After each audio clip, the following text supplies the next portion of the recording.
gosh.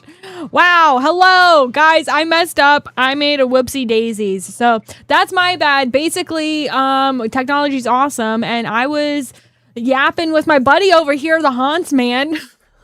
I was trying my best to monologue. It was so good. Twitch was here for it. That's my bad. I forgot to change the stream key, which means I was streaming on last night's stream, and y'all just be chilling, hanging out in here, being the legit OG people that are so cool. So thank you for still hanging out like a half an hour later. I actually already opened our friends' packs. Caleb's packs. They were sick. We'll go through them. That's crazy. But basically, I have to go through all of this stuff all over again. You guys know how much talking it is. So, wow, that stinks for me, but I deserve it because I messed up. Anyways, thanks for coming to hang out. My name's Queen Honey. I have here with us the Hauntsman. Howdy. Nick. Our friend, it's so good. We are on Level Up Tuesdays. We are theming out all of our different streams because all of us like Magic the Gathering for different reasons. And so tonight we're talking about leveling up our gameplay, leveling up strategy, leveling up different formats. It's going to be super fun. Hauntsman over here is on Team Moonshot, just like Rob. And so he's going to talk to us about all the things. His insight's going to be super cool. He already has talked about awesome stuff. So we're going to go through it again. But basically, all of the things. This is Moonshot Games. We are a premium WPN store located in both Noblesville and Plainfield, Indiana, where we are streaming live 3 days a week on both YouTube and Twitch. Monday and Tuesday, we start at 5 p.m. Eastern. Friday, we go to 8 p.m. We start at 8 p.m. Eastern, and we always go really late. It's always a great time, having an awesome time hanging out. I don't even look at the title. I just see your face and click on it. Nice. Well, thank you. Good answer. Oh, man. We have a wide variety of packs available because we are a store, and so we try our best to have all kinds of fun things. So no matter what you're looking for, hopefully you see it. You can see right here all of the things that we have available, as well as our pricing, and some other fun tidbits. So definitely check that out. We have a bunch of new stuff available for you guys. 11 new products. Very excited. We brought back all of the core sets. We got Core 2019 Magic Origins all the way back to Core 2010. So literally all kinds of stuff available for that, as well as for the very first time, we have the Marvel Superheroes Jumpstart Packs. Woo! We are so excited. I know we've been talking about it. So that's our first one for that. So there are 11 new products, the Jumpstart, all 10 of the core sets. And so kind of in line with that, the new bundle that we have available this evening is a Foundations bundle. You get 2 play packs and 2 Jumpstart packs for $19.99. So for 20 buckaroonies, 4 Foundations things to level up your gameplay with all the core stuff as well, because all of those are core sets, which means they have awesome cards. So no matter where you play, how you play, what you do with Magic the Gathering, it's going to level up your collection or your playstyle. So it's all classic stuff that hopefully you'll be able to use. Really excited about those. The new bundle, we also are continuing with our Lorwyn Eclipse bundle, our Universe Beyond bundle, and the Spider-Man Scene bundle. So we have 4 bundles available, the wide variety of packs, and battles. Battles are super cool. It is on our website. You can check it out. I did go ahead and create the good, better, and best. So let me get to a place where you can see those. And because I had a great time creating them, and I want you to check them out. I think they're fun. Huntsman also thinks they're fun. So we're going to go to msrips.com/battles. The live battle page. So at the top are our traditional battles. 2 spots left to get into the play battle and 4 spots left for our collector battle. This is what you are guaranteed. So in the play, you are guaranteed 5 play packs. And then basically battles are however many people are in them. You are battling between that many people on your rares and mythics for the CMCs. Whoever gets the highest CMCs and the lowest CMCs will win extra packs in our traditional battles. In our 1v1 challenges, it's just between 2 people. So for whoever wins the highest rares and mythics CMCs, we'll take the winning pack. So we do have one available from last night. Last night, our best was this battle here. We did get 1 spot open, so there's 1 spot left. The ones we created for tonight are going to be down here just a second. We do have a superhero battle as well where you are guaranteed 3 play packs and you are winning a collector. So that's pretty cool. But here's the good, better, and best. Awesome to see someone already took up a good spot. Sick. Love that.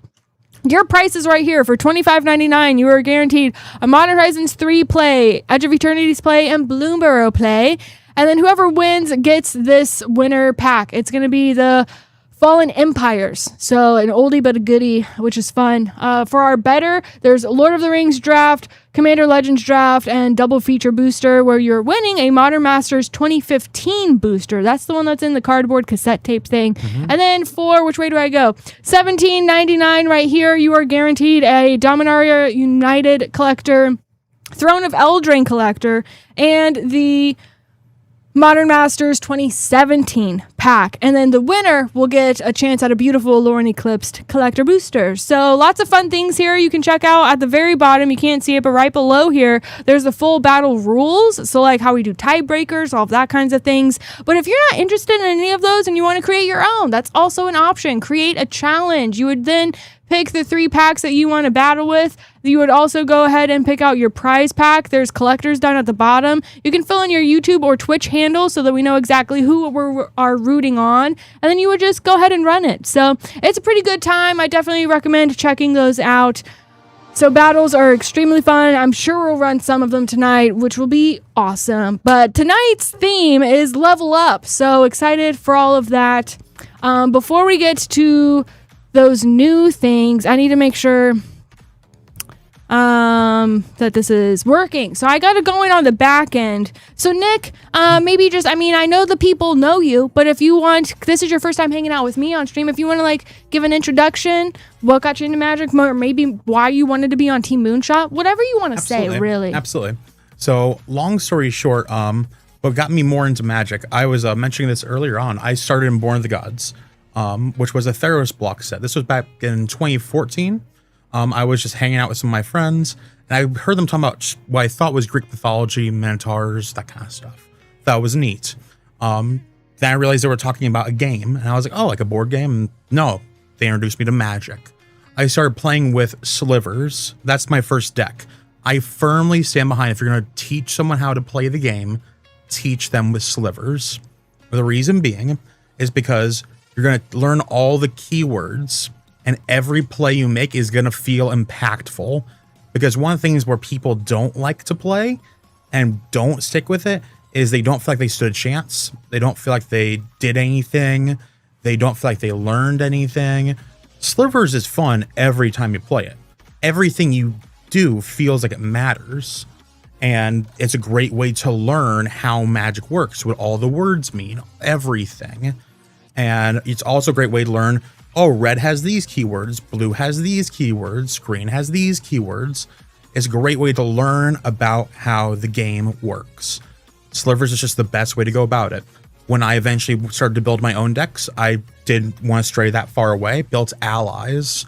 Then eventually just started getting more and more and more into the game, until eventually I started playing more and more about Modern. I started off by playing Jund, Mardu Pyromancer, and Spirits. Then eventually, when I was playing Jund, me and fellow teammate James Moskell and a friend of ours, John, qualified for the Pro Tour. But it was Mythic Championship 6. This would have been back in 2019-ish. Throne of Eldraine. So a Throne of Eldraine standard was the format. It was also really, really fun because I will say that it was the debut of Mystery Boosters. And at the time, it was not called Mystery Boosters. It was just called a mystery event. And little did we know that was actually the name of the product. So it was actually a really, really fun tournament to go to, because if you did well at the Pro Tour, great, you're in the Pro Tour. If you didn't do well at the Pro Tour, you've got Mystery Boosters, and they didn't even do any spoilers for the set. So that was a heck of an event to go to. But yeah, the rest is history. I've been hooked ever since. That's sweet. Thank you so much.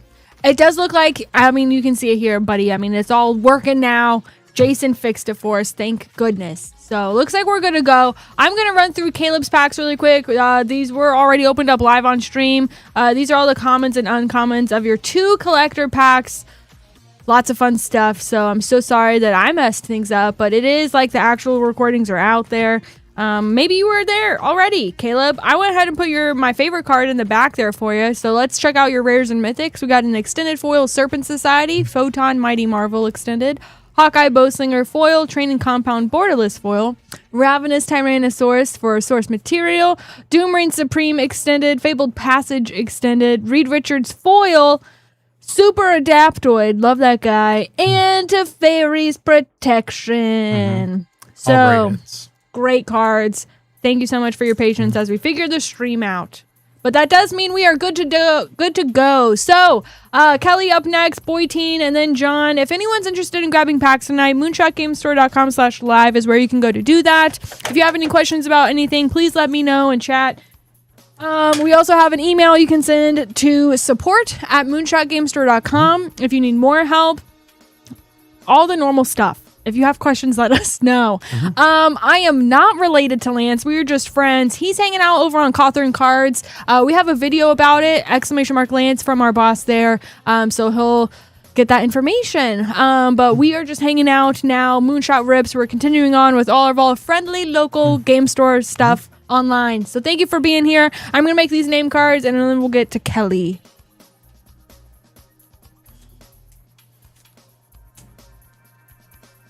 But we are running our giveaways also. We do have our giveaways. So if you haven't already, hit the like button on YouTube. That helps us launch the giveaways. It also just tells people on YouTube to come and hang out with us and to spend time, which is cool. It's also just a free way of supporting us, which is really nice. You could also subscribe or share the stream as some free ways of supporting us. But it does look like we're already at 14 likes, which means we are almost halfway there to hit our first giveaway. The first giveaway is going to be this deck box. It is Black Dragon, pretty cool BCW classic deck box. That'll be at 30 likes. At 60 likes, we have the beautiful matte purple Dragon Shield sleeves. This is true to color right there. Very nice. And then if we hit 90 likes, which I believe we shall, we got this beautiful Lorwyn Eclipsed Celestial Reunion playmat. It's gorgeous. We got Shadowmoor and then Lorwyn over here. Really, really pretty, classic. Yeah, at 90 likes, we would give that away. So Kelly, you have 4 collectors of Marvel superheroes. There it goes. Okay. Do you see an X-Acto knife over there? I see this. Thank you so much.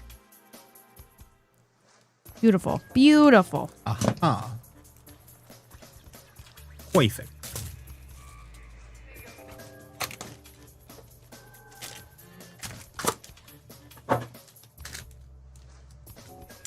All right, so in order, there it is. 4 collectees for Kelly. May the odds be ever in your favor. Here we go. Got my Sliver Commander deck this month, and I'm upgrading it with the Overlord Sliver with my Cascade, the first Sliver.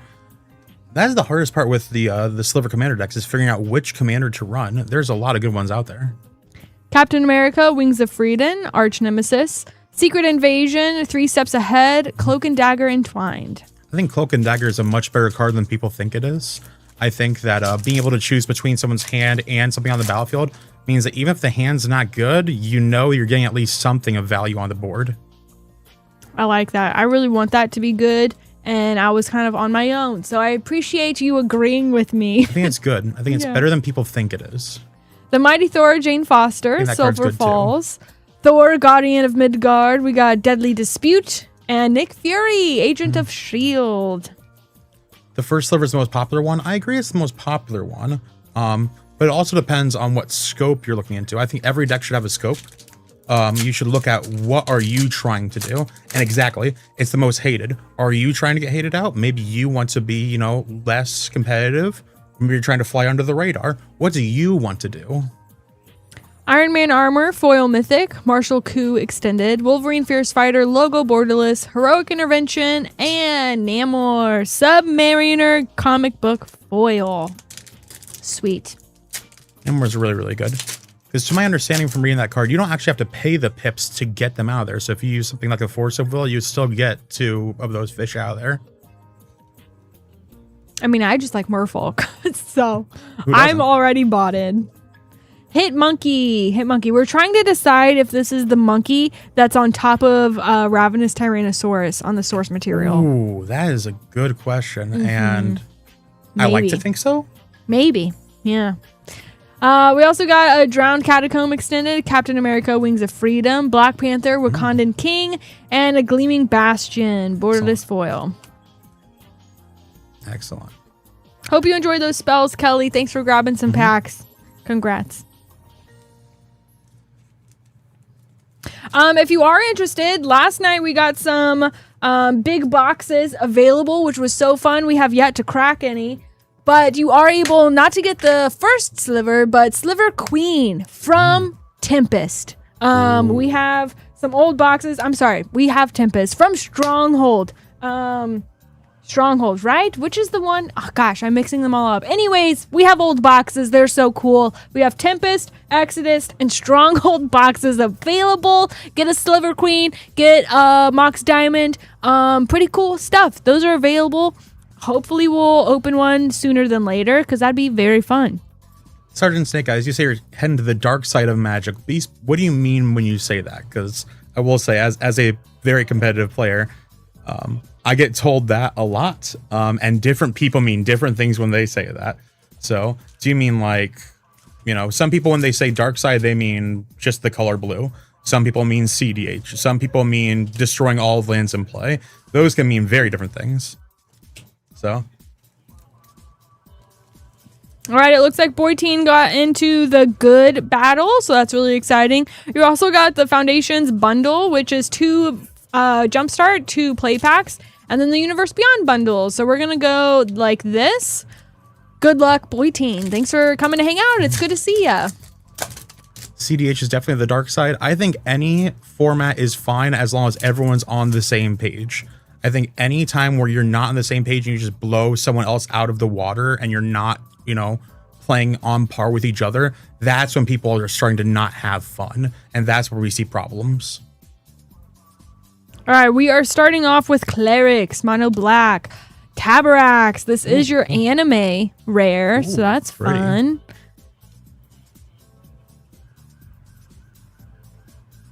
Man, it's been a second since I've opened these. These are cool. You don't think it's Hitmonkey? Ah, gosh, we were trying to figure it out. I'd have to look it up close. Maybe that'll be a good study for Art Night. Yeah. An up-close analysis. We got Chaos, 5-color shenanigans, Averna, the Chaos Bloom. Cascade. Chromatic Lantern as well. As a very long-standing Rhinos player in Modern, I love me some Cascade. And this is also the anime artwork. I love that there's an anime artwork in each Jumpstart. They put a land card from among the exiled onto the battlefield. Yeah, that's strong. That's very strong. All right, and play packs. Oh, it's Moon Boy on Devil Dinosaur. Oh. That makes significantly more sense. Yeah. Oh, what? Authority of the Consoles. That's a good one. Yeah. That's a playable. Scary. Also scary. He was scary. Yeah. Preposterous proportions. I would be the dumb guy who's like, it's still friend shape, guys. He just wants hugs. Yes. Look at it. It's now especially fluffy. All right, classic spells for your rare. Got a Swiftblade Vindicator. And we're moving on to turtles. Ureni, the Unwritten Commander deck. Ureni is also very, very strong. That's a nice thing about Commander is it's just the Field of Dreams. Do what you want and however you want to do it, too. It's awesome. Southwind Avatar. How often are you playing Commander these days? Not as much as I want to. Maybe that time is just because of timing. Also, like I said, it comes down to, I think a lot of times, making sure that you have a good even spread of power levels so you can play with multiple different people. And I have not updated my decks in a hot minute, and so many times my spread is just not as wide as I want it to be. The Legend of Kyoshi. I'm so used to seeing this in Borderless, I actually forgot what the base artwork looked like. Oh, nice. Still really pretty. I love sagas. Oh, yeah. Oh, yeah. That's nice. Just the vertical artwork just allows for much more, just top down. I like how just the structuring of sagas means that you can actually see as different parts of the card do something, you can actually see different parts of the artwork corresponding to the parts of the card. Also Ooh, got a bolt. source material lightning bolt. That's nice. Yeah, I do like that. The way they connect. Yeah. I feel old saying this, but I remember when Sagas first came out. Back in May Day. Spider Woman and an interdimensional web watch with a tangle. Nice. Blight Widow, I didn't know you knew so much about comics. That's crazy. That's fun. When was the last time you played Pauper, and when will we get a learn to play Pauper for free? I would love to do learn to play Pauper. That'd be very fun. I play Pauper. I just don't get to play. I got a lot going on in my life, being so for real, and so I just don't get to play as often as I want to at all on anything anymore. This is Last Pack Magic for Boy Teen. You got a Brainstorm, Through the Ages, and Troko, Seeker of Paradise. That's a really good point, and I'm glad you brought that up. And that's the kind of stuff that we want to hear, is just hearing what the demand is for and what all you want to see. So thank you for letting us know. Because like we said, this is level up night. And so letting us know what kind of appeal there is for what kind of skills lets us know what we should be working on. So thank you for letting us know, and that'll be something we should take note of. Pauper can definitely be super competitive as well. I mean, it's just because it's Pauper and you can make $20 decks that are crazy. Oh, yeah. It's so fun. It's definitely, people go crazy for Pauper. So I think a lot of these, like Value Vintage, Pauper, a lot of these formats are starting to pop up where we're seeing imagination being more powerful than metas itself. And that's a very, very powerful thing. But it also means that it kind of comes down to a lot of knowledge and technique too, which means that, that level of potential is even more important. It's one thing to read a list. It's a whole nother thing to know what the list does. It's also important to note that at that point, maybe make deck building decisions outside of what the list says based on what you're going to play at, like as a person. The list says this thing, I'm not going to like that, so I'm going to do something else. This is the first ever Marvel Superheroes Jumpstart pack we have ever opened here at Moonshot Rips. John, thank you so much for hanging out. Can't wait to see what you get, buddy. Super cool set. It's in New York, so you got that on your side at least. Here we go. First pack. We're in Jumpstart. Trained. Man, okay, these are going to be cool. These are all new to us. I don't know where anything is. Looks like they're towards the back. Forget about it. Shang-Chi right there for you. Got a borderless land. Nice. Nice. Gorgeous. Forget about it. Forget about it. I am honored. I love it, John. Returned. Mono black. All right. All right.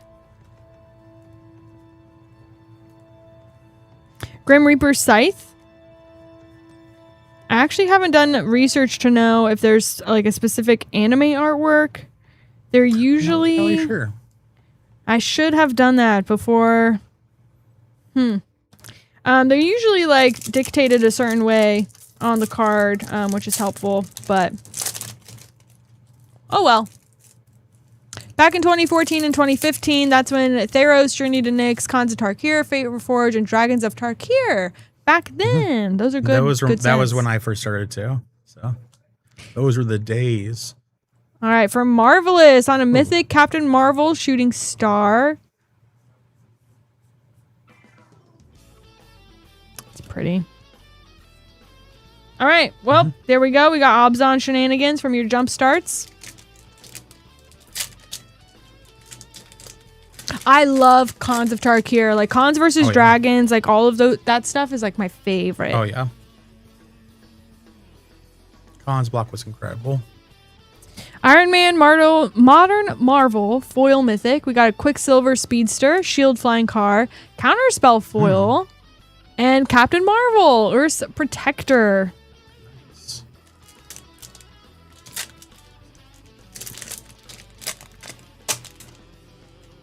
Oh wow, Snake Eyes, that's cool. Got you back into playing again? I didn't know that. I love that. Miss Marvel, we got a Yocasta Extended Cosmic Cube. Love that. Dig Through Time Yeah. and Winter Soldier. What do you think of the cube? I think the cube's interesting. There was actually a card in there that I actually wanted to talk about that was actually not within the rares, and it was actually with the commons uncommons, and it was Gorilla. You find that real quick. It seems simple at first, but I think it's really good for the limited formats quite a bit, but it's also really, really good, I think, for modern. Hear me out. In the limited format, there is a lot of equipment, and there's a lot of flyers, and there is quite a bit of sagas, and those are being blown up are very, very important. Beyond that, there's all these legends, so you're getting really clogged on your mana curve, so having a good 2-drop is critical. Beyond that, for modern, I think it's actually very, very good as a Green Sun Zenith target, having the ability to go get a 2-drop to blow up artifacts and enchantments that is not something you have to pay additional mana into is very important. So I think that card's actually surprisingly good. It's not fair that Captain America gets to do the actual tiniest high five on a Magic the Gathering card, but it is what it is. Wolverine, Fierce Fighter, Quantum Misalignment, Super Scroll, Don't Move, Thunderbolt's Conspiracy. It begs the question, who should have gotten the tiniest high five then? Loot, obviously. Okay, fair answer. Good point. Who would Loot be giving it to? And why is it not Fibblethip? Yeah. Yep. Okay. All right. We're in agreement. Grim Reaper Scythe, Spectator Seating. Nice. Super Adaptoid, Yes. very fun card. I was talking about that one earlier. I think that was very, very strong because you can take words that says a creature, not a creature you control. So you can take keywords from your opponent's creatures as well. So if it says Reach or Indestructible or Vigilance, does not have to be just yours. Very, very important for all formats, especially Commander where it's multiple creatures across multiple opponents. Monstrous Rage and a Ruinous Wrecking Crew. I think that the Wrecking Crew might actually be decent enough in Standard right now, given the sheer amount of otter tokens right now. I think just actual destroy target token might actually just be strong enough given how many otter tokens there are right now. I'm not sure it'll be good enough in the long term, but right now in particular, it's actually very strong. Origin of the Avengers, Alicia Masters Extended, the Superhero Civil War panel artwork, Fire Emancipation, and Gathering Place Borderless Foil. I love the Gathering Place. I just love the art behind it. I just love everything about it. I also just love that we finally have a Gathering card for Magic the Gathering. Yeah, that's I funny. just love it. I didn't peg you as a Selesnya guy. Oh, I love Selesnya. My first love in Magic was Collect a Company. I love Selesnya. It was Company for the longest time. It was Allies, Death and Taxes, Spirits. It was years. Yeah, Aether Vial and Selesnya Company for the longest time was like my identity. That's pretty cool. I like it. I like that for you. We do have a battle up next. It's going to be Jamars and Boyteen. This is our good battle, so that's exciting. It's going to be one Modern Horizons 3 play, Edge of Eternities, and Blue Arrow play. Y'all are battling it out across Rares and Mythics on those CMCs for a Fallen Empires pack, which I can't wait to get the Huntsman's reaction to the cards in the Fallen Empires. It'll be very fun. I'm going to need to read a lot of them, but that's okay. Yeah. All right, Jamars is spot 2, Boyteen spot 1. Let me grab you guys' packs. I do know it has a couple reserve list cards from memory. I think it was... Oh, what was it? There was one that spiked like a long time ago that I remember. What was it? Your guess is better than mine. Coral Horn, I think it was. Or it was something to that effect. That's a pack. Or that's a card. Yeah. There was... Yeah. I think it was Coral Horn. All right, we're going to go Bloomburrow Space Modern Horizons 3. Boyteen, here is your first There was pack. a card called Grey Merchant. Grey Merchant of Asphodel.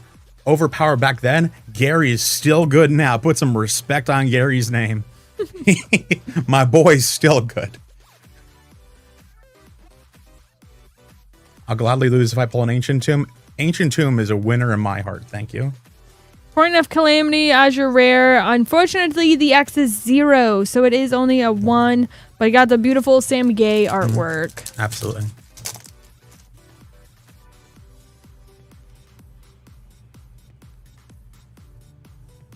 Godless Shrine. Okay. And a Tezzeret, Cruel Captain. Cosmic Grand Zenith. For 6 CMC and 3 great hits. Great cards. Can't complain there. Great cards. Last pack here. That's a hit on the CMC and the playability scale. That's fantastic. Wrath of Skies. All right. Awesome cards, though, very man. Playable card as well. 1, 4, 5, 6, 7, 8, 9. In total for Boyteen. Sweet spells, though. Really good spells. 5 copies of Gary. Yeah, that'll do it. That'll do it. 5 copies of Gary. If your opponent's still alive after 5 copies of Gary, something wrong has occurred. It's, at that point, they got it. Congrats. You know?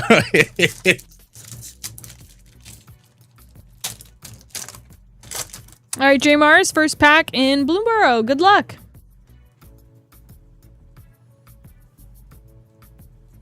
Hired Claw. All right, at least we're tied in the start for 1.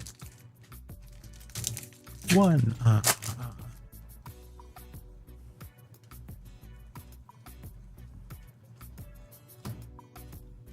Pinnacle Star Cage. Okay. We're at 4. So you need 5 or more. Wow, that'll do it. Shadow of the Second Sun for 6, bringing you to 10. 11, 12. A Ruby Medallion as well. Very nice. Very nice. Congrats, J-Mars. You guys both got awesome spells. I hope you enjoy. Absolutely.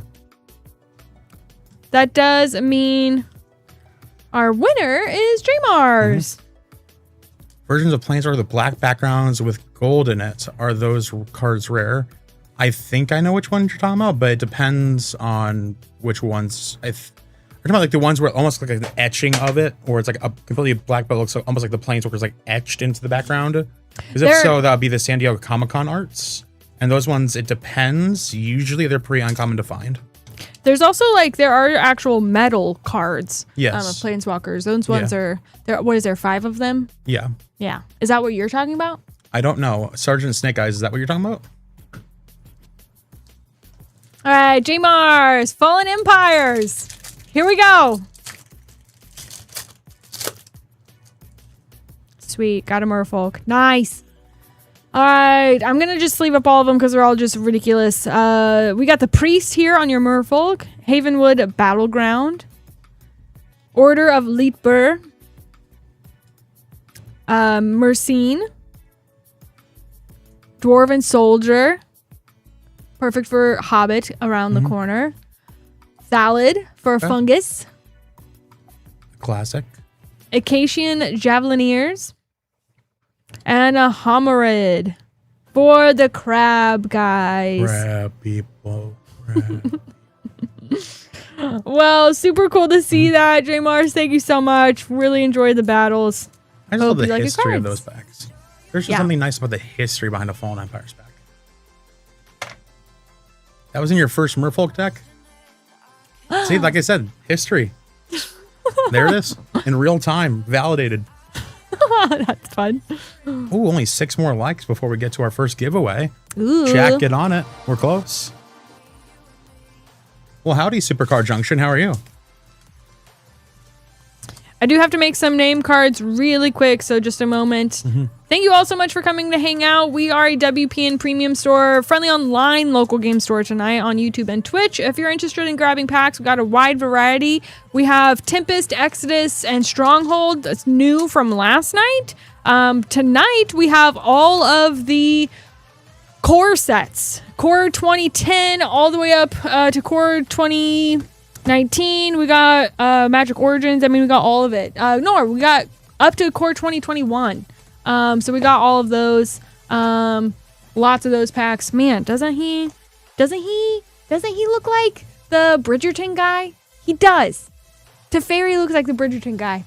If you know, you know. That's wild. Season 1. And so that makes it worse. No, that's good. That's good. Anyways, we also have jump starts for Marvel superheroes and a new bundle tonight. We have 4 bundles running. The new one tonight is going to be Foundations. You get 2 jump starts, 2 play packs. It's very cool. But we are going to keep things rolling. I need to make sure I got them in order. I don't. So J-Mars is next. Then Daltoid and our friend Bacall. Thank you. So we got the Foundations bundle in a battle. Nice. So J-Mars, we're going to open. I think that's the battle you just did. So we're going to open up your Foundations bundle. Good luck.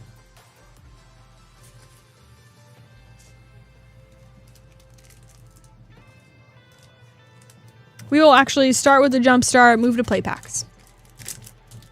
Full art Planeswalkers of Ajani, Jace, Garruk, Liliana, and Sean. That'd be the San Diego Comic-Con ones. Those ones are harder to come across. Yeah, if it's like black and they've got like gold accenting within them and they're full arts Planeswalkers, yeah, those are harder to find Planeswalkers. They were only available at Comic-Con in San Diego. So yes, those are more rare printings.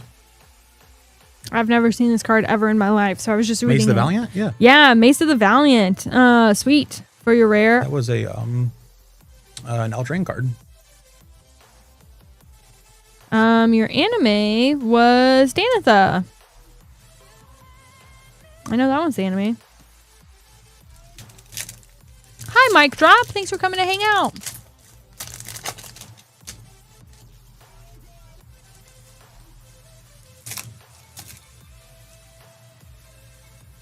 We are into warriors this time. Gornog, the Red Reaper. He is your anime.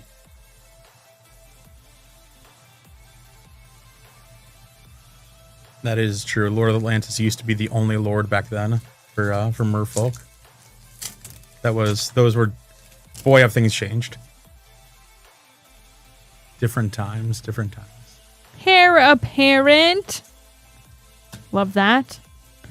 Galta, Primal Hunger.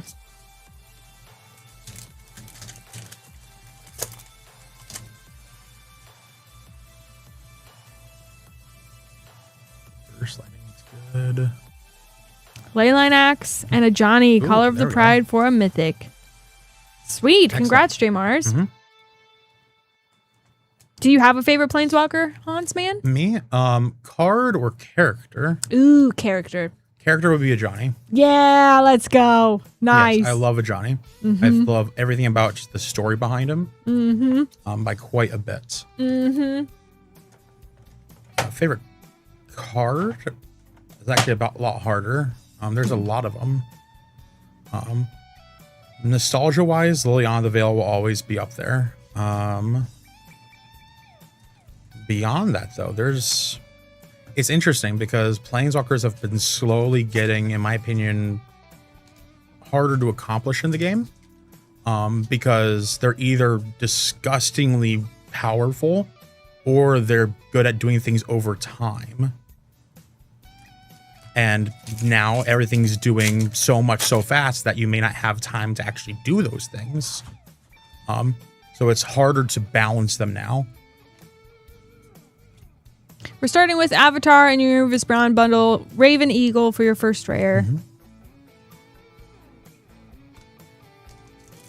I feel like it also just depends on the format because it's like in limited, I love like Garrick, the one that it's a game finisher. I mean, he gives you a ramp at the beginning, but then it's like +3/+3 trample to all your creatures. Yeah. That's so good in Cube. I love that one in Cube. Yeah. Rocket powered Goblin Glider. Mm-hmm. I am a little partial. I do love Planeswalkers in general. I put at least one Planeswalker in every commander deck anyways. Fair. I just think they're good. Especially like, I mean, in Boros, like with my Gisela Blade of Gold Knight, I run Chandra again for ramp. Like she's absolutely so good. My rule of thumb for commander in particular for Planeswalkers, it needs to be worth it without it coming back to you. So the turn it comes down, it needs to be worth it just as a one-time spell. Mm-hmm. So commonly it's like Ugin is usually going to be the Planeswalker I would play. Or some of the higher mana Chandras. Ooh, that's a good one. Crane. That's a very, very good one. For a Mythic. Nice. Your last play pack. I was about to start collecting all the Planeswalkers for my collection. That's cool. That's a very, very good one. That's a very, very good collection to have. From Father to Son as a rare here. And we're getting to your collectors. Best of luck.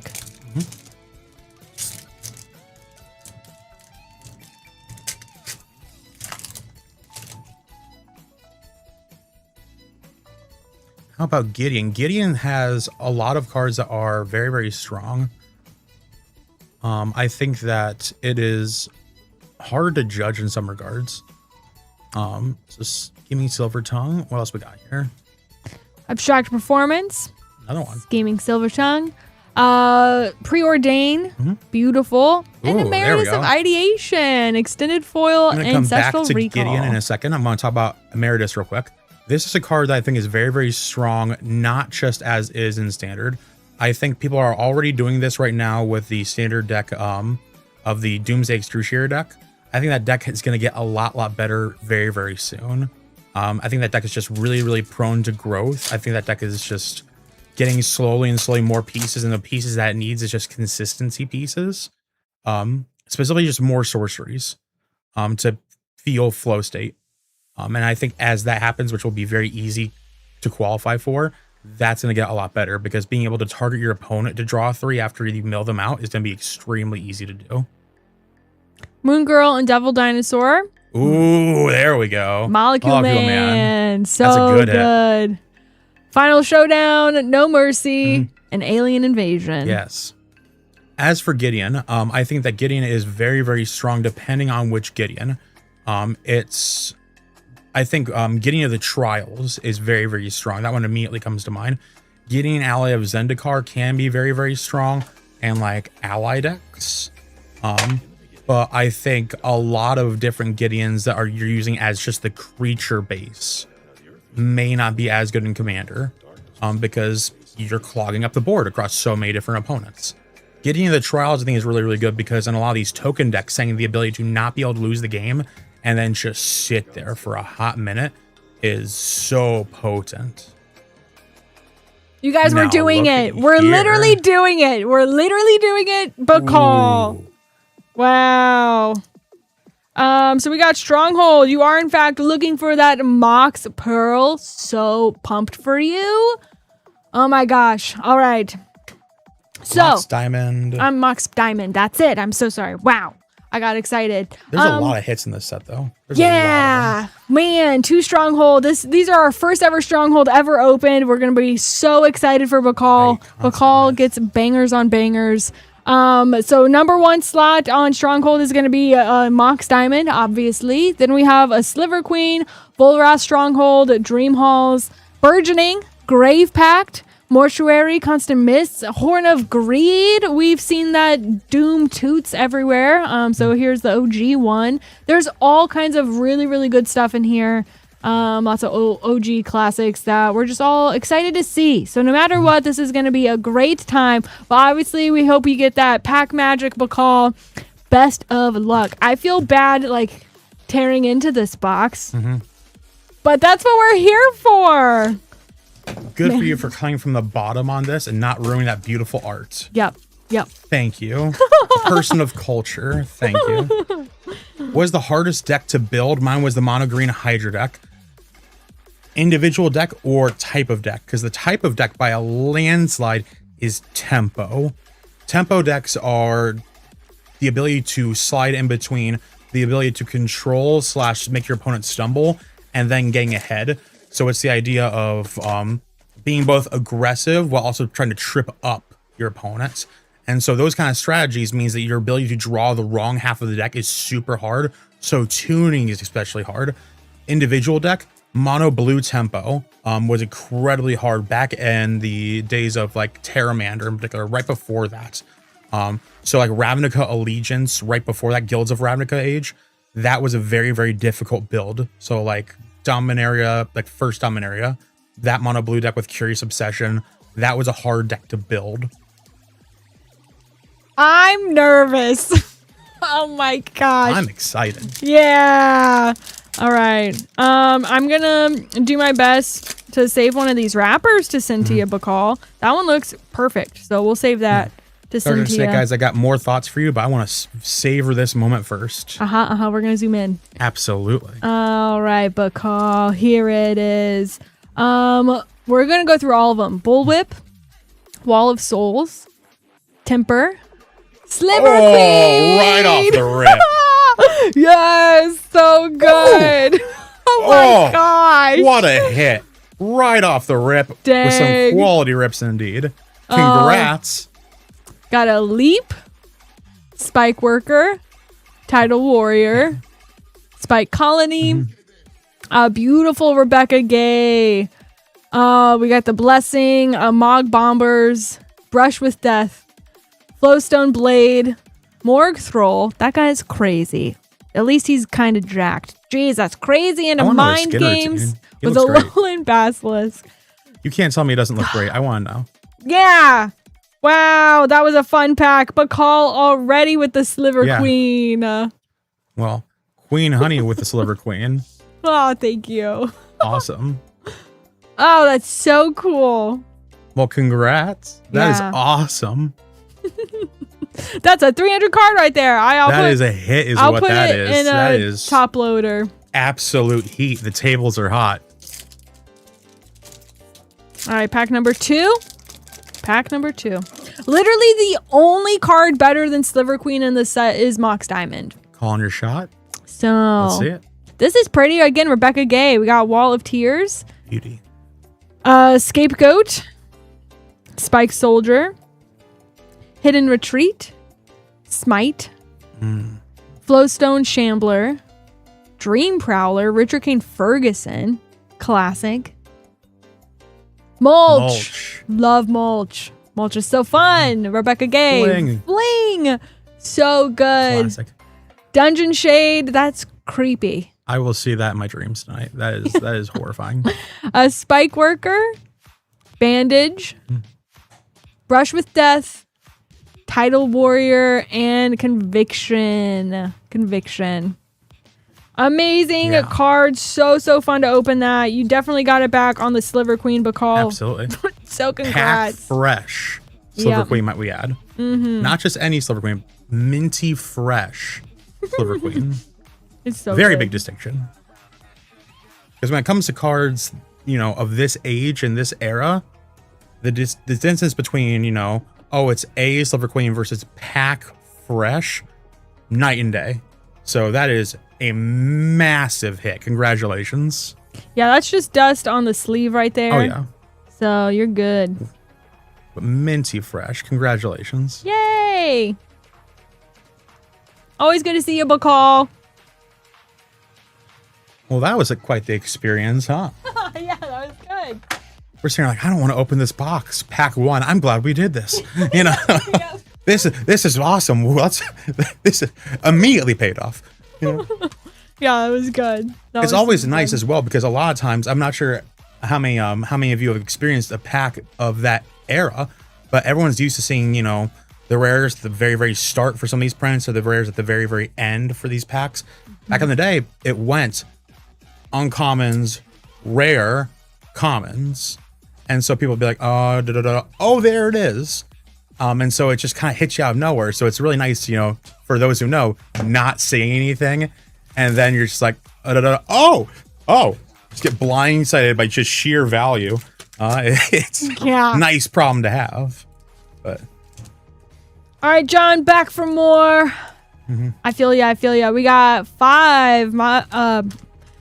Wow. I can't say this. MSH is always, I always want to say Modern Horizons 3. Marvel Superheroes. There it is. Good luck, John. there was a question earlier about what my hardest deck build was. As far as not normal constructed, but going to commander, before Waste existed, I still built a colorless deck without having access to any basics. That was hard. So that was an interesting one.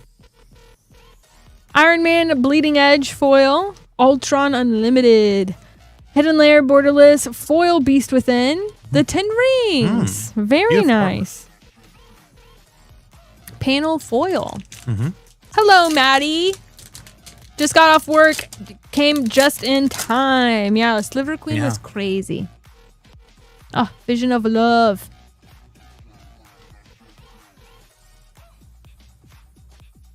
Doomsday. 4 or 5. Red That's Ghost. a lot of Infinity Stones. Quicksilver. Foil Sundering Growth. Captain America logo foil. Captain America is better than people think it is. I think Ward 1, people think, oh, it's just one ward. It's just one. I don't think people realize how important the number 1 can be. It's just +1 to all my guys. It's just one more cost. Do you understand the difference between Lightning Bolt and Lightning Strike? One's really good, one's meh. Think about adding one more to any spell. Imagine if Teferi's protection costs 4 instead of 3. The gap in between 1 mana changes the math entirely. Making all your stuff 1 more power changes everything. I think the number 1 on that card, whether it's the buff or the ward, people are just sleeping on the number 1 in general. That card's better than you think it is. Fin Fang Foom, the Great Mound, Captain America Unbowed, Horn of Greed, Toots, and a Taskmaster, Mercenary Mimic.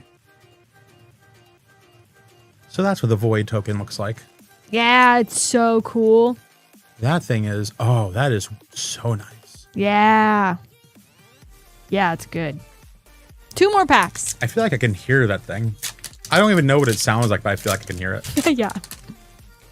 It does look like our giveaway has unlocked, which is the Black Dragon BCW deck box. So if you would be interested in winning this, you can now put !enter, send that into the chat. We're going to give this away just to someone hanging out with us. Thank you so much for being here. We only ship to the US and US territories, so keep that in mind. But we're giving this away. !enter.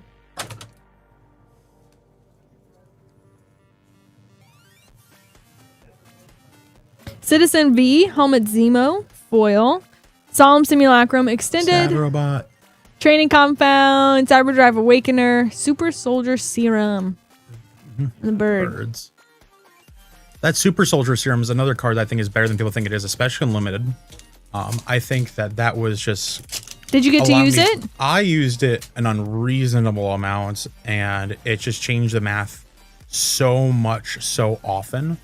Because so many cards just have a lot of keywords, and those just gave a lot of keywords to cards that didn't have those. So certain things had flying, and I gave it keywords it didn't have, and then it just overperformed for me. The Mind Stone! There we go. Foil! There we go. Congrats, John. There we go. Whirlwind of Thought, Stormwind Rider, Foil Sees the Day, and an Arc Reactor. Nice. Congrats, John. We did it. Can't stop, won't stop. Can't stop, won't stop. Hey, Hans, man, I have a question. Was it good? Giant Mentor's Heroes, and is there a commander built around him? Giant Mentors of Heroes used to be one of my favorite just cards in general. I love a Johnny. That's my favorite like canonical character in all of Magic.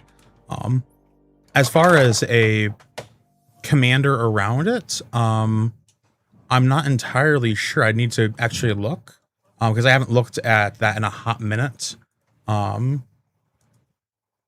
It's hot. I was debating. I'm like, do I correct them? It's not Huntsman. It's Huntsman. I got you. Yeah, all right, cool.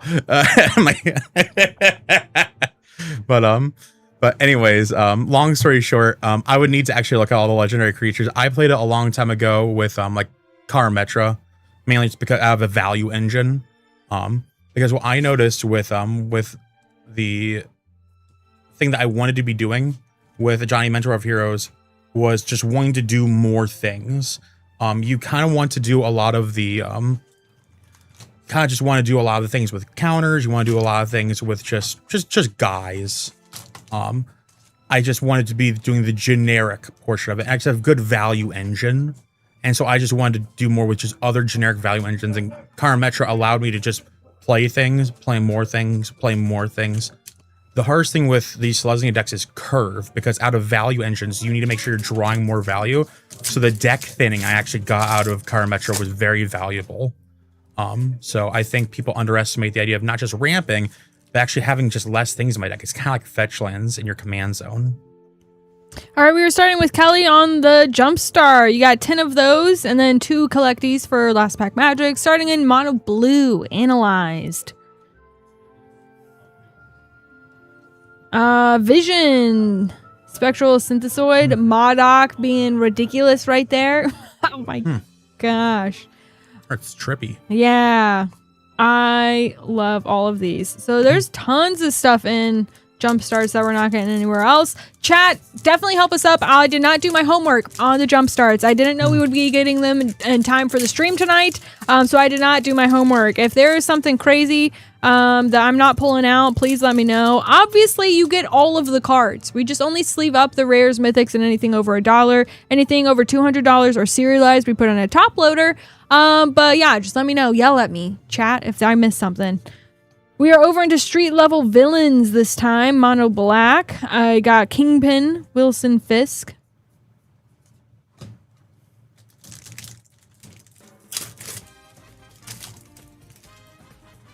We've secretly been seeing tons of Jumpstart in the collector boosters already. True. Very true. That is true. That is true. Because they share a symbol, which is annoying.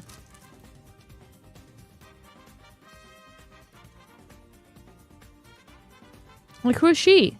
She's a merfolk. I need... What? Merfolk? Put a plus counter on her. Create 2 merfolk. Interesting. She's flying. She's a flying merfolk. That might be good. Anyways. Vulture.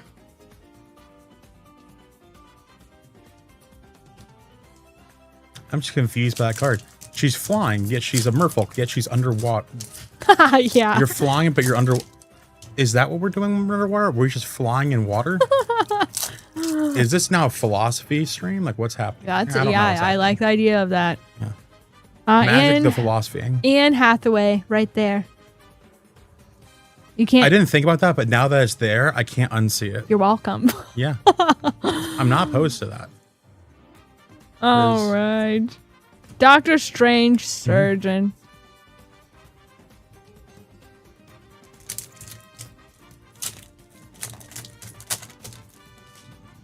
Precons and foil regular jumpstart.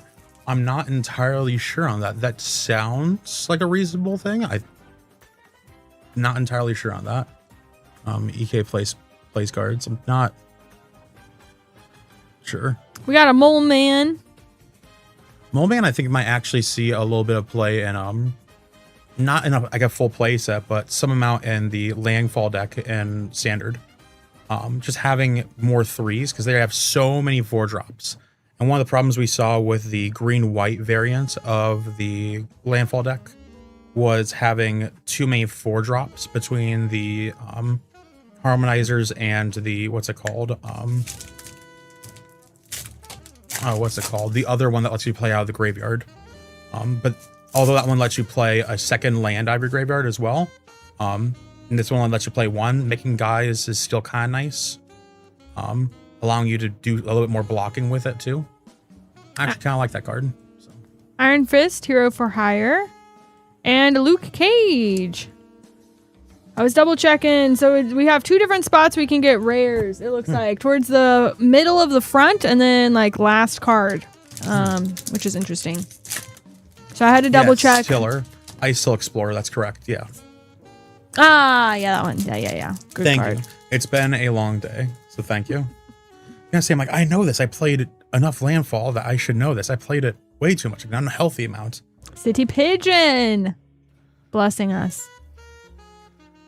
God knows I played too many harmonizer decks to forget that name. Matt Murdock, Justice Seeker, aka Daredevil himself. Still need to watch that. I have so many shows on my watch list now that it's just like I'm kind of paralyzed by options. I don't know where to start. I've never seen the new show. I've only seen the old movie. Still ahead of me. Black Widow. Really? See, remember where I said where I'm paralyzed on where to start? Here we are. Yep. It's so good. You got it. That's why I keep hearing the show is amazing. The problem is I'm hearing that about so many things. I believe you entirely. Are you watching a good show right now? No, because I'm scared on where to start. And I don't have time to do the research on where to start. So I just sit there with paralysis of decisions and just ponder. Return of the Mole Man. Landfall. Whenever land you control enters, you may mill 2. 5 and a green. Sack this. Create X minions. where X is the number of permanent cards in your graveyard. Then tokens have, whenever this token attacks you, may mill a card, only as a sorcery. That's really good. Mm-hmm. Our first mythic out of a jumpstart. Power And tacos, last one. that's correct. There are too many options. The problem that I keep facing is that I keep waiting to watch something, and by the time I'm actually ready to commit, I see a spoiler on social media, and then I'm like, well, there it goes. I'm not interested anymore, because now I know how it ends. Fearless. Daredevil, Fearless Fighter. Nice.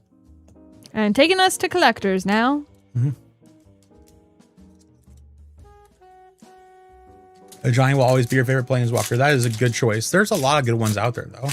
I think a lot of the planeswalkers just have a lot of very, very good history and just rich background. A lot of the, especially older walkers like Karn and Liliana, those ones also have some just beautiful backstories.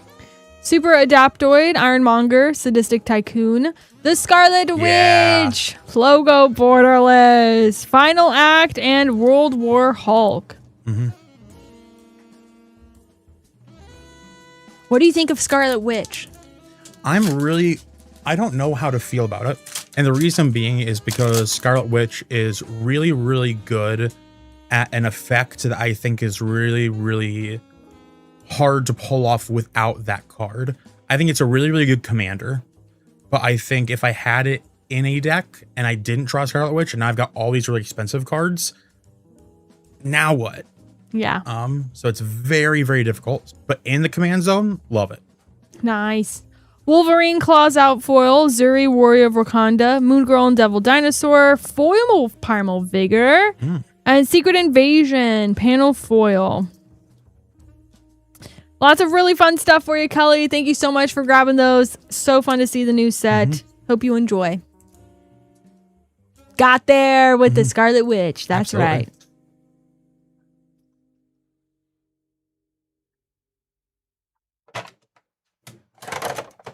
All right, we will do our giveaway in about a half an hour. Oh, I've just got rid of that. That's my bad. Bacall, I do see you. You're right here. Ooh, Tempest. Ooh. Fun. Sick. You're like, Another I got this good liver cultural queen. experience pack.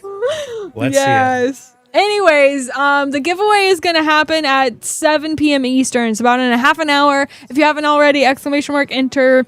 We'll get you entered into our giveaway. We're giving away a deck box. Mm-hmm.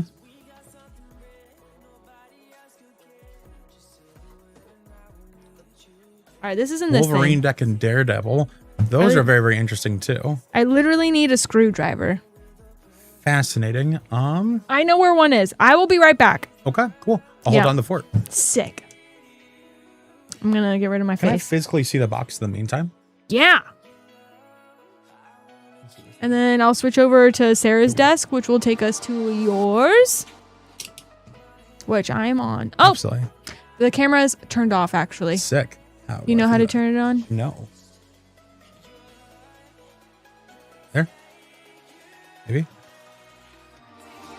I'm just going to go back to mine. Yeah, it looks like it got turned on. Maybe we can go... Which one am I going? Sarah's desk. If it doesn't work... It did! Yeah, Beautiful. there we go. All right. All right. I was looking at the actual physical box here. Reason being was because they just make them very, very different back then. One of the big things that they used to do was just the actual print run. One thing to note was, one, these were made in Belgium back then. Two, the circle seal back then was one of the things you actually look for. You actually see it's a circle seal from back then, which was very, very different because people would say, oh, many times people get accused of, resealing a box. It's actually a bit looser, and that's normal from back then, that time period, because it was a circle seal back then. You actually see some of the aging on this thing. This thing is old school. What is the actual year for Tempest? Tempest is... Let's see. 1997. Wow. Yes, so this is a fresh one. Yes. How do you open that? This thing's actually sealed in there. That's where we're getting a screwdriver for these here at the bottom, because this is actually like sealed. This is a brick. Because this thing's in there. We gotta keep the value fresh. No, there's a lot of good stuff in here. No, this was a different time period. How much are those boxes nowadays? I'm not entirely sure. You can see how much the packs are at moonshotgamestore.com/live. Get this centered, actually. There we go. There we go. A little bit more centered. There we go. moonshotgamestore.com/live should have these. Yes, 1997. Yes, that's when this box is from. I know. I feel old just saying that. Back in my day, when we had our different kind of packaging, when our boxes were made in Belgium with our circle seals and whatnot. Yeah, I know. But yeah, it was a different time back then. I say it like I was playing then. No, I was not yet, but yes, it is almost as old as me too. But no, it is lovely. One thing I do want to talk about though, while I've got y'all for a second, because this is a level up stream, and I want to talk about strategy. And this is one thing I don't think people talk enough about, in general across all of Magic, is knowing your scope. Here's what I mean by that. When I say knowing your scope, I mean knowing what you're trying to accomplish when you sit down to play a game. So different people have different scopes, and that's okay. Some people want to play their favorite card, and they don't want to care if they win or lose. They just want to do a thing. They want to assemble a combo. They may not win the game, but they just want to do the thing. They may want to play a certain card. Doesn't matter. They just want to do the thing. Other people want to win at all costs. Some people want to do a specific thing and have it work. You know, it just depends on what you want to have happen during the game. And so whatever you do, make sure you're making deck building decisions with your scope in mind. So some people are like, oh, I want my deck to win, but I want to do this too. Well, you need to prioritize. Do I want to win or do I want to do this? Sometimes people get frustrated because they're trying to have their cake and eat it too, which is something that we see very, very often, is why isn't my deck working? Why isn't my deck having fun? Well, maybe because your idea of having fun is winning, but you're also trying to play your favorite cards in the process, and you need to compromise more on that. Maybe I need to figure out, am I trying to win or am I trying to do the thing? Exactly. Rule 0 is important. To that same point, you need to figure out, am I sitting at the right table? Many times people talk about the idea of, CDH is the best example of this.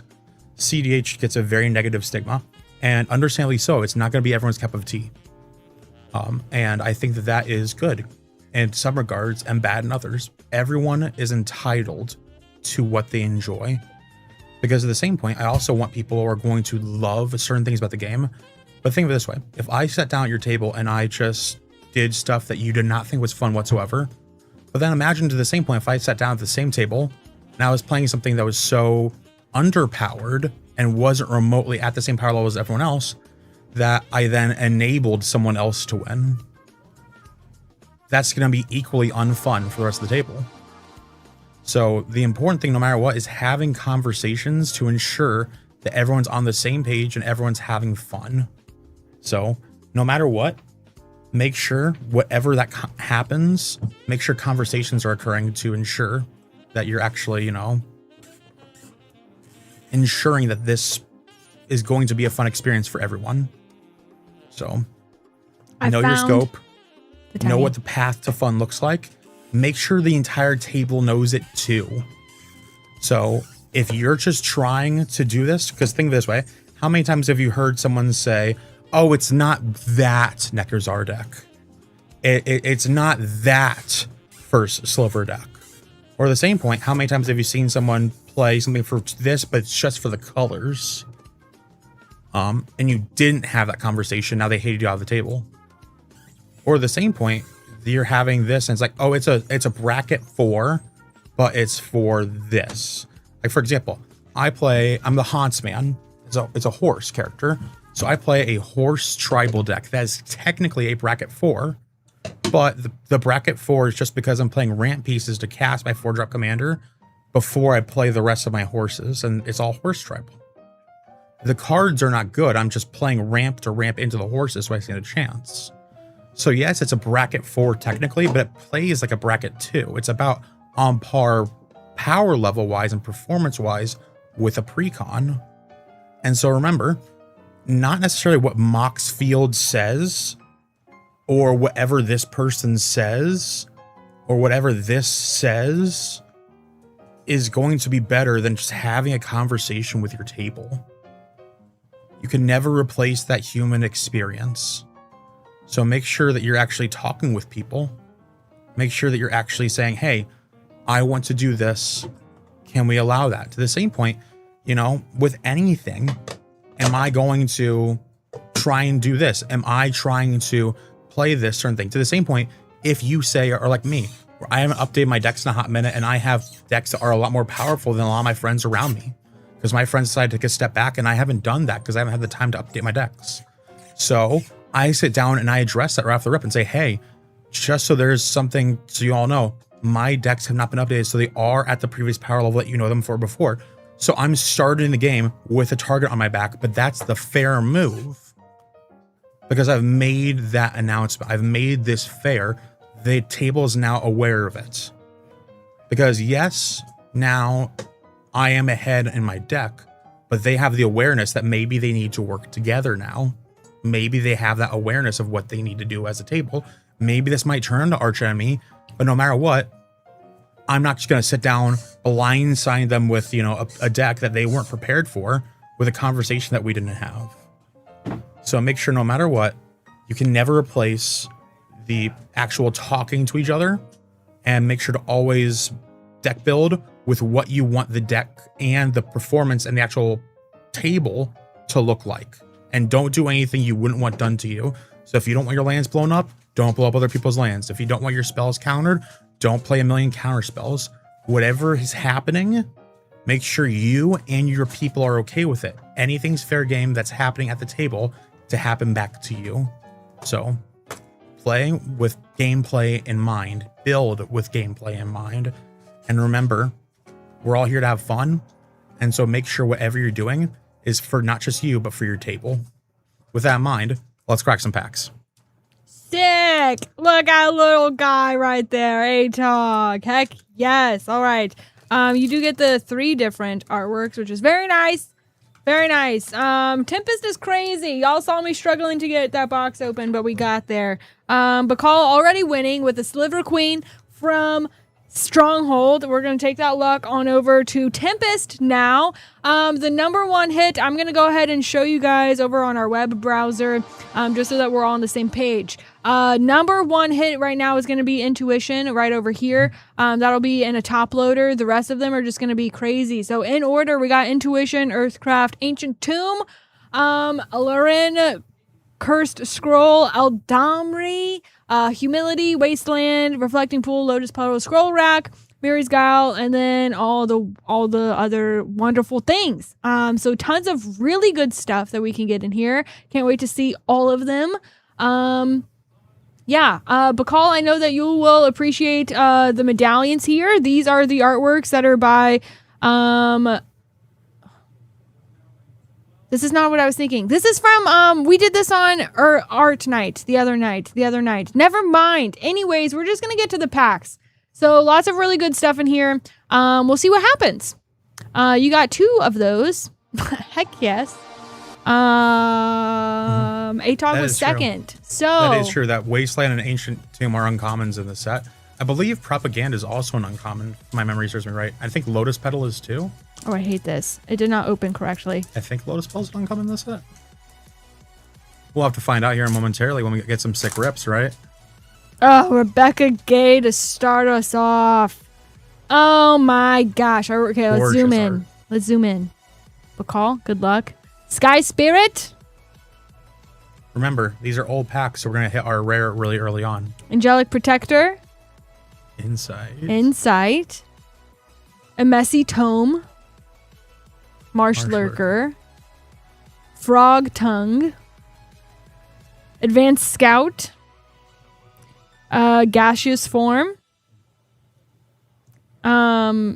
Jeez, that guy reminds me of the guy from Mystic Study. Coercion. Rats of Wrath. I hate to say this, but also like for those of us that love SpongeBob. Yeah, Squidward's house. I was about to say it too. Okay, good. Dang. The secret layer. Oh my gosh. Clergy Envoy, and Vec. You're right. I can't see anything. There's a Lotus Petal. That's right. Nice. It was a common back then.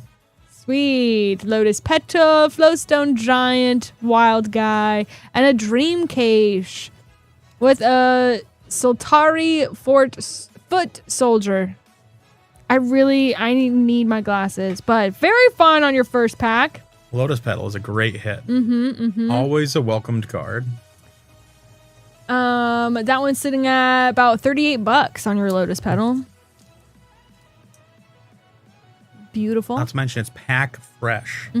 Minty fresh. All right, let's see if I can open this one clean so that we can get you the pack as well. Worst case scenario, you always have that boxcar right next to you. To just dash the top to get you started. I just want to... There it is. There we go. There it is. All right. There it is. So we'll send that pack wrapper with you. You got the ATOG pack wrapper with you. Haha, Which nice. I will say, classic art. Oh my gosh. Here all right. comes the lad. Doo-doo-doo-doo. Warmth. Soltari Priest. Ancient There's an Ancient Tomb. Let's go. As an uncommon, too. Of course, we're getting the good land for Bakal. Oh my gosh. A Heartwood Giant.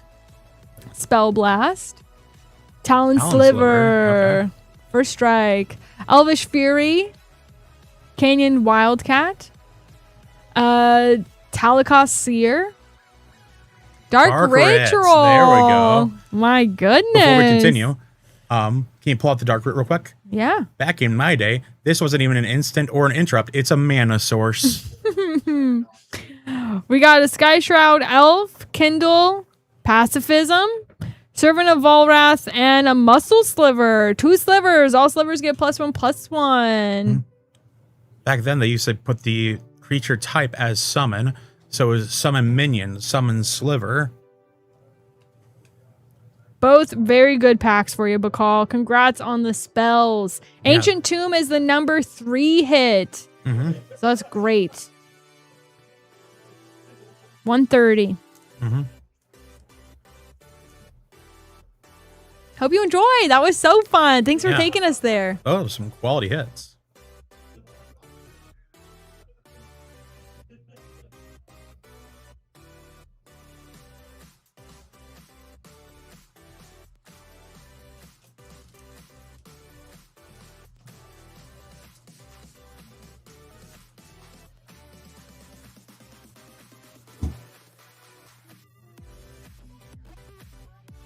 I agree. Those are some very, very good packs.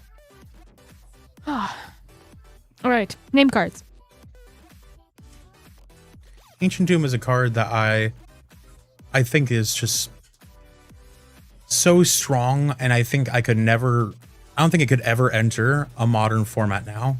I think that Magic is speeding up so much that the damage will never matter now. That card will only get better. That card used to be more taxing because the damage would be more taxing because the games would take longer. Now there's less turns per game because the cards are getting more powerful. The games aren't going as long. You're getting less opportunities to tap this land. So now that that's happening, the mana matters more earlier on. The damage matters less. The land itself is going to be more powerful. So that card could never exist in Modern. So that card is just too strong. We have first pack magic for our friend John. We are trying to find the Cosmic Guidestone once again. That would be really crazy, but we're having a great time so far. So first pack magic is going to be Namor, Scourge of the Seas, foil rare. We got a Crystal, Inhuman Princess extended. Castle Doom, a Fury of the Horde for your source material, and a Gathering Place, borderless foil. Last pack magic. Good luck, buddy.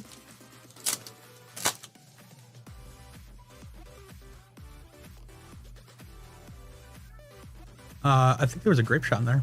Yes. Thor, Asgard's Avenger, Heroic Return. Ruinous Wrecking Crew, Teferi's Protection. Very nice. And Coming of Galactus, panel foil mythic. Nice. Hope you enjoy, John. Playables. Awesome. Teferi's Protection is a card that can never get enough reprints. That is a card that is just... I think every time that gets reprinted, there will always be a person that will then hop in line. They're like, I'll get it when it drops a little bit more. I'll get it when it gets a little bit less expensive. I'll get it when it gets another reprint. And then once it gets that reprint, more people hop back in line. The supply and comes up, but then the demand also then goes up. So that card will always be very welcome to get reprints because there will always be more and more and more demand. I do really enjoy the Avatar one that just was printed. Yeah. That one looks good. And that's the thing. They always keep releasing good versions of it, too. It's not like any of them are mundane. These are all really, really cool, awesome, flavorful reprints. So these are very, very welcomed. Mic Drop has 4 different jump starts. We are starting off with your 2 Foundation, and then we'll see what happens in Marvel Superheroes. Starting off with Ghastly, Reaper from the Abyss, Mythic. Morbid, I remember that one. And Ozox is your anime. I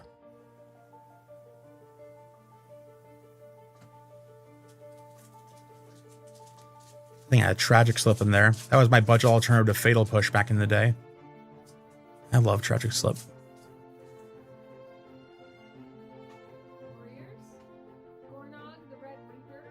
Mm-hmm.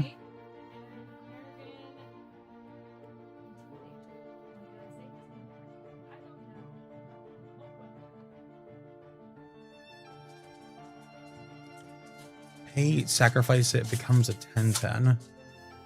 I don't think I know that one. Pay, sacrifice it, becomes a 10/10. Do you know what set it was from?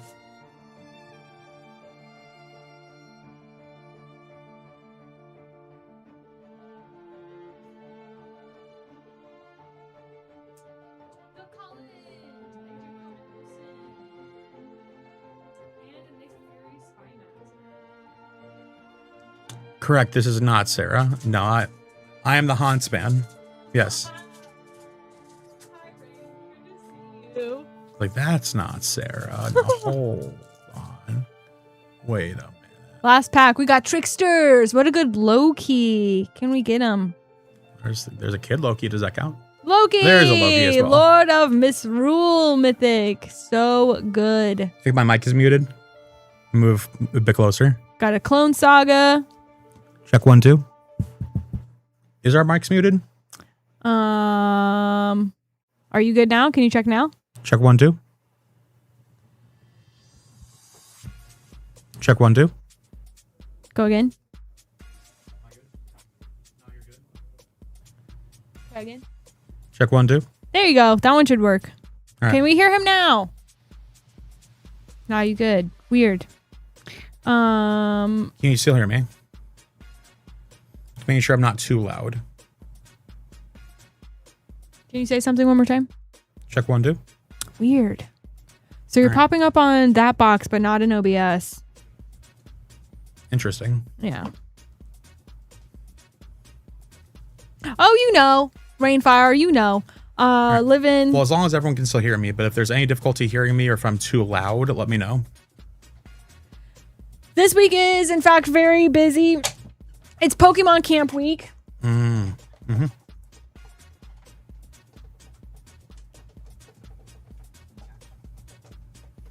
Perfect on your end? Excellent. Good to hear. Good to hear. I did make a hat today. Our craft today was we got to make hats. Well, Ooh, we nice. did other crafts as well. But I put my starter Pokemon. Like if I were to have a starter Pokemon, who would mine be? I always have one answer, and I put it on my hat. Don't laugh at it. Oh, excuse you. I'm going to laugh at it depending on your answer. Turtwig! Okay, that's a reasonable answer, and that's not bad.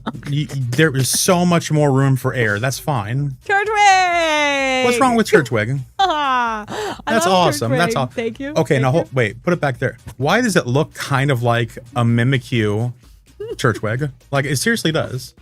Yeah, I don't know. It's in the eyes. It kind of looks like a Mimikyu. We used fabric markers, but they were kind of hard to use. Gotcha. So well, I mean, would have fooled me. I didn't think you had that issue. It kind of looks like he has a mustache going on, but what do you have against mustaches?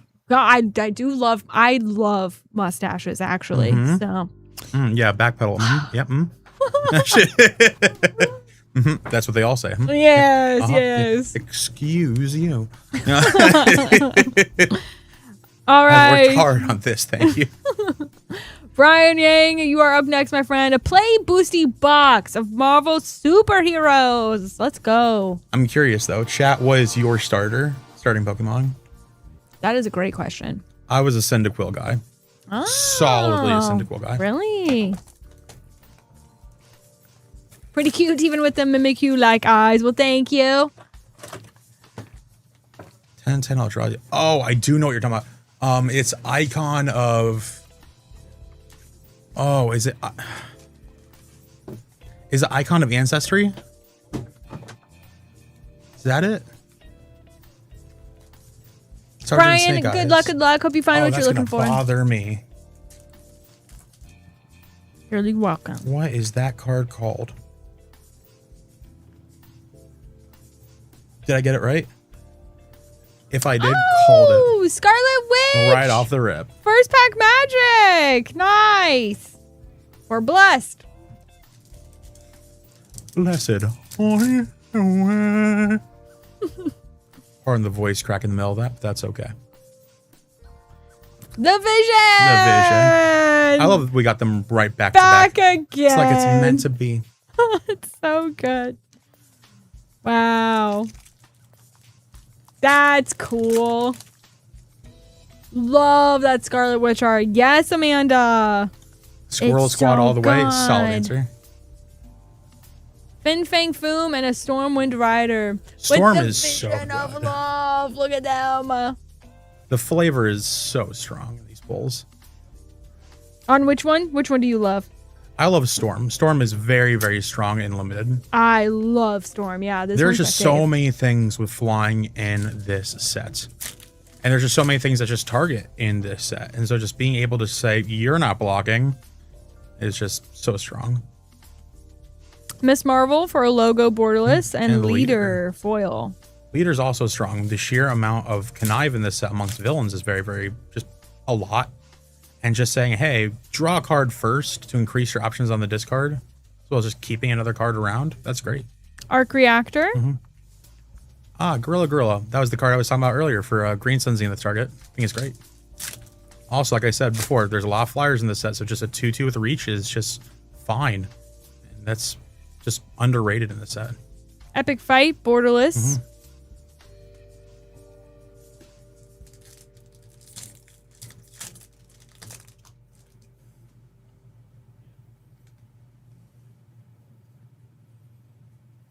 Alien Invasion.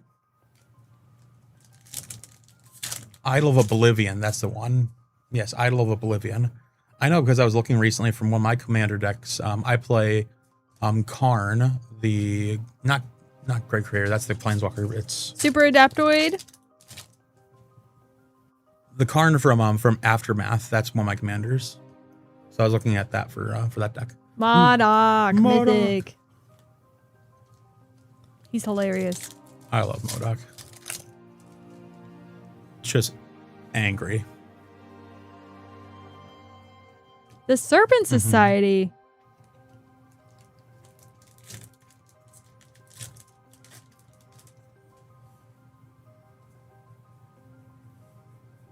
Rancor, source material into Hammer of Thor. Mjolnir, I'm really, really torn on. I think it's very, very good being able to have a Kozilek's Return effect as a discard instead of just as a cast.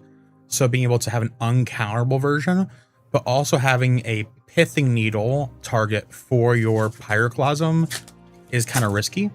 But also being able to just naturally cast it and just deal larger amounts of damage is kind of nice. World War Hulk? Hulk smash. I like World War Hulk. I think having just an access to more show and tell kind of effects is kind of nice.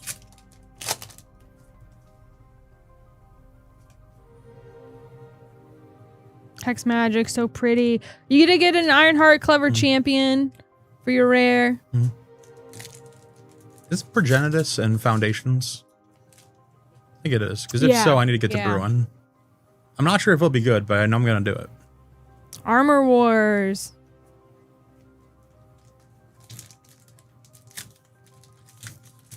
Wish there was a called name Hulk Greenscar. There's quite a few different Hulks out there. Yeah. You never know. Maybe it's a variant. The Mighty Thor, Jane Foster, and Earth's Mightiest Heroes. Just picked up a Helm of the Host for my Urini deck. That's such a good spell. Yeah. Classic. Helm is strong. The Wondrous Wasp. That is my favorite card in the set. And a Foil Alien Invasion. The Wondrous Wasp, I think, is the strongest card in the set. For Standard in particular. I think it is incredibly underrated. 2/1 Flash Flying Wasp Sting. Whenever it enters, tap up to one target creature. It loses all abilities for as long as this is on the battlefield. There's a card for in Standard that will tap and put a stun counter on a creature, and it's a 2/1 with Vigilance. But then beyond that, a lot of these Dimir decks that are trying to play this tempo game are really struggling, and that allows to play another good 2-drop for that deck, which has been on the cusp of greatness for a very long time. Beyond that, there's a lot of these namesake decks where a deck is built around a very specific card. So imagine any deck, but without. That was reminding me to take my medications, but that's okay. Imagine any deck with missing its key card. Imagine Amulet Titan, but without Primeval Titan. Imagine your commander deck without access to its commander. Imagine any single deck, and most of the time, it's built around a key card that says yes, but no. Now imagine it flies, and imagine you can flash it in, and then flash in a Kaito, return it, and target something else. The card's amazing. We got a Hawkeye, Master Marksman, Absorbing Man, Super Soldier Serum, Kingpin of Cribe, and my favorite mythic, Cosmic Cube. Cosmic Cube. Hidden Layer, nice. Taskmaster, perfect for the Hidden Layer.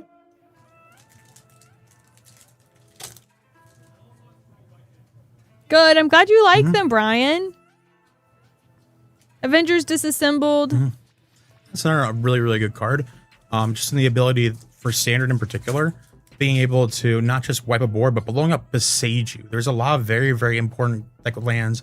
They're just randomly good. A lot of man lands. There's the Great Hall of the Biblioplex comes to mind. Blowing up a Cavern of Souls if you're one of the control decks. Wiping away a board and blowing up a cavern so it turns back on all your counter spells. Blowing up not Beseiju, but the Bossing Say. That's the important one. Blowing up a Bossing Say in Standard, as well as wiping their board, is incredible. So I think that everyone's like, oh yeah, 3 damage to the board, it's fine, it's another one of those. There's a surprising amount of lands that actually matter right now. So that card's gonna do more than people think it will, because it's not just choose one or both. Daredevil, Man Without Fear, Baneslayer Zemo, Electra, Daughter of the Hand. About 5 more packs for you, Brian. Hello, Manny. Thanks for coming to hang out with us. Just a reminder, after this box, we are doing our giveaway. So if you haven't already, this is last call, ! Enter to enter our giveaway. We are giving away a deck box. Namor, the Submariner, for a mythic. I was mentioning earlier how I think that one's very, very strong, because to my understanding, you do not have to actually pay mana for the spell. It just counts how many pips are in the spell's mana cost. Not that you actually paid for it. So if you cast Force of Will, because it has 2 pips in it, you'll still get the 2 Merfolk out of it, even if you didn't pay the 2 mana in the cost. So if you pitch cast it, you can still get the guys. It's great. Superhero Civil War, Loki, God of Mischief, and an Epic Fight. 2 more packs, Brian.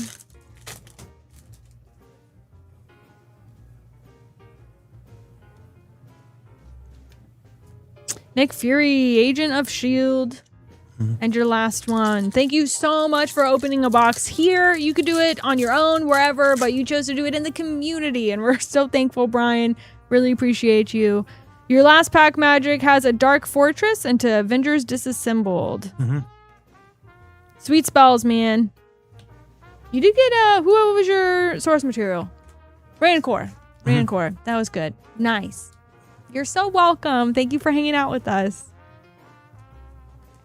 Just a reminder, you do get literally everything. We only sleeve up the rares, mythics, and anything over $1, but literally all of it is yours.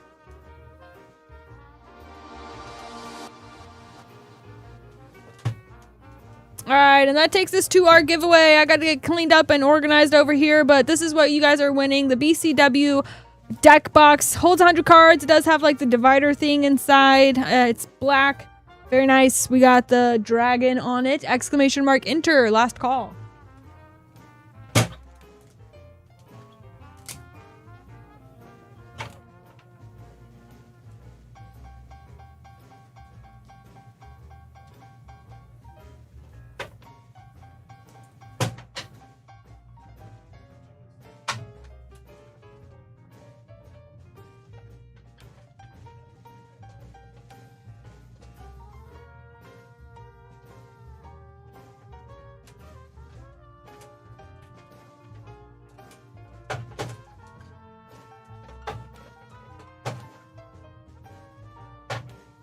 All right. Thank you all so much for those. The winner is Power Tacos. Congratulations. You won yourself a deck box. Congrats, Power Tacos. Snap. If you could send us an email at support@moonshotgamestore.com, or actually let me copy and paste this. I don't know why it doesn't go to Twitch. Here we go. Power Tacos. I should have just done Twitch. Oh well. Thank you so much. There it is, Power Tacos. If you click on that link, it's set up so that only you will be able to claim all the information. We got all kinds of congrats for you over on YouTube as well. But you got this deck box, so just claim it through that link, or again, send us an email at support@moonshotgamestore.com. We'll take care of you. Our next giveaway is going to be in 26 more likes. We have to get to 60 likes on YouTube in order to do that, where we're going to be giving away these purple matte Dragon Shield sleeves. This is true to color. Very nice. We need 60 likes, and then that giveaway will unlock. And think, no, those are the opaque sleeves as well. So those ones are not see-through. So you can actually use your double face cards in there. One of my favorite colors as well. The purple ones are beautiful. Like a deep, like royalish purple. It's gorgeous. I'm just making some name cards really quick, and then we'll keep it rolling. I couldn't help but notice also that was one of the older boxes of Dragon Shields, which I like because as someone who's been using Dragon Shields for a very, very long time, the older print run of those specific color are just built just so strong. Those things lasted forever. I am gonna run to the loo really quick, so just throwing that out there. Thank you all for hanging out. Roller's gonna hang out with y'all, and then when I get back, we'll get through all of our friends here. We do have like battles available and stuff if you have any questions. Nick's gotcha. Excuse me. So I've been talking a lot about a lot of the cards I think have a lot of play and a lot of potential in this set. I'm curious about two different things. One, what do you think has a lot of potential to see play coming out of this set? And two, what is a card in general, this set or another, that you think is good or maybe on the cusp of being good? You know, your, what's this? Secret favorite, you know, a pet card, something that's, you know, I want this to be good kind of card.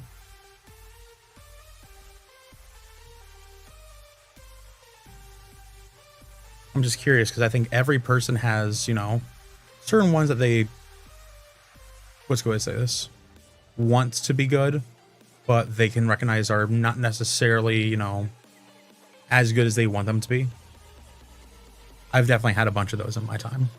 There have been cards where I've been like, I just want it to be better than it actually is. Speedball New Warrior. That's definitely up there. There's a lot of different ones.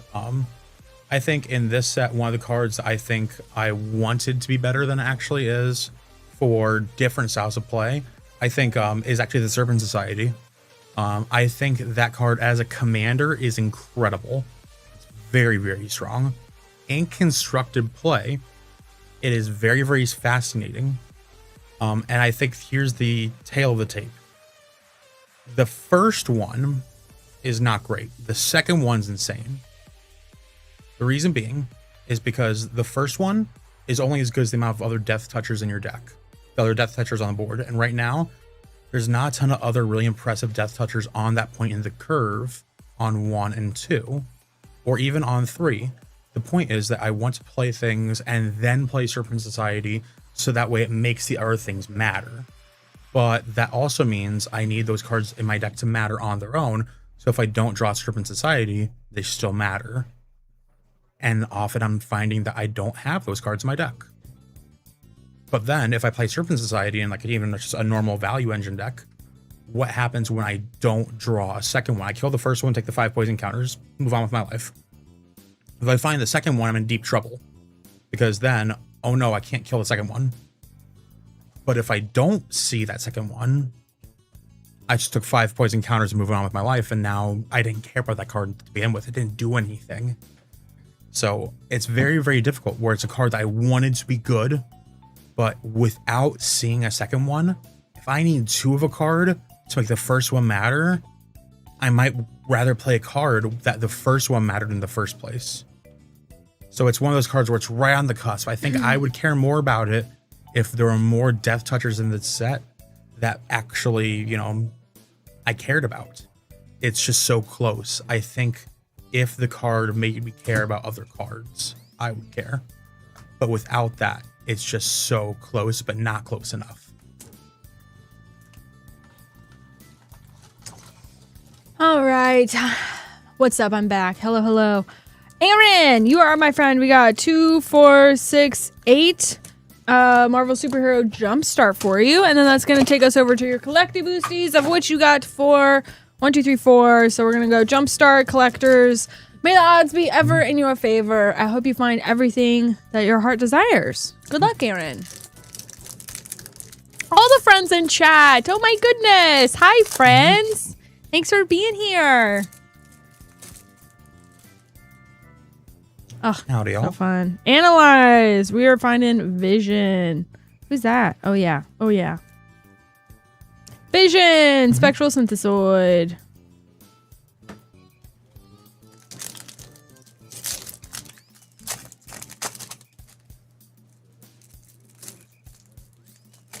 Oh, hi, Roll. Oh, my gosh. It's a good day for a family reunion in here. Just in time for Lucky himself. Oh my gosh. Lucky the pizza dog. Tippy Toe. Pet Avenger. I love all the different character. I'm not character, but the what's it called? Pet Avengers? Yeah, Pet Avengers, the creature types. That's the one.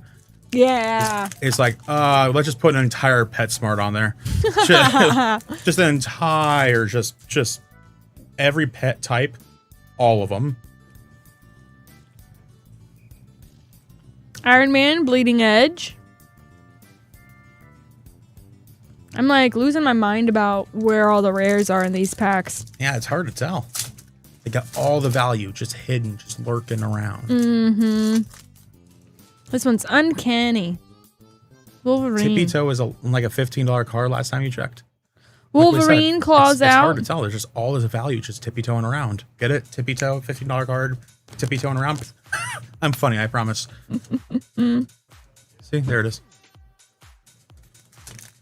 Well, thank you, Black Widow. See, that's what we need. We need some help sometimes because there's so much value in the set that sometimes we need a little bit of help spotting these things. So thank you. Sarah! Hi, Sarah! Hi, Sarah. Also, it's Pokemon Camp Week, so I need to text you back. I'm so sorry. I've been here since 9 a.m. And I'm here till whenever we leave. You know how it is, so. I need to text you back. I know that. Crimson Cowl.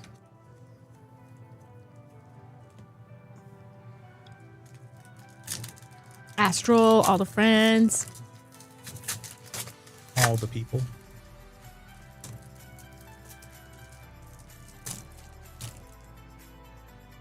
I wish there was like a full art of Daredevil Born Again with Daredevil's logo in it. Is Daredevil one of your favorite?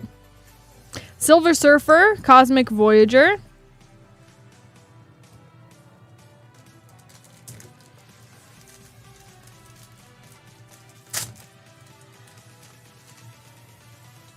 At least we got the pull tabs on these ones. That's nice. I hate when they don't have them. Mm-hmm. Boosted. All right. Jack of Hearts. Vision of Love. And your last Jumpstart pack. Wolverine's also a solid choice there, Snake Eyes. I was always a Hulk guy. I like Hulk quite a bit. Equipped. Oh my gosh, look at that artwork. That's crazy. That's awesome. Wow. We got a Captain America Liberator for you. And wow, that's pretty. Captain America's shield. I really want them to do, I don't think they will, but I would love for them to do specifically like a full X-Men set. Mm-hmm. That would be so good. Will they? Probably not. Well, you never know. I mean, they've got big plans. I mean, we've still got a lot of, what is it, 4 more Infinity Stones to do? King T'Challa. Black Panther seen borderless foil. Nice start on your collector pack here. I think that card's very playable too. Toxic Deluge, Iron Man, Final Showdown, into an alien invasion. King T'Challa, I think, is very, very strong, given there's a High Noon deck that's currently seeing play in Standard. And I think that that card's very, very good with a lot of these decks that are playing like things like Opt right now. Just thing to know, that's not just you, it's you and your opponent. Whenever either of you draws a second card, then you draw a card. So I think that card's very, very strong. Also having a mana sink to just flip it. So if, you pass the turn to your opponent, they don't do anything that you care about responding to, you can just flip it. And it's very, very good. Wolverine, Fierce Fighter, Hinterland Harbor, Worlds Within Worlds, Heroic Intervention, and Avengers Under Siege. And I like all the different arts for Heroic Intervention, because there's so many different times when they were, heroically intervening. True. Highlighting that in multiple different versions of it is so just well done. I just wonder, how did they, it's Marvel Comics. How do you choose which heroic interventions to use? Daredevil, Fearless Fighter, Loyal Retainers, The Mighty Thor, Jane Foster, Righteous Fury, and the Hammer of Thor for a scene borderless. I can't decide which is the best art from Mjolnir. They're all so good.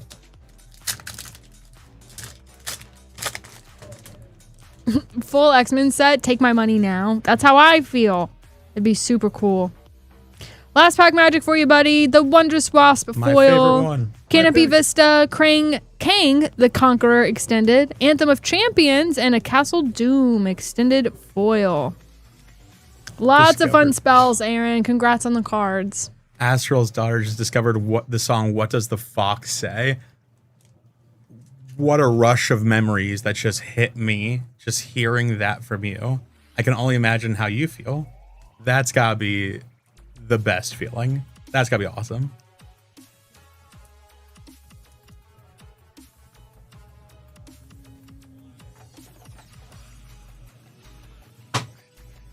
That was a time in history, I will say. Just all the different, trends back then. What Does the Fox Say was an interesting one. There was all these different songs just back then. It's just different now. Ooh, Bacall back at it again. Yeah, we are back with our bestie Bacall. They are bringing us to our third and final box that we have yet to open, and that's going to be Exodus.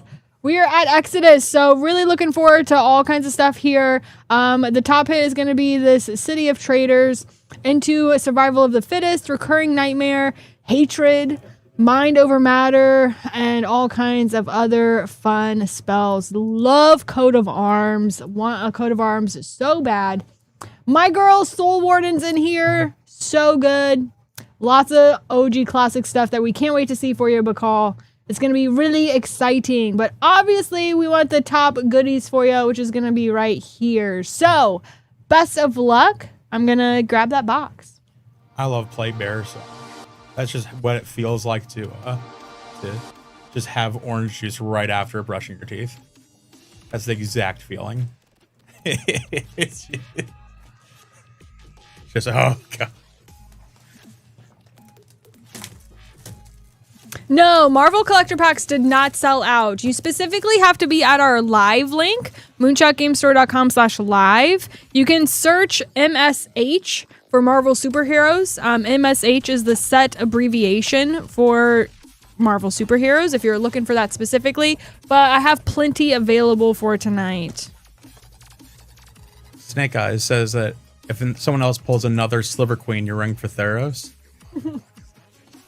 Or, and hear me out on this one, you could pull a Sliver Queen. All right, Exodus. We're going to zoom in, Bakal. Good luck. You've gotten bangers so far. Bangers for Bakal always. Here we go. Exodus. Our first ever Exodus on Moonshot Rips. I'm going to do my best to save one of these wrappers for you. Will Bakal continue to get some absolutely sick rips? Because Bakal has just been hitting the best out of these. Let's keep it going. The age glue on these things. I know. Difficult. I hate it. I don't think I can save this wrapper. We're going to have to try for the second one. Is what it is. That's fine. Can I say that one? I'm just going to go for it. You're going to go for it? All right. I'm going to say there's an old technique too. They have the double flap on the inside of those things too. All right. We're starting with the plated rootwalla for Little Lizard. We got a whip tongue frog, sonic burst, shield mate. Get a mustache on there. Nausea, little fairy, super cute over there. That's a fun card. I like it. Rootwater alligator, Dalsy cutthroat, cartographer, spike cannibal. And your first rare, Dominating Lycid. Dominating Lycid. Blue spell. Dizzying Gaze. That artwork makes me have a dizzying gaze. We got the Hawk. Death's Duet. And Bequeathal. With School of Piranha. Bunch of fish. Cool to see your first pack, Bakal. Can't wait to see what number 2 has.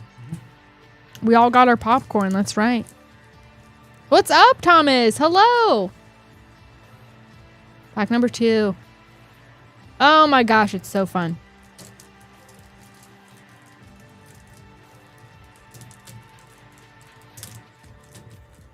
My 4 friend. Mind Over Matter in one box? That's crazy. Worst case scenario, those center little things can come apart too. Or that works too. There we go. All right. Wood Elves. Beautiful. Classic. Rebecca Gay artwork for you again. Pretty. Merfolk Looter. Ooh, another classic. Onslaught. The Visionary. It's pretty. We got the Cat Burglar. Plated Rootwalla. Spellbook. Ooh, nice. That looks good. Fugue. Medicine Bag. Sky Shroud Warbeast as your rare. Death's Duet. A Jackalope Herd. Oh my goodness. The Robe of Mirrors. Cindercrawler. And Alley. Alley? Sure. Spellbook is a fun card for you to get, as well as the Scout Shroud Warbeast for your rare there. Star Trample. Trample is always super fun. So thank you so much, Bakal. Really excited to see all those old packs opened. Once in a lifetime thing to see, really. I mean, those are crazy. I've never been able to be a part of that. So it's all thanks to you. Thank you so much. Hope you enjoy your cards. We'll get those to you safe and sound.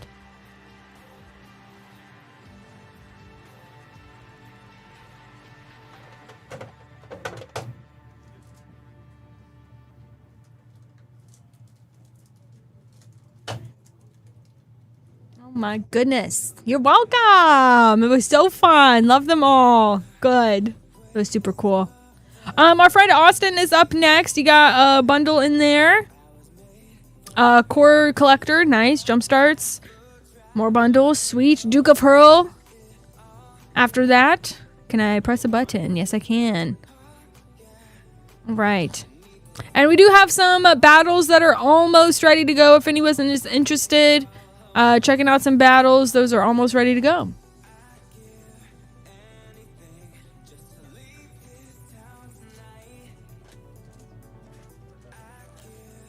Noon, which boxes are you referring to?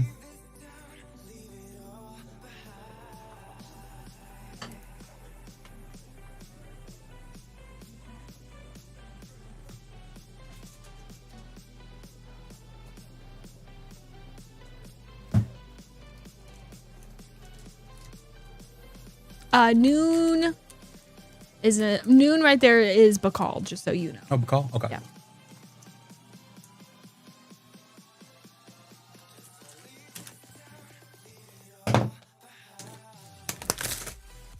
It's almost time for dinner. Gosh dang. As always. Wouldn't have it any other way.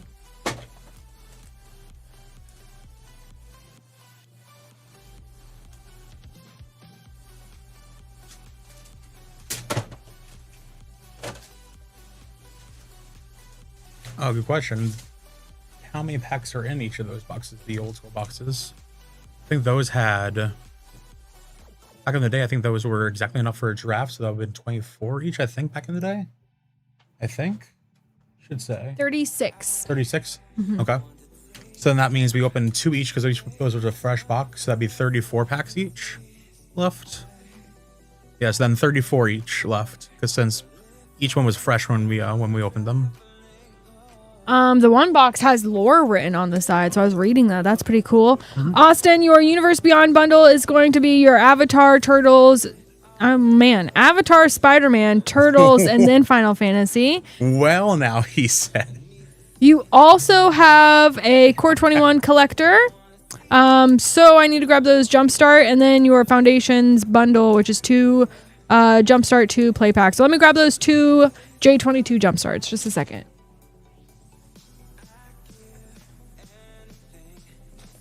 Just the well now. Why do I feel like I'm about to see the most ridiculous thing about to pop up in our up next? Like, I'm about to see just... was 34 times 3.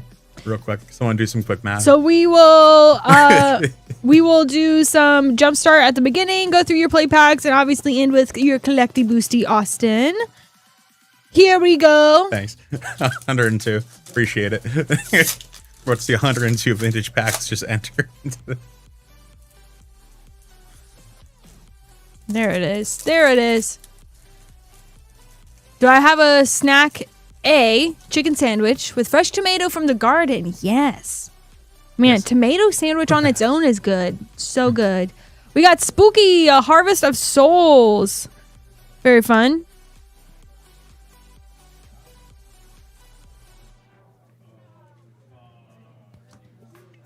I thought I saw Wiley Beckert in there. There was a bone picker in there. I love bone picker. That was one of my old favorites from Amon Kept Block. Fresh garden tomatoes are top tier. I know. I eat them like an apple. They're so good. Bacon tomato sandwich is my favorite. Yes, it's wonderful. Cranko Mob Boss for a rare.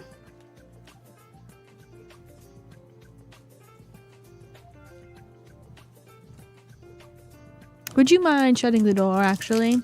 Cool. Thank you, thank you. Oop, oop, oop. Where'd my mouse go? It's frozen. Hello, mouse?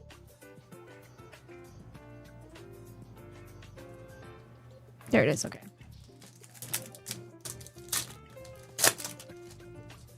That was silly.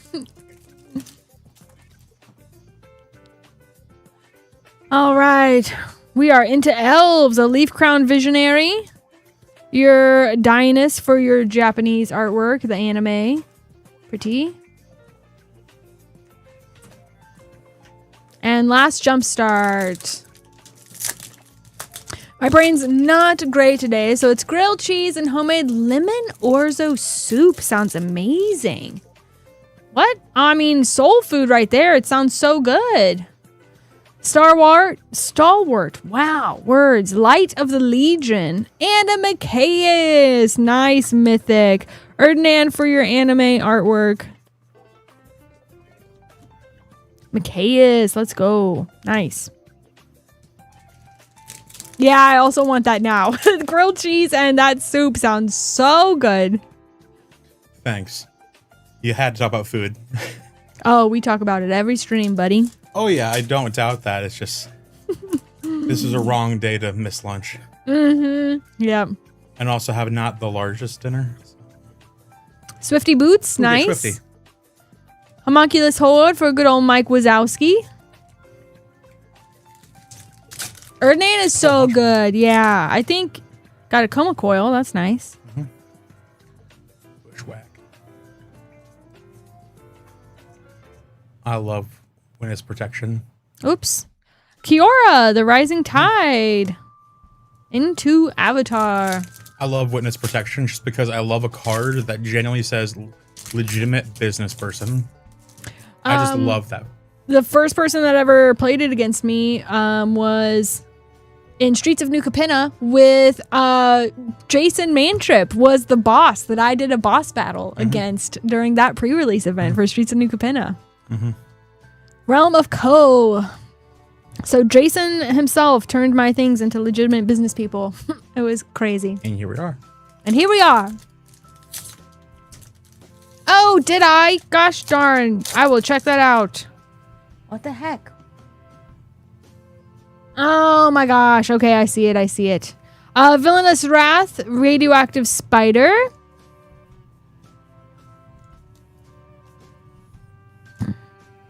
I will fix that before I get to your collecty boosty, Austin.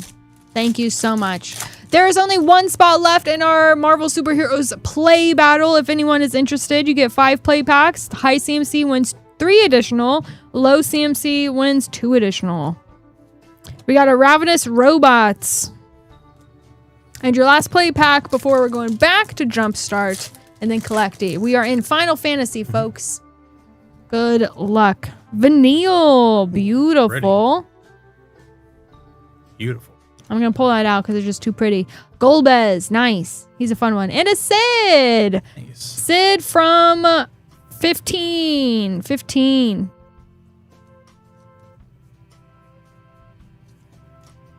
That's sweet. So Austin, that's my bad and your extra packs. So congrats on those. I'm so sorry. I will grab the right ones and I will send communication to fix our thing. Oh.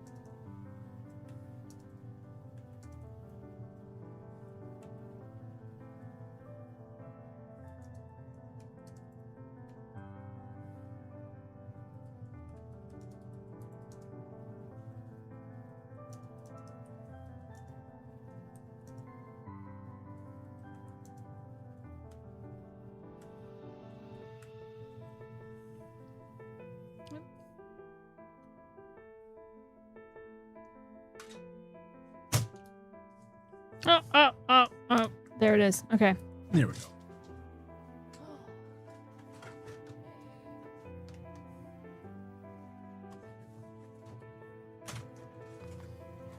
Everything is in weird spots now. We're getting familiar. You know what? Good luck on your Ristic study, man. Just for all the trouble. I hope you find it. LOL Marvel collector packs are showing sold out on the live site.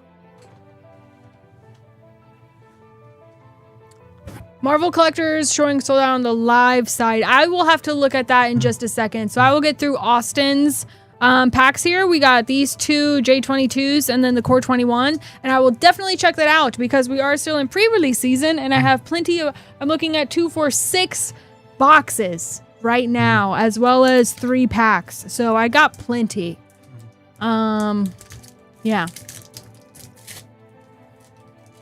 So just a second. We'll get through these and then I'll see how I can fix it for you guys. I did not miss these. Oh, there it goes. Futuristic Study. We got cats. Regal Carousel. I love Regal Caracal. I love that card so much. The fact that it gives other cats not just the Lord effect, but also gives them lifelink.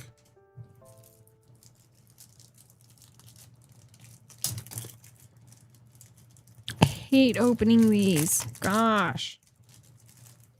I mean, yeah, cats are good. We got rats this time. Cats and rats. So, a Dread Presence. Ooh, that's a good one. Anime artwork on Conductor of Cacophony. Nope, I'm kidding. Feast on the Fallen. That always gets me in this pack. It really is. Yeah, lifelink is extra turns in Casual Commander. It really is. If they can't kill you and it takes extra time, then yeah.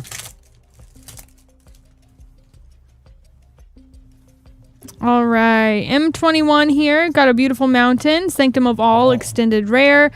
We got the Subiria for a foil. Ruined Halo, extended foil.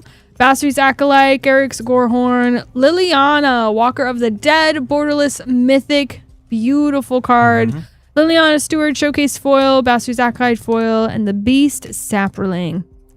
Super fun to end on the Liliana. That's a sweet spell. Hope you enjoy all of the cards. Thanks for grabbing some packs, Austin. I remember doing so many pack battles with specifically that collector booster, core set 21. I remember doing one with Jason, and it was a big one. We all put a pack in. Winner would get a pack from everyone. It was winner take all.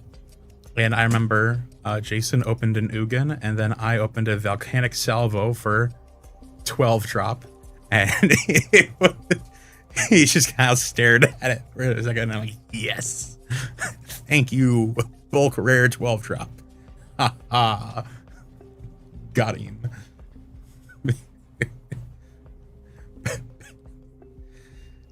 That thing was great. Was it a good card? No, but it won me a lot of very good cards.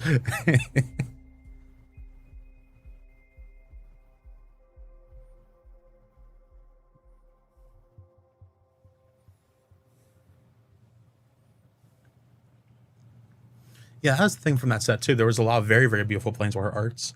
That set was just incredible because also there was a lot of cards that were just very meaningful reprints for the time. At the time, Scavenging Ooze was a very big reprint.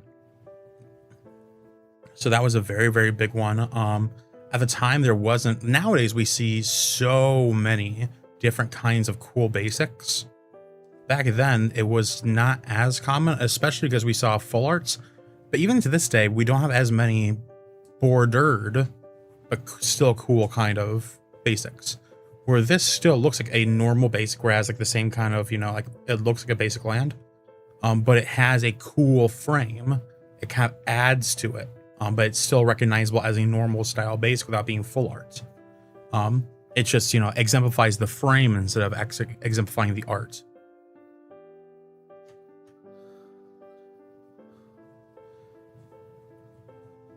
Exactly. I agree with you. There's part of me that says, yeah, it's cool that we have, I want there to be a lot of different versions. But I do want also there to be a bunch of, what's the way I say this? I want them to feel special, all these different basics, but I also want there to be availability, because as much as I say, oh, I want them to feel special again, that same time period was a time when Zendikar full art basics were like expensive just for basics, like $5-10 for one basic. So I am gonna send the link in chat, but it should show you if you click on that link right there. We have 114 MSH collectors still available for the live stream specifically. So I tried it a couple different ways, and it definitely seems like everywhere I go, I'm not having any issues. So I forget who was letting us know about them being sold out. If you could let me know specifically what you're looking at, what you're running into, so I can try to just troubleshoot that for you. But I put the link in chat. That's where you can find the Marvel Superheroes collectors. We have 114 still available for this evening, so you should be good to go on those. Duke of Hurl is up next with a Commanding Masties Collecty Boosty. Ooh, there's a Nice. set. They're back. Yes. Okay, so that is working for us then. All right, excellent. All right, new box. Good luck, Duke of Hurl.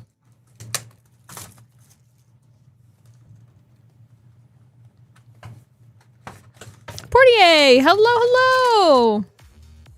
Thanks for coming to join us.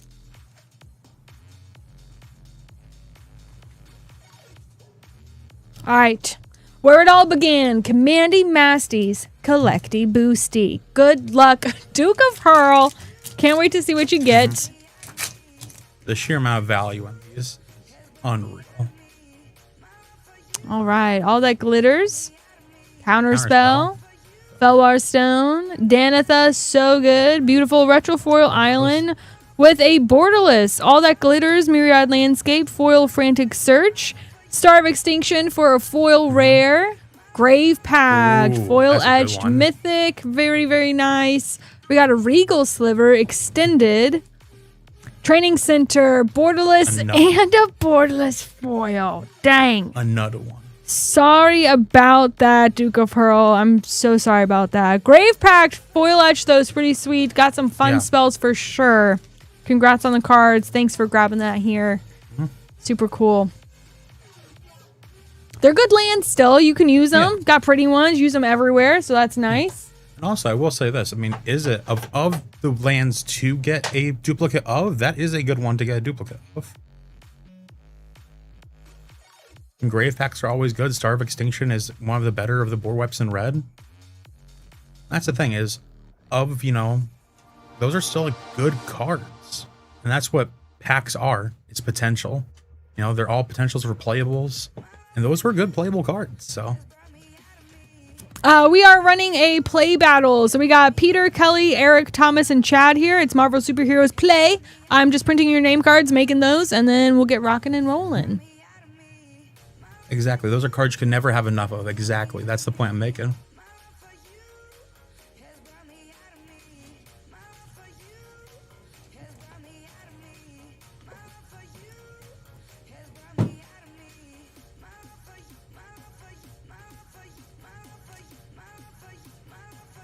There's a lot of cards that I always just try and, stock up on, make sure I always have enough of certain ones.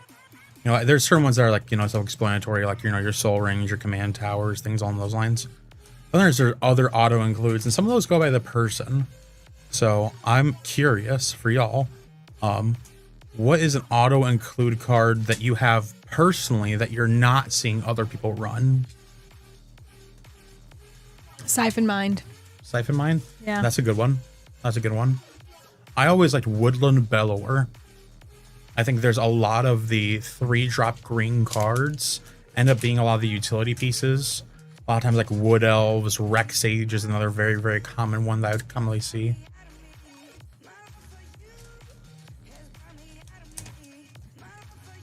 Hunting Grounds, yeah. Yeah. What? People running Hunting Grounds. Don't make me tap the Hunting Ground sign. Nice. That's funny. Okay, where is it? Right here. Lunar Insight, okay. So this is why you ask, because there's a lot of these cards that, some people are, I've heard, but it's like I wouldn't have thought of that as an auto include. But, those are cards that I can... Lunar Insight. Those are cards I'm like, I can respect that. I can respect that is a reasonable answer to me. All right, 2 for the low, 3 for the high. 5 for Chad. 5 for Thomas. Oops, 5 for Eric. Okay, basic lands is not an answer. Like that. Well, I say that, but then I played so many decks that have like a surprisingly low amount. Well, okay. Begs the question, how many basic lands do you play on average per deck? Let's say for a 2-color deck, how many basic lands are you going to play? All right, Peter, you are in spot number 1. We are kicking things off. You got 5 play packs, Marvel Superheroes. We are going across rares and mythics, counting the CMCs.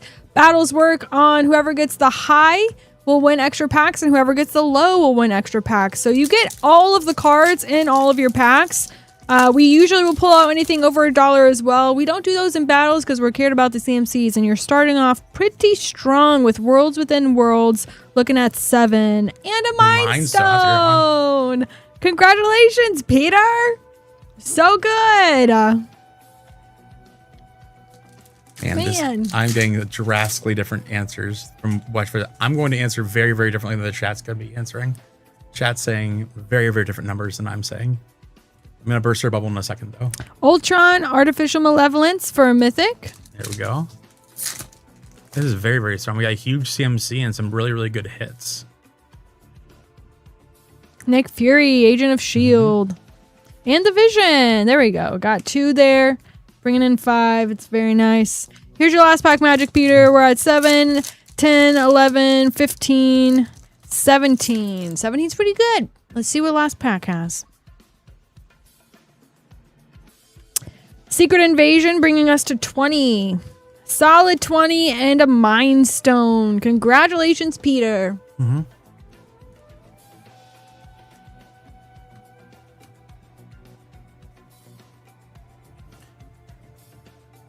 All right, so chat, I play on average for basics in my commander decks.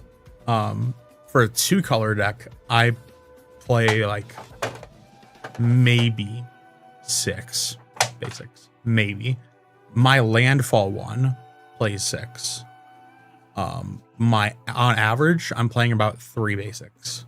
On average? On average. Mine is going to be like 28, 30. Yeah.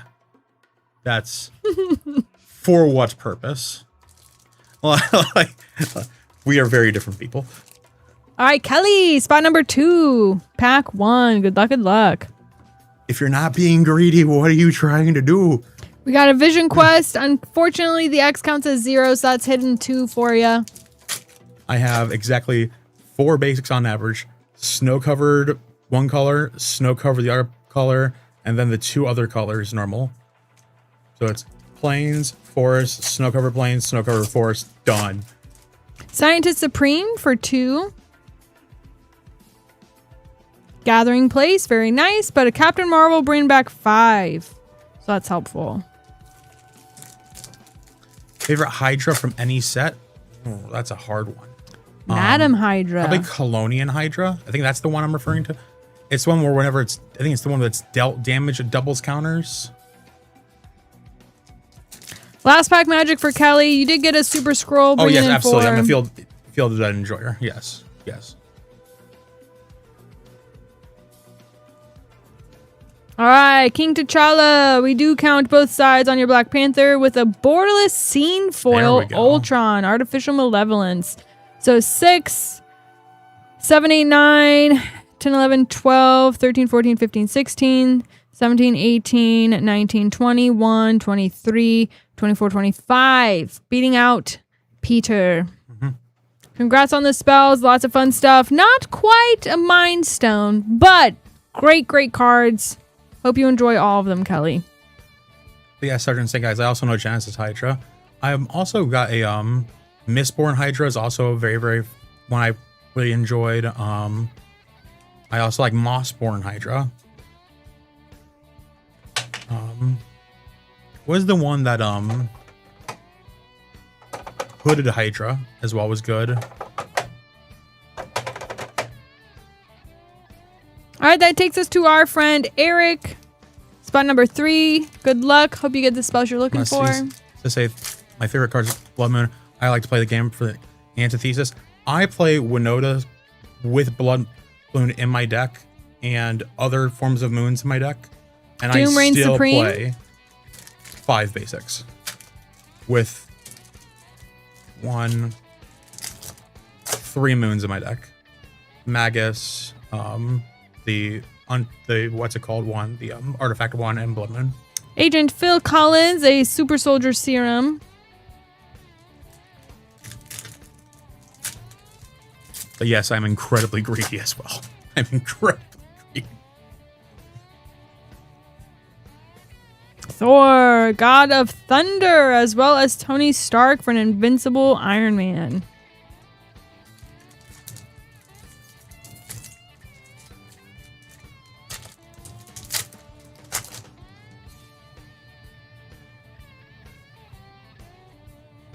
Or actually, all be one Hydra. Let me look that one up again. I don't. Quicksilver, Origin of Avengers, and your last pack, Eric. Good luck.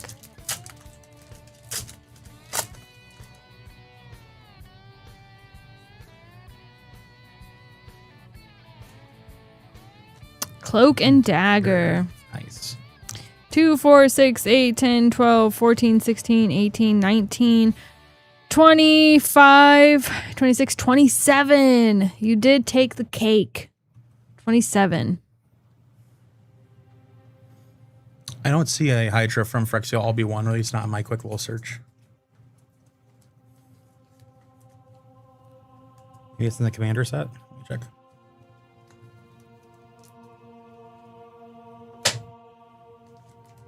All right, Thomas, you're up, my guy. Good luck, good luck. I don't see it.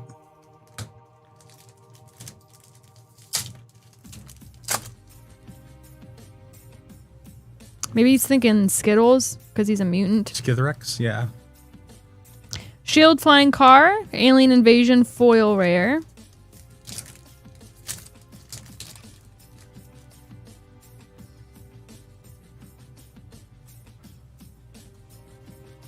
Ares, God of War.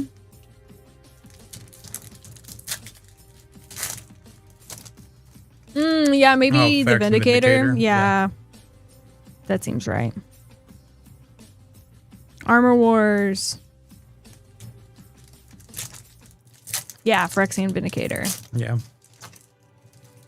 I love they made an opposite to Phyrexian Obliterator, which that was a card that ruffled a lot of feathers. I can't remember the last time that I played that card and was like, oh wow, I'm glad I played this game. This isn't making me upset whatsoever. Because every time they have the Obliterator, they have to have like a fight spell or something to go with it. I'm like, oh wow, I was playing the game a second ago. Miss Marvel. I'm just kind of loitering. And a last pack has Hidden Layer, very good card, but a Heroic Feast to get you some points. So 2, 4, 6, 8, 10, 12, 14, 16, 18, 20. Does tie you for last. So we'll see if we have to do a tiebreaker. But congrats on the cards, Thomas. Hope you enjoy all of them.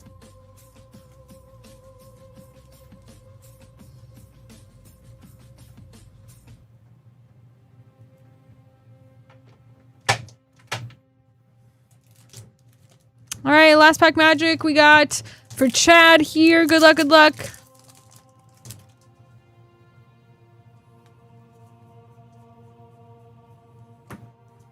The Sentry, Golden Guardian. Love the design behind the Sentry. Just giving your opponent something, but giving it vigilance, so that way it's just their thing doesn't actually matter. Ooh, that's Simulacrum Synthesizer, Wolverine Fierce Fighter. It's fun to see where the source material is. Well, this is fantastic timing.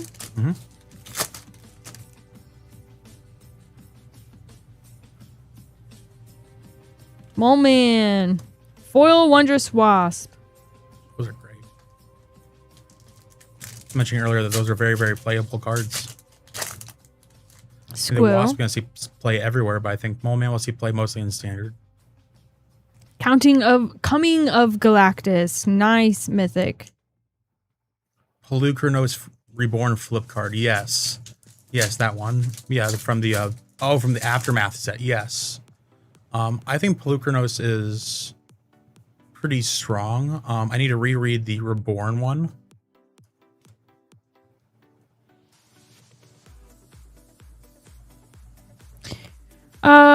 I lost count. 2, 4, 6, 8, 10, 12, 14, 16, 18, 20, 22, 24. So it does take you through to the middle, Chad. But you got the source material. You got some fun cards. Coming of Galactus, great mythic. Hope you enjoyed them.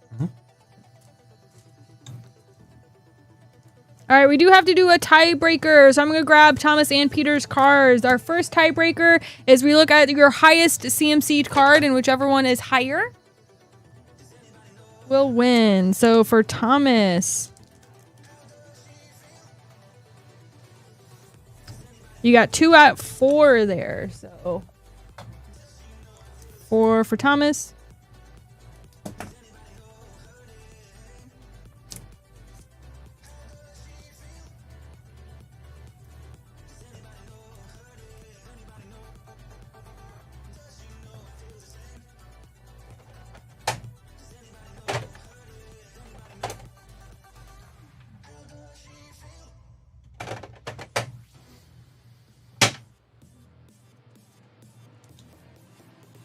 Peter. I'm looking for Peter. Peter. Peter,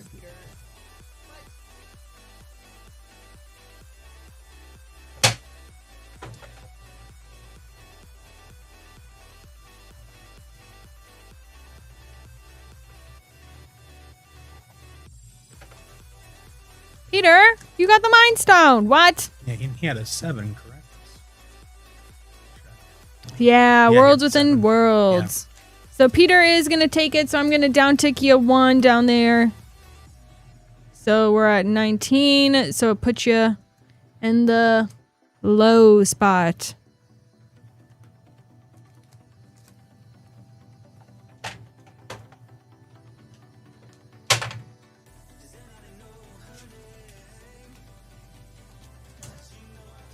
All right, so that means Eric is at our high, winning the 3 additional packs.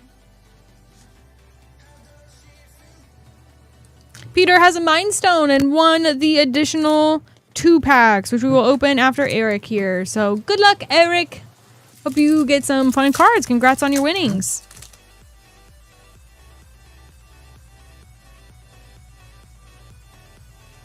Bruce Banner, Invincible, Incredible Hulk. I mix them up every time.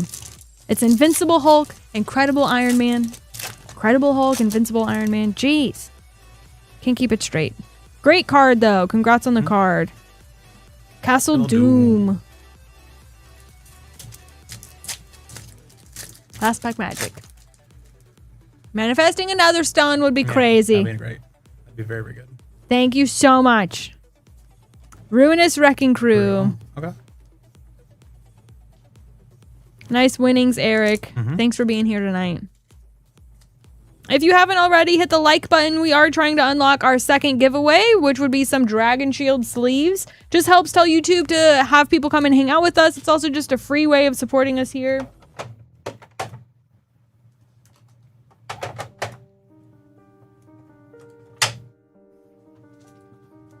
And then after our 60 like giveaway, we would have our 90 like giveaway, which will be a beautiful Lorwyn Eclipsed playmat. We got 2 winnings for Peter. Hope you find all the cool stuff. Good luck, buddy. First pack has a Super Soldier Serum. I did my part. Thank you so much. I did my part. Congrats on the Mind Stone on a play pack. Yeah, that was sweet. Stormwind Rider. Love her. Card's so strong. So strong.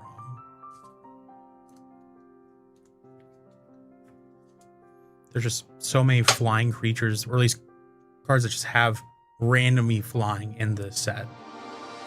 So it's just making sure that you can just remove things from combat and just say, hey, my things have flying, your things can't participate in combat all of a sudden. Whether it's blocking or attacking me in general. I had someone that just slammed all their rares, and then I was like, that's awesome. My turn. And they're just like, they just looked at their hand. They're like, my cards do nothing now. It's incredible. Tony T up next. Thank you for your patience. We got 6 Marvel Superheroes, 2, 4, 6. Yes. Collective boosties for you. May the odds be ever in your favor. Good luck.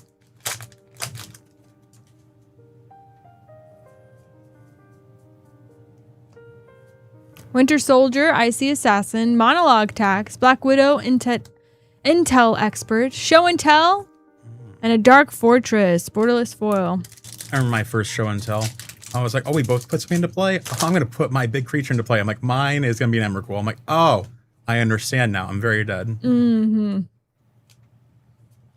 Epic Fight, Sunken Hollow, Winter Soldier for a logo borderless, Roaming Nice, Throne, Roaming Throne. Doom variant, and Miss Marvel logo foil. Remember how I said earlier that there are certain cards like Teferi's Protection that will, no matter how many reprints they get, there'll always be a welcomed reprint?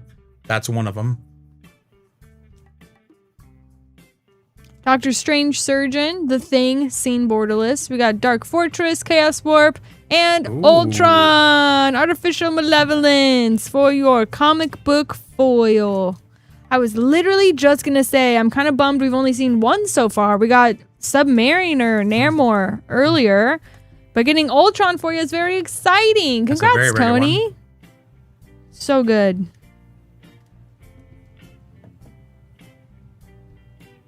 Yeah, it's great. Mm-hmm. Let's go. 3 more packs. Mm-hmm.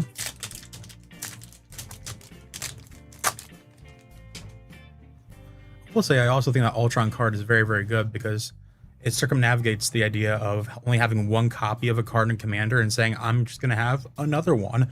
Imagine any card that you wanted more than one of. Now imagine it's in your command zone.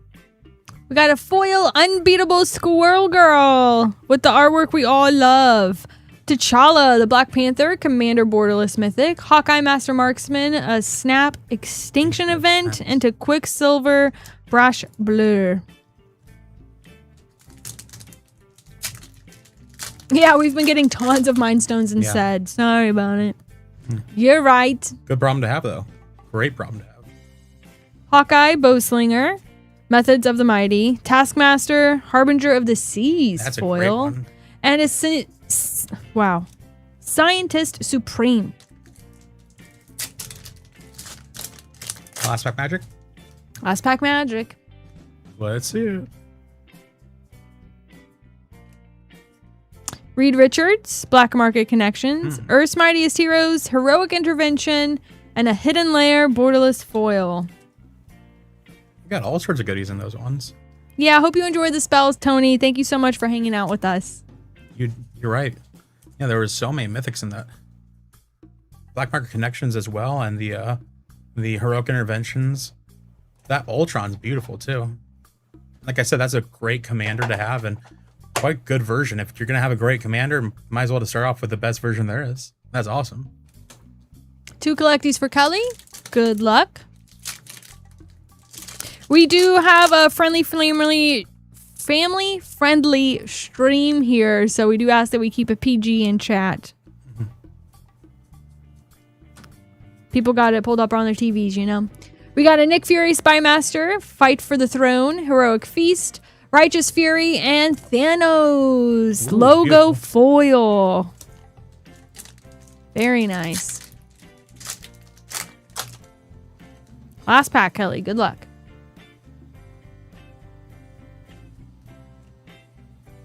Ooh, Jennifer Walter, Sensational Shield She-Hulk for your scene borderless. Beautiful.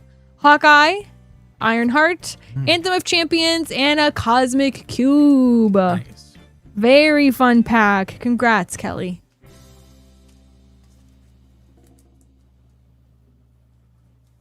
Cube. Cube. Cube is life. So it's fitting. All kinds of goodies for Nick. I'm going to grab those just a second. I just like that Jennifer Walters card quite a bit. I think that Voice of Victory is a very, very strong card, but one of the things I kept running into was that was a 1/3, and although it attacks and makes some 1/1s, not having enough power in combat by itself meant that people could just double block pretty effectively and kill it. Jennifer Walters being a 2/3 might actually matter a surprising amount of the time. So I actually think that that thing might actually see some standard play in some situations over Voice of Victory. Also, if you're in green, the ability to flip it is actually somewhat possible too. I think you're going to be seeing more commonly than not, you're just going to end up playing it for the first side. But having access to the backside is important. You know, I'll never say no to a card having more text and having more modes and being able to do more. Options is important, and having more ability to do more things means that's another thing that your opponent has to play around too. And when you get to those board stalls, the ability to say, hey, I have one more trick up my sleeve is usually the difference between stalling out and actually winning the game. And many times in these really controlling kind of decks, which we're starting to see more of, the ability to say, I have a perfectly comfortable ability to just keep cards in my hand and just make this one threat that you're already having to fear, the ability to not respond, and make this card even more scary. Flip this thing and make it where not only do you have to care about it, but now it's harder to kill and makes everything around it harder to kill. So I think that card is, you know, very similar to Voice of Victory, but it also has more text in a lot of different ways. So it's a card that I think is actually, you know, a bit more slept on than people think. So that's a card to watch. All right, Nick, you got 4 MH3 play packs, 2 MH2 collectors, Secrets of Strixhaven, and we will end with the newest set, Marvel Superheroes. Fingers crossed. Good luck.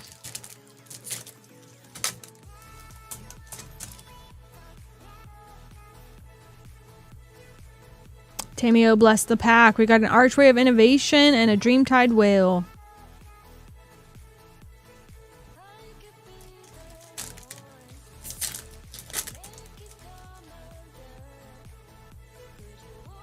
Monumental Hinge, Borderless Rare, and Arena of Glory. Nice. The Herald's End, Writhing Chrysalis. I'm looking at all the yellow draws because I'm playing Brood Scale in Modern right now. Nice. Can't help but escape the Flooded Strand. Let's lands. go. Priest of Titania is nice. Just gonna say I can't help but escape all the creature combo decks. It's just my calling in life. I love it. Jinkyu, Future Shaper.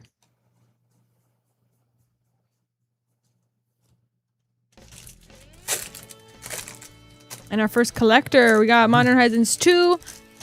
Some crazy foil etch stuff for you. Let's see what happens.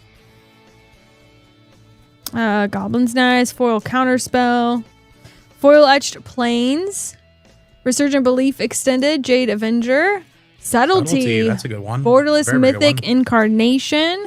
Showcase foil, Chrysalis, Terminal Agony, retro foil. The Sliver for foil etched. They look a lot better in person, I promise. Lava Belly Sliver. We got an Archmage's Charm, retro foil rare, and Giver of Runes, retro foil Stepmom. One thing I do want to talk about before we continue with Subtlety, some people underestimate the idea of putting a card on top of someone's deck. Although, yes, they may draw it next turn, you also denied them drawing a card for the next turn. You know what they're drawing, and they're not drawing a different card. So it's kind of like just delaying a full turn cycle for them. So it's kind of worth it, even if it's a card you don't care about.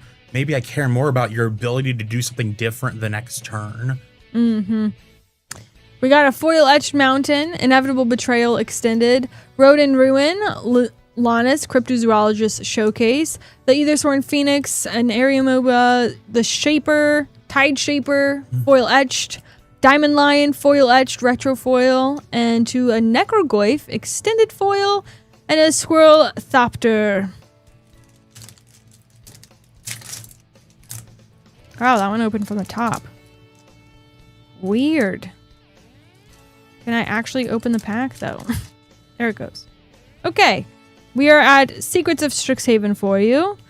Locust Spray and Stock Up, very nice. Germination Practicum, Foil Mythic Paradigm, Scorch Geyser Extended, Flashback. Ooh, Bring to Light, Mystical Archive Showcase, and Moseo, Vane's New Dean, Extended Foil. All sorts of goodies in that one.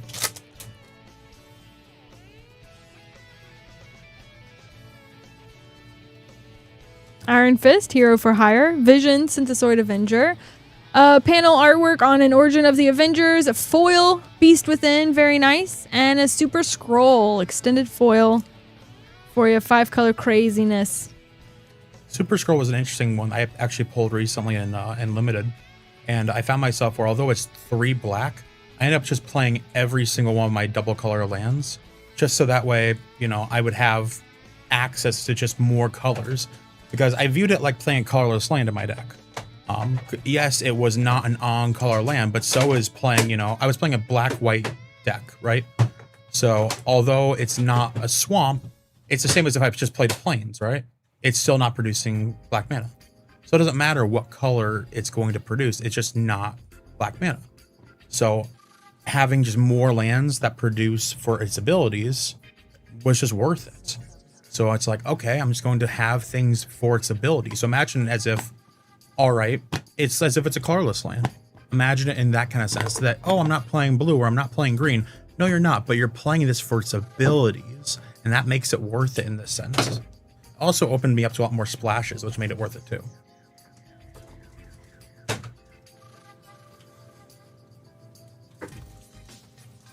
You're doing all the gods from Theros tonight to bring back the nostalgia throwback. I love the gods from Theros. I remember playing so much Theros because that's around when I started playing Magic was Born of the Gods. I started off with Born of the Gods. I loved Iroas, was the first mythic I ever opened. I think that one was Journey into Nyx. Then I built my first commander deck was Marathwell of the Wilds, then Gisela, and then it was Karametra. But then eventually I transitioned that into the green-white Selvala, which is where I stayed for a long period of time, doing a lot of parlay shenanigans. Not the tap-untap, but just using it as a fair ramp piece, which I enjoy that deck greatly because it allowed me to do two things. One was a fair ramp card, but it also allowed the whole table to kind of politic. We all saw what each other were doing. We all drew a card together, and we all saw what each other drew. So it was kind of like, oh, he drew something powerful. Look at him. Look at him. And at the same point, yes, I'm getting more out of the card draw. And yes, I can use something with the mana and with the life immediately. But it also allowed us to all kind of politic. And at the same point, if I don't have something to do, maybe I'll hold it and be like, I'll let you draw on your turn if you don't swing at me. So that's another underrated commander deck that I highly recommend to people for just getting to know the social aspect of the game is the green-white Selvala, because it will let you just get to know more people, get to know the social aspect, and get to know the idea of maybe I should, leverage this social, finger pointing aspects of Commander. Not so much so that I'm going to, ruin friendships or, not take responsibility of like, oh, you should, I'm going to be mad at you for not swinging at this person or that kind of thing. But the idea of, hey, threat analysis and practice that. Look at the top cards and maybe, as a table, say, because it's all revealed and then you all pick them up together, put them into your hands. So when you flip it over, maybe as a team, do that as an exercise. Like I did that for a while. When I first came back from the Pro Tour, everyone's like, how do I get better? So I was like, all right, we'll play this. How this? Each time we flip and each time I parlay, where we're all going to reveal a top card, we're all going to vote on who we think drew the best card here. And we're just going to point. And if we all agree, then we're all on the same page. And we're just going to see whose threat analysis do we all agree on. Just as a table. So that'd be a good way to learn. So that's another reason why I love that deck. And I still think more people should play it. You're starting off with Erebos, God of the Dead first. That's a very, very fun one too as well. I think that Mono Black is one of the more open-ended kind of strategies because access to just tutors with Mono Black is just allows you to do just about anything because the consistency with those tutors available. And it doesn't have to be, the Vampiric Tutor and Demonic Tutor and Imperial Seal. There are other ones now that there's a million different ones across different price points as well, where now it's just the ability to play consistently across all points in the game is getting more accessible, which I think is good for the health of the game. Tony bringing us back to some collective boosties on Marvel Superheroes. You got 6 packs. Good luck. May the odds be with you. Pack numero uno. Hyperion, starting with a mythic. Foil supreme hero. A Kindred Discovery, very nice. Doctor Doom. That's a good one. Dig Through Time and Multiversal Incursion. Lots of mythics in that pack. Good one. That was a very, very good pack. Good start there.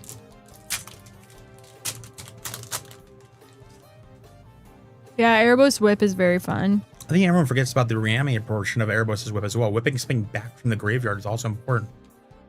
Thanos Copter, Puppet Master, Daredevil, Man Without Fear, Don't Move, and a Leader Super Genius.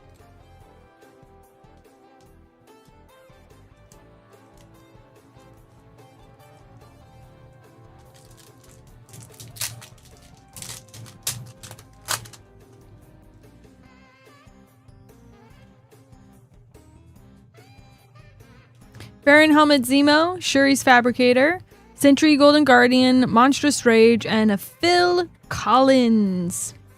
Phil Coulson. Phil, I think, is actually better than people think it is, simply because there are more heroes than just this set. People forget that there's also heroes in Spider-Man, but also in Final Fantasy. So the thing to note, heroes might be more of a real deck than we think it is. Avengers Under Siege, Dora Extended, Monica, beautiful scene borderless. Beautiful artwork. Cool photon. Harbinger of the Seas, and foil Ironheart for an logo borderless. Where'd you go? What? Oh, it's photon.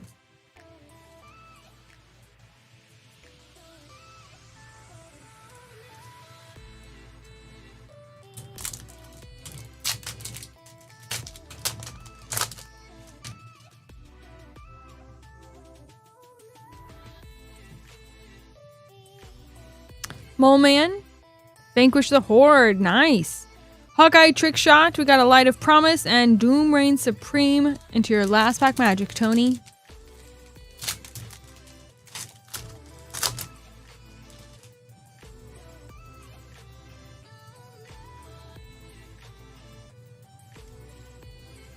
Absorbing Man, Sungrass Prairie, Ultron, Machine Overlord, Scene Borderless, foil Doom that's variant. A good hit. Roaming Throne for ya. Gorgeous foiling. And Nick Fury, Agent of S.H.I.E.L.D., 5-color craziness. Nice last pack. Quite a last pick. That was quite a last pack. That's the one. Mm-hmm. Foil Doom variant, sweet. That's gorgeous. Just the laser. The detail on the eyes, too, as well. I didn't even notice that before until I saw the foil. Mm-hmm. Congrats, Tony. That was a great one. Congrats.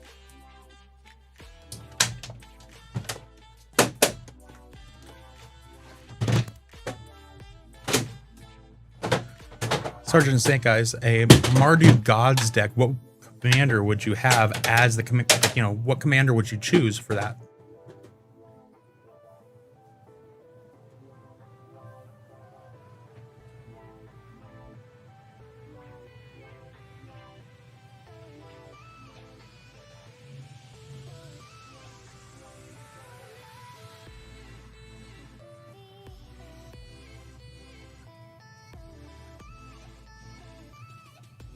Zergo Stormrender. I need to read that one.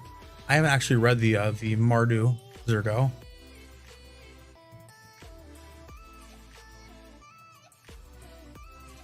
Let's take a look at it.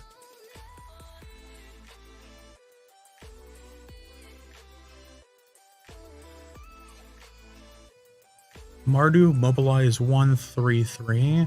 Whenever a creature token you control leaves the battlefield, draw a card if it was attacking. Otherwise, each opponent loses 1 life. Okay. All right. Let me see here. Fascinating.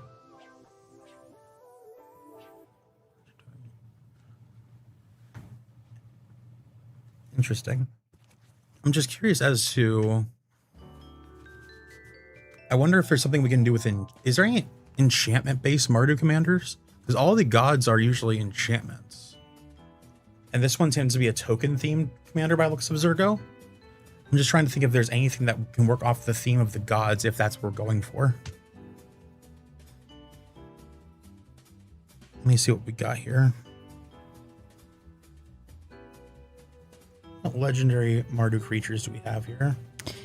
We do have an open queue if anyone is interested in grabbing packs right here. You can see the wide variety that we have scrolling through right here. Not only do we have single packs, but we are running some bundles this evening. We have 4 different ones available. There is the Scene Borderless Spider-Man Sensational Showdown, where it's the 6 cards that you get. You not only get all 6 art cards and 6 actual cards for that scene, but you will get 3 packs as well, which we would open up live for stream on stream for you. You don't get the display easel just because we want to make sure your cards are protected as we send those out, but you do get all of the cards from the packs as well as the singles in that scene, and that is $27.99.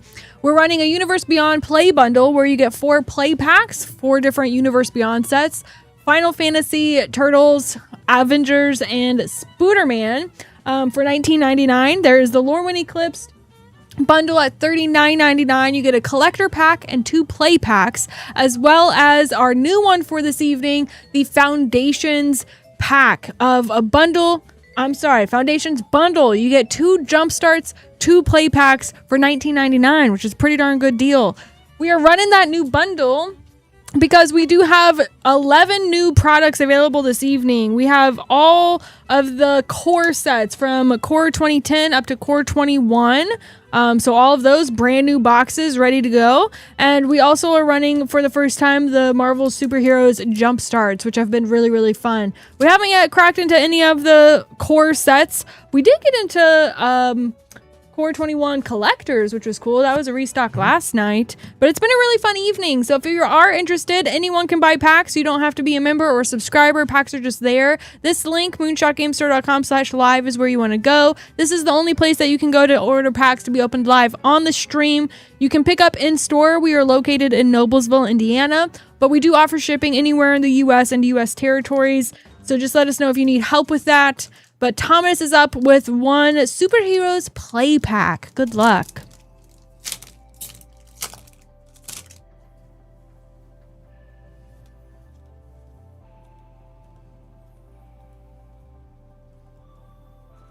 Doom reigns supreme and the coming of Galactus Mythic.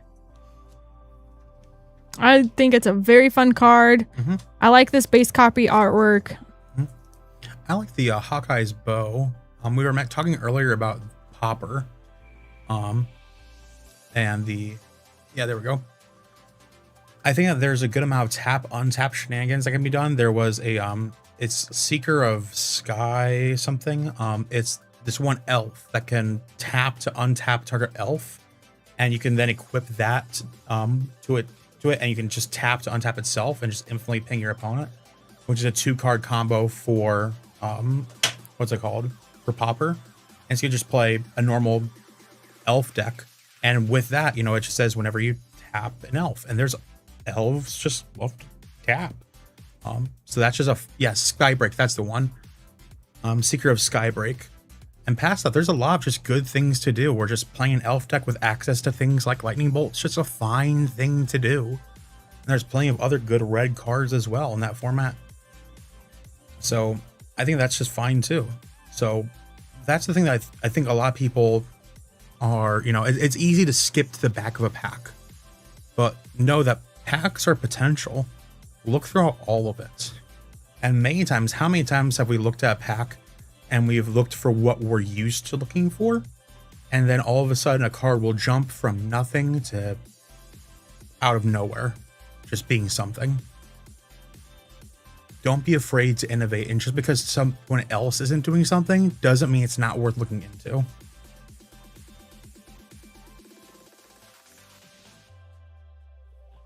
I got very distracted there. I missed all of that. I'm so sorry. Just being so for real.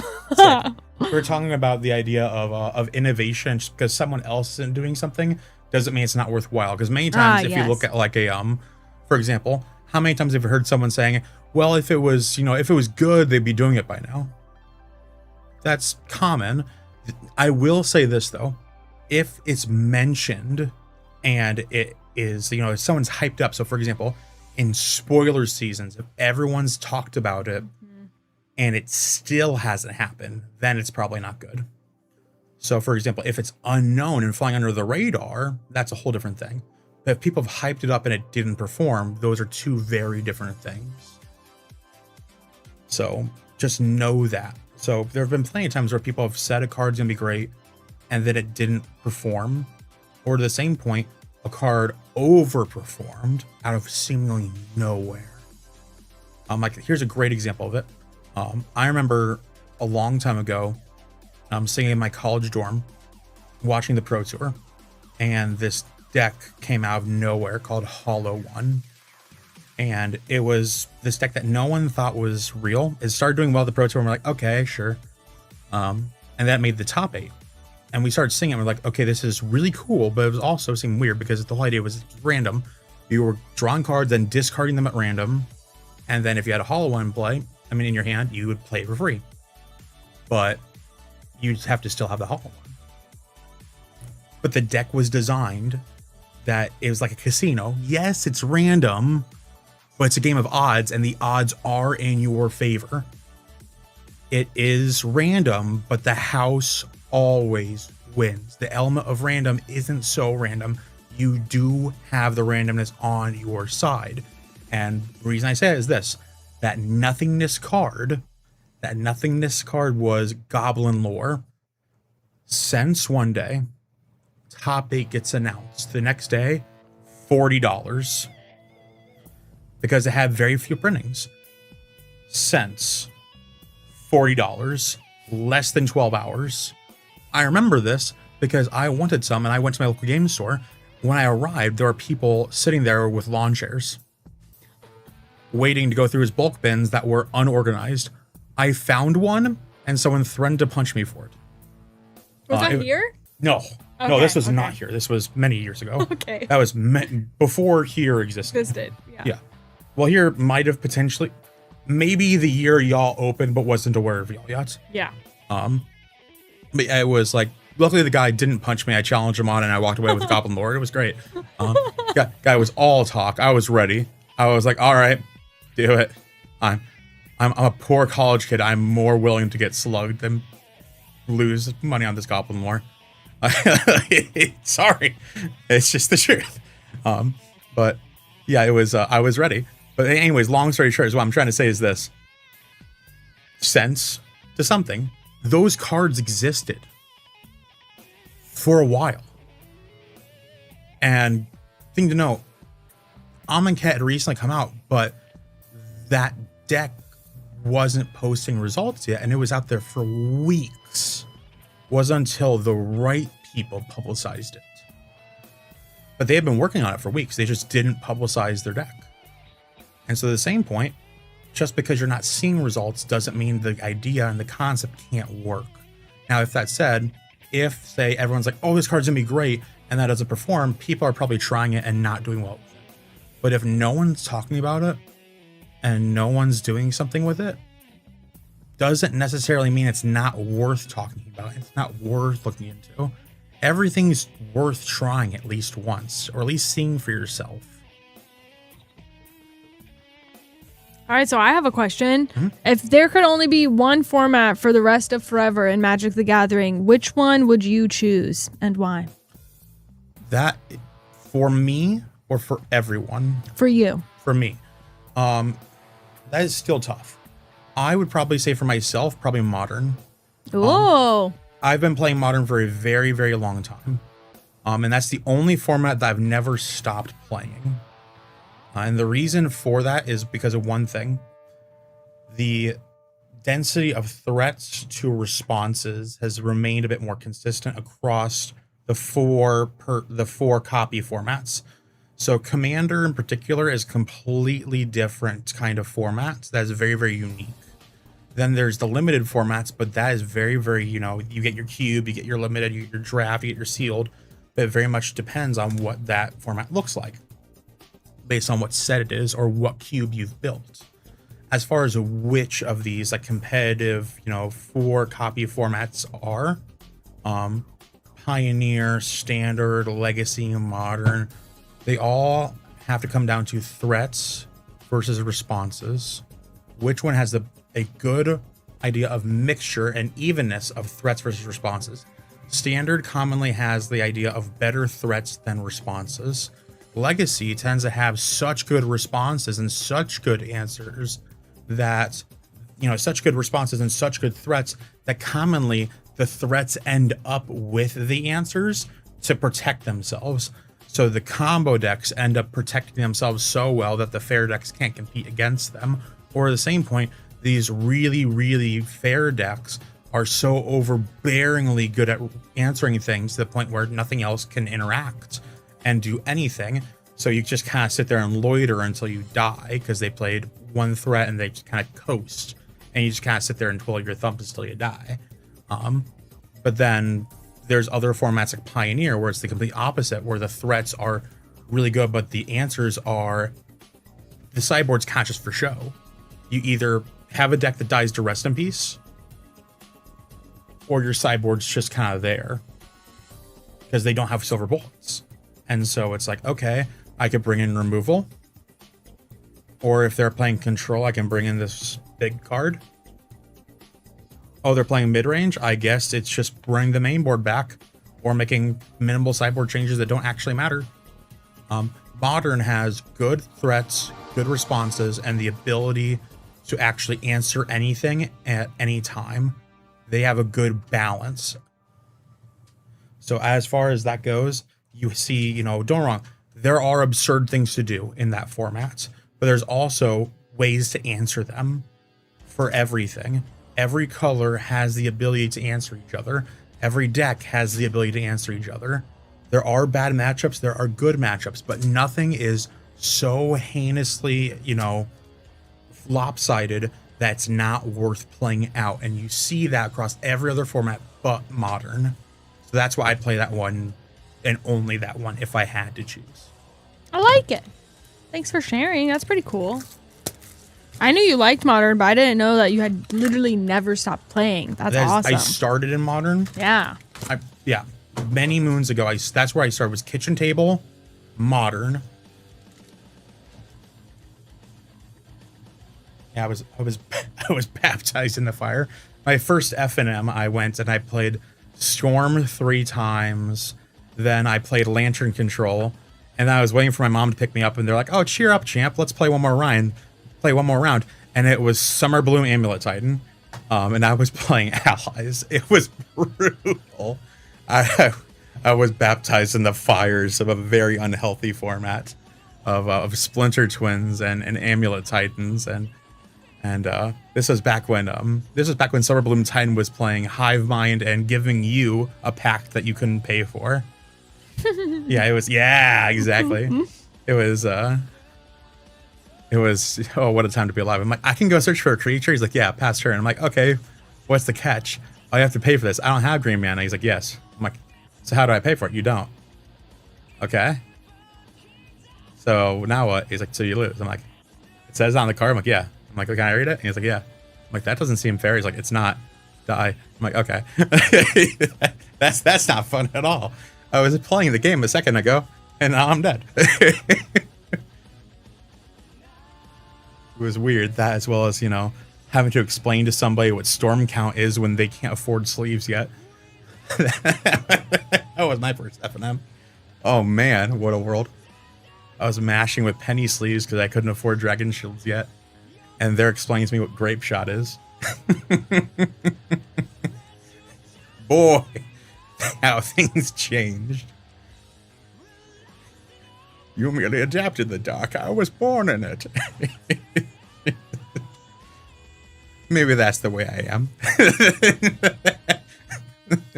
That explains more about my personality. That's how it should be. That's called trauma, Frost Shark. That's not how it should be. I'm laughing about it because it's a painful experience. That's not good. It is. I have to grab a box of Secrets of Strixhaven, so Nick's gonna hang out, and I'll be 2 seconds. Yeah. Pardon me while I trauma bond over my starting up Magic. Remember, I started off, and then eventually I saved up to buy a pack of my playset of Aether Vials, which back in my day, Aether Vials were $40 a pop for an uncommon that was only printed in Darksteel. You know, I know I have aged in this conversation. I know. Sounded like a competitive tournament. It was. That's how our F&Ms were. Our Friday Night Magics. We were a very competitive store at Indianapolis at the time. But that was the thing. So speaking of competitive tournaments, I remember I got Aether Vials because I knew the two big decks I wanted to play was Death and Taxes and Merfolk, both of which were Aether Vials were expensive, but then the rest of the deck was fairly cheap. And so I built Death and Taxes, played in my first competitive event, which was a Star City Games Invitational Qualifier. And I faced up and I did really, really well. I placed second in my first competitive rules enforcement event ever. And looking back at it, I actually had a winning line. I was facing a mono red burn deck in the finals. In my hand, I have a card called Blessed Alliance that allowed me to gain 4 life. I have 2 of them. I go to attack my opponent, and he goes to lightning bolt me to kill me. I try and gain 4 life in response, and then he goes to then bolt me again. I look down at my lands, and I see a Ghost Quarter and another Ghost Quarter untapped. I look at the other Blessed Alliance in my hand, and I shake his hand. I concede. Here's leveling up moment. What is the play in that situation? I have the full ability to search my library. Ghost Quarter says you may tap, sacrifice it, destroy target land, search for a basic untapped. So what you get to do is you can just tap your land, Ghost Quarter yourself to go get another planes, tap it, and cast the other Blessed Alliance to gain 4 more life. Had I done that, I would have won my first competitive rules enforcement events and won my invitation. But you live, you learn, you get better, and here we are. We have an absolutely insane battle right here. Yeah, 1v1 challenge between Dalton and Nick. Nick is in spot number 1. We're going to go Innistrad Remastered Collector, Secrets of Strixhaven Collector, and finally Marvel Superheroes Collector, where you guys are duking it out for this Avatar Collecty Boosty. This is some heat. Insane. Good luck. Absolute heat. Good luck to the battlers. Thank you so much. Absolutely.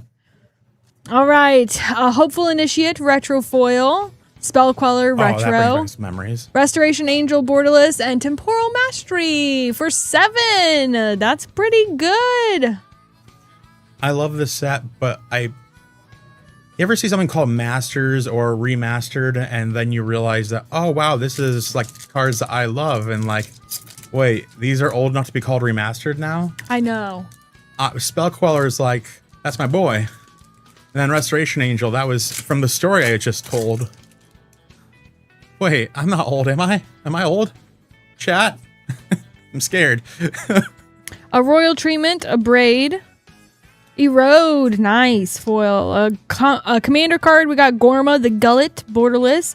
The Dawning Archaic, Wow, Field that's Notes, borderless. Huge mana cost. On 10, so I think this is going to be hard to beat. A Pyretic Ritual for your Mystical Archive Showcase foil, and Antiquities on the Loose, extended foil.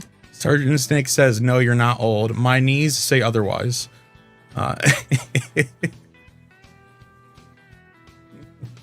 Trying to get organized so we can actually count all of these. It's going to be crazy. Last pack for you, Nick. Yeah, this is... Marvel Superheroes. The mana costs on these are big swings. We go from Road for 1 to a 10 drop. This is a lot. Got a foil Sensational She-Hulk. We do count both sides, so I'm going to keep that off over there. Coastal Peak for 0. Vision. Wolverine Best There Is. And Avengers Under Siege. Nice. So 3, 6, 7, 8, 10, 12, 14, 16, 18, 19, 20, 23, 24, 25, 26, 27, 28, 30, 32, 34, 36, 37, gosh, 37, 47, 48, 49, 50, 51, 52. Where's my mouse? 52 is crazy. Oh my gosh. Wow. Holy cow. 3, 6, 8, 10, 12, 14, 16, 18, 20, 22, 24, 26, 27, 37, 38, 39, 40, 41, 42, 44, 46, 48, 50, 52, 53. 53. Anyways, I think it's just not going to be a challenge, Dalton. I don't know what to tell you. There are crazy big CMCs in You got your work cut out. yeah. There is like the 10 and the 12 drops and It is possible. yeah, so fingers crossed. You're gonna need I'm trying to think what you need. You need a hoof for Baneslayer Remastered. You need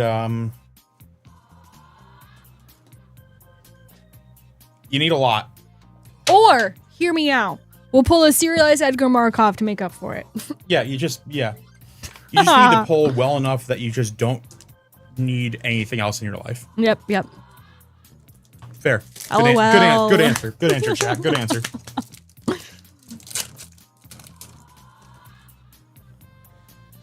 All right. I am manifesting good vibes for my Pacers. Always. Second Harvest. Starting off with a very nice retro foil. Bloodline Keeper. Got a mythic. Liliana. My girl. Lily of the Veil. Retro mythic. And a Conjurer's Closet for 5. That's helpful. 4, 8, 11, 16 to start us off. Yeah, it's a pretty good start.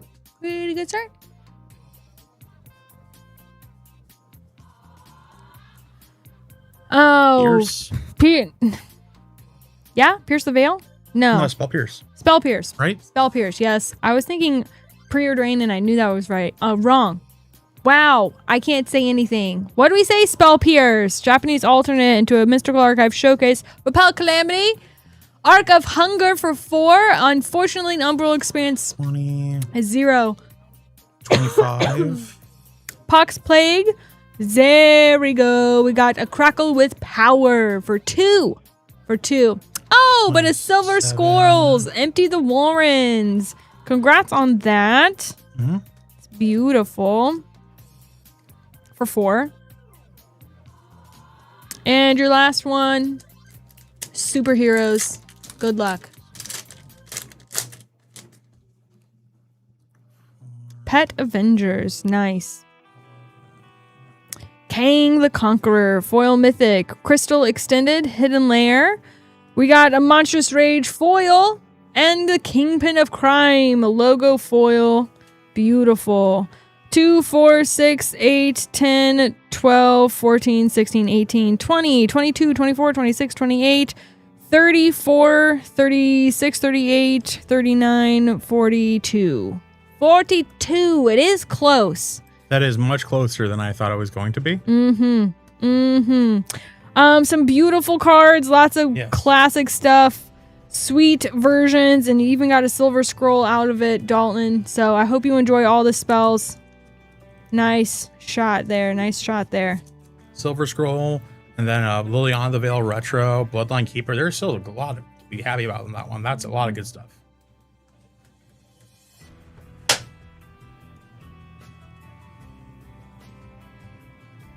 All right, that does mean that Nick is our winner of this Avatar Collectee.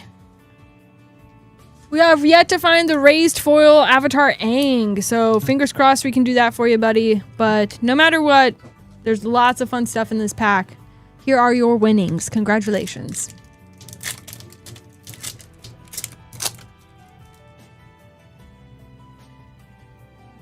Boomy! Showcase Foil Mythic. Valid cut. Very nice. Beautiful foil. Yeah. The walls of Ba Sing Se. Field Notes Borderless. Fire Nation Sentinels and the Legend of Roku. I love that card. Beautiful. What do you love about it? I just love everything about it. Yeah. I think the idea that you can just get the cards immediately. I like it in energy quite a bit. I'm a Boros energy player in Modern. At least I was up until the beginning of Flage. I still think it's very, very strong, seeing main more play now. I think the backside of it not being red is actually very important because people are still bringing in Celestial Purge as a sideboard card for Boros Energy. And so the fact that it's colorless on the back actually plays to its advantage because Exile target black or red permanent. And it's like, well, it's not red anymore on the backside. It's colorless now. So getting around that is actually very, very helpful for it. I think it's just surprisingly, very, very strong. And then the ability that once you make the first dragon, then it's net neutral on making dragons because both of them make 4 mana, which then creates the 8 to make another dragon, then another dragon, then another dragon, then another dragon. So after you make the first dragon, the next dragon's free. Which, if there's one thing I love, it's dragons. It's dragons. And then more dragons. Yeah. And then even more dragons. All the dragons. All of them. Right? Jason, let's do that now. Let's do it. Like you guys know, we have been working on getting all kinds of fun stuff for you guys. We do have mini games that we've been rocking on the art streams, which are pretty cool. And we are doing one tonight, hot or not. So let's go ahead and figure that out. I know it's gonna be in here and I'm excited to see what happens. Dragons all day. All day. Ooh,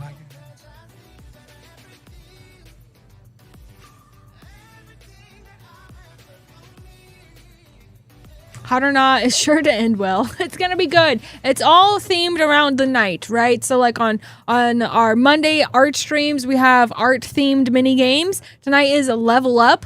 So we are gonna have a mini game called Hot or Not, focused around the idea of leveling up your gameplay, leveling up your strategy in Magic the Gathering. So we'll go through all of the instructions and all that stuff. I'll work with Jason right now to make sure that we are working on the things correctly. Guess the artist scene. Got it. Right click and duplicate the scene. Rename to Magic Hot or Not. Got it. Easy peasy. Duplicate. Where's my mouse?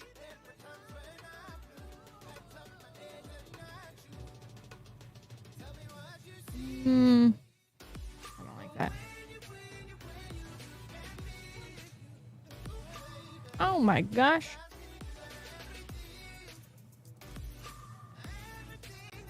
Got it.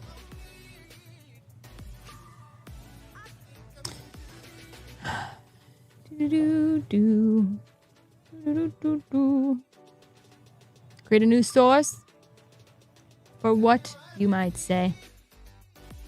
That's the artist. We will need a new little image for that, I'm sure.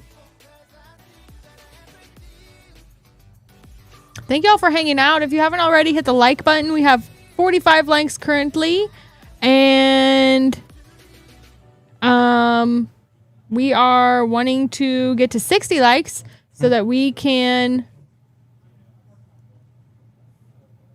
those are that. I can't multitask. We're wanting to get to 60 likes so we can do our next giveaway. So if y'all could hit the like button, we would love to give away some Dragon Shield sleeves. And it's the classic purple sleeves. Purple mats, I should say. The classic, what's it called? What we say?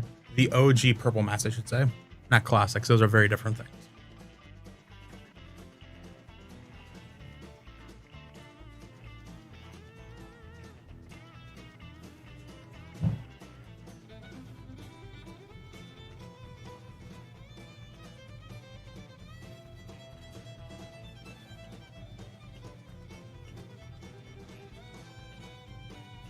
Yeah, I'm texting you, buddy.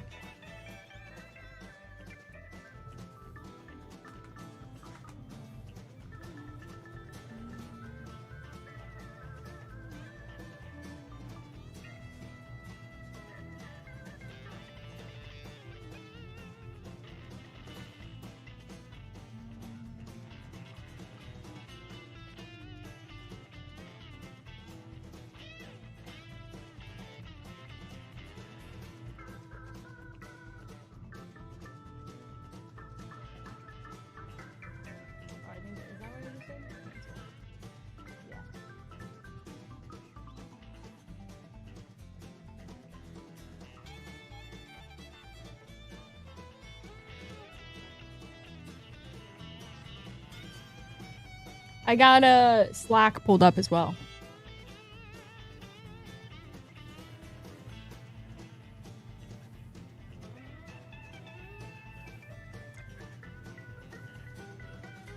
I gave one I pulled to my buddy with the Dragon deck since I'm running Temur Urini. That deck has to be nasty, Astral, your Urini deck. It sounds so strong. So strong.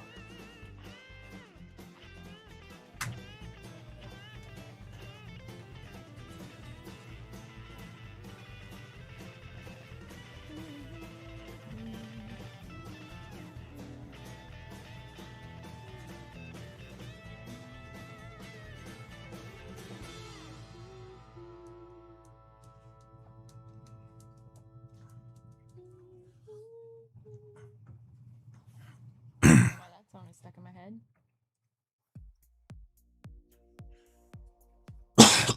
Goodness.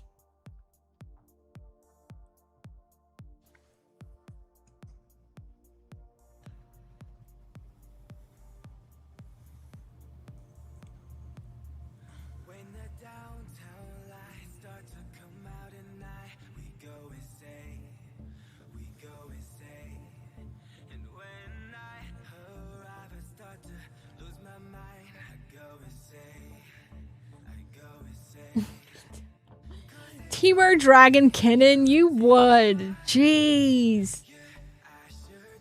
No, your Kinnan has to be like bracket 4. Has to be bracket 4.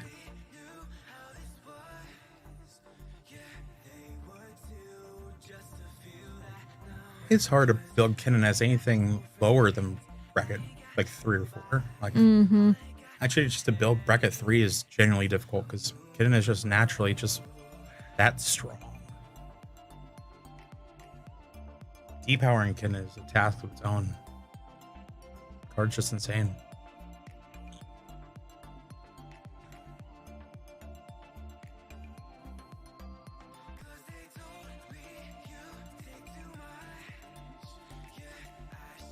Yeah, it's a chore to power that one down.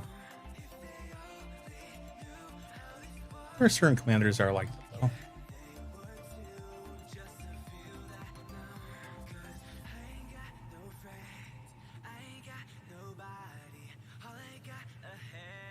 I should rephrase this. Plays like that versus fits the qualifications for this bracket are very different things.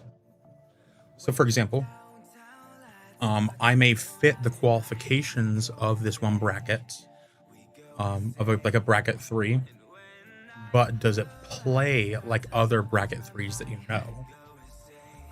Because if that's the case, then sure. But if you are still just, if Kinnan is still more powerful than the rest of the bracket 3s, they can say, I fit the criteria of a bracket 3, but it plays like a 4. Those are very different things. Like I mentioned before, I have a horse tribal deck that fits the criteria of a bracket 4 because it's got a bunch of ramp pieces, but it ramps into a bunch of horses. My biggest bomb is a crested sunmare, and I've got a coat of arms. And that's about my only ways to really end the game.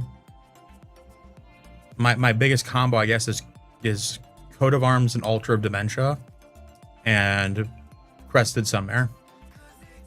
Which that's not, it's not better than like a precon. So.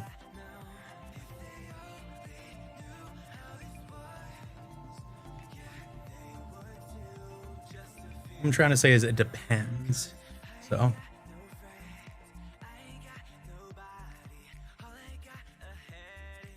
Got there. Even more reason to always have that conversation, The game is about to begin. Zero. When in doubt, rule 0, I could say. Communication is key. Woo! We did it. One thing at a time, chat. We are building the plane in the air.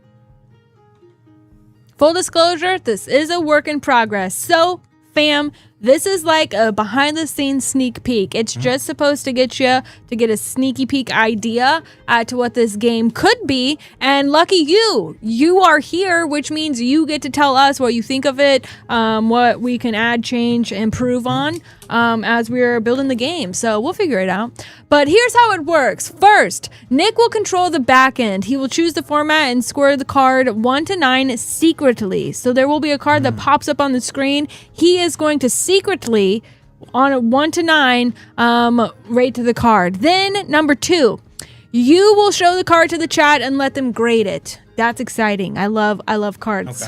Okay. Sounds good to me.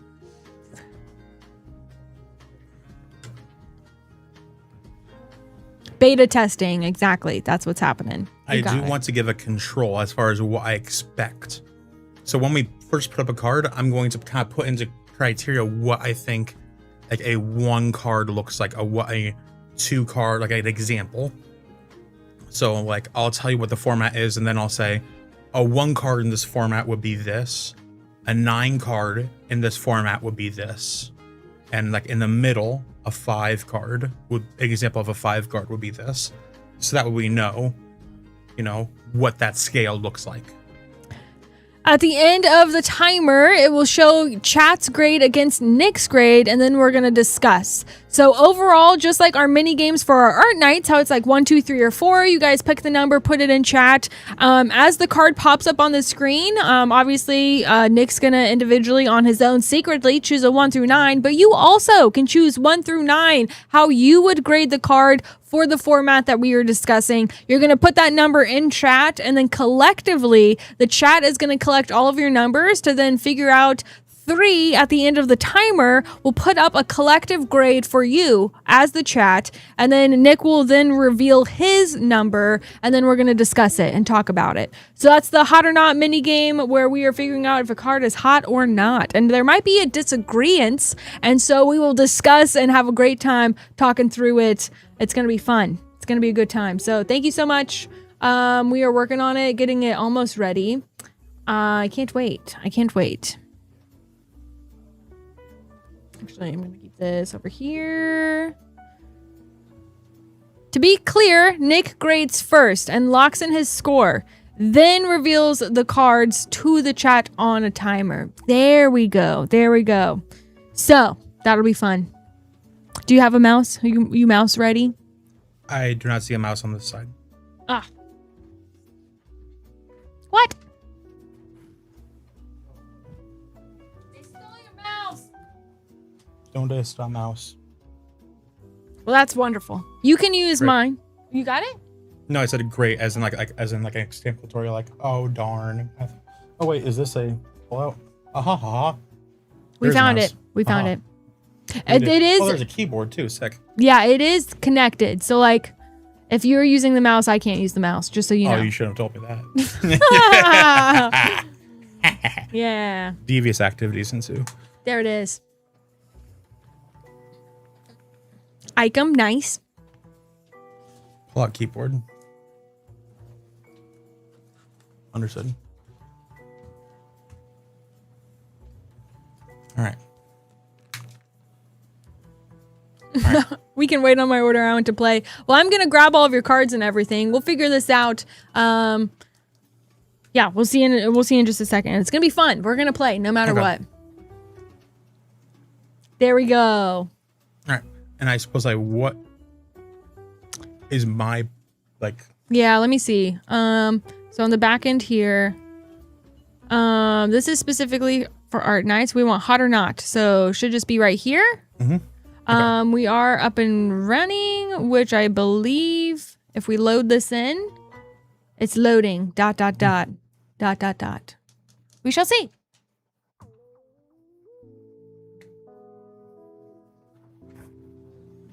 Couldn't load card. Timeout exceeded. Try one more time.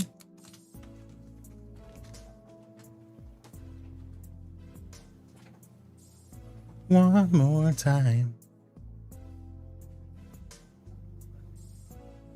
Couldn't load card. Timeout exceeded. Oh, I was trying to take a picture. It was too quick. Try one more time. 3rd time's a charm. Yet another time.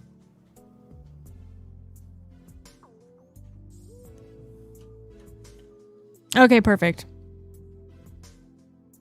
Well, we shall go ahead and move on over back to our packaronis for just a moment as Bossman sorts this out. So Icom, just a moment. And don't you worry, we will play the game. We will play the game.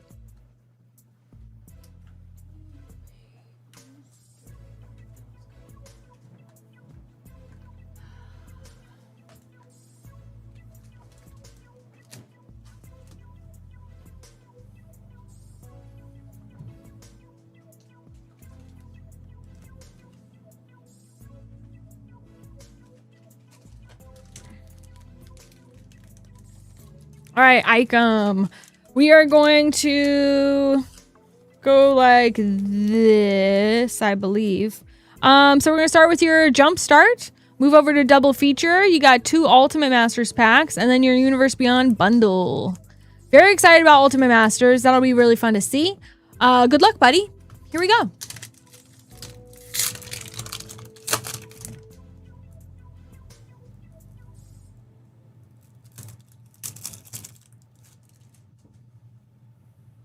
Devilish. Look at that guy. Oh my gosh. Brash Taunter. Love him. Love him so much.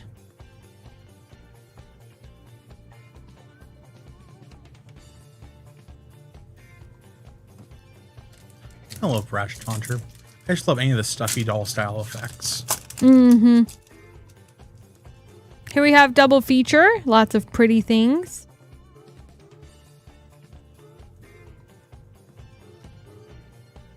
Siphon Insight, rare. And then Cultivator Colossus. That's a good one. Mythic.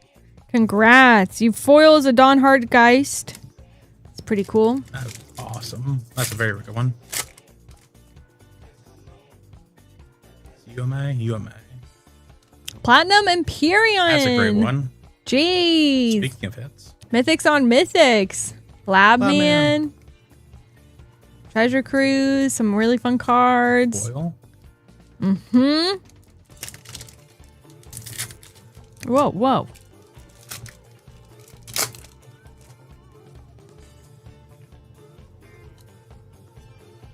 Disrupting Shoal. That's a good one. Seeing a lot of play in Modern right now with Belcher, Mono Blue Belcher.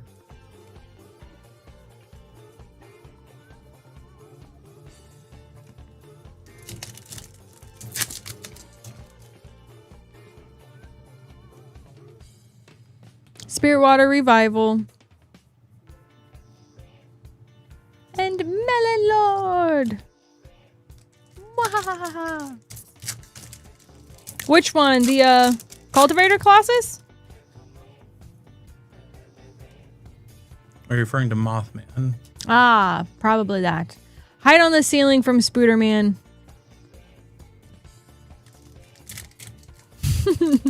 Secret tunnel.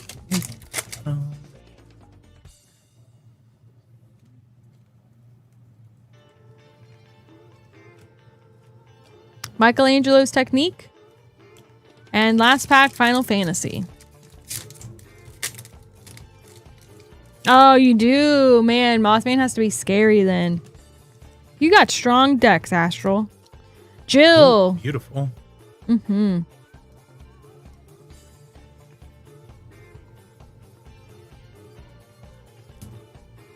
Sweet Spells, Icom. Thank you so much for grabbing that variety. Really cool cards. Hope you enjoy.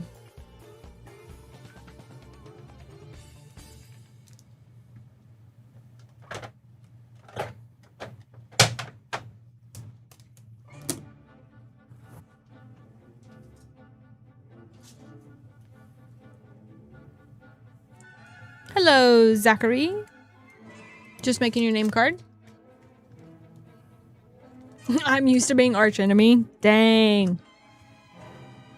I feel that. I feel that. You guys, we only need 10 likes. 10 more likes to do our giveaway.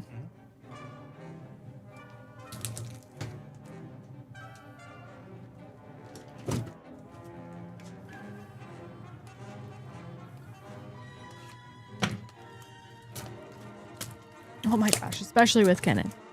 Gross. That's Kennen. Kennen is notorious. Let's put it that way.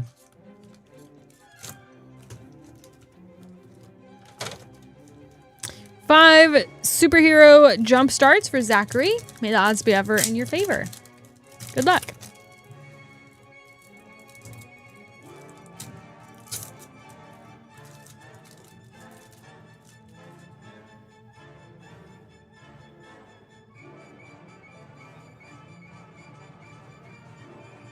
Rampaging.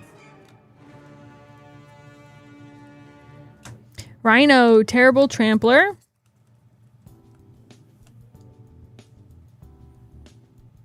Okay, that's awesome. Yep. All right, that's sick. I've said this before and I'll say it again. There's so many pieces of art where I'm just like, I'll just skip right past it. Then when I slow down, I'm like, I am so grateful to get to look at this. I want to see this side by side with Pet Avengers. Yeah. All the little guys are so cute. Counter Argument, City Pigeon, Matt Murdock.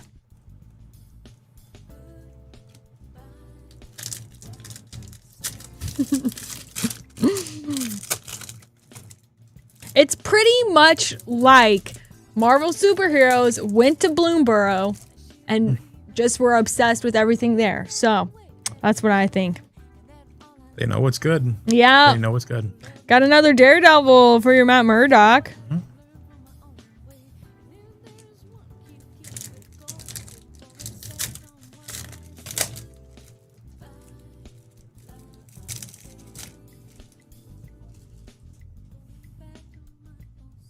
Young Avengers.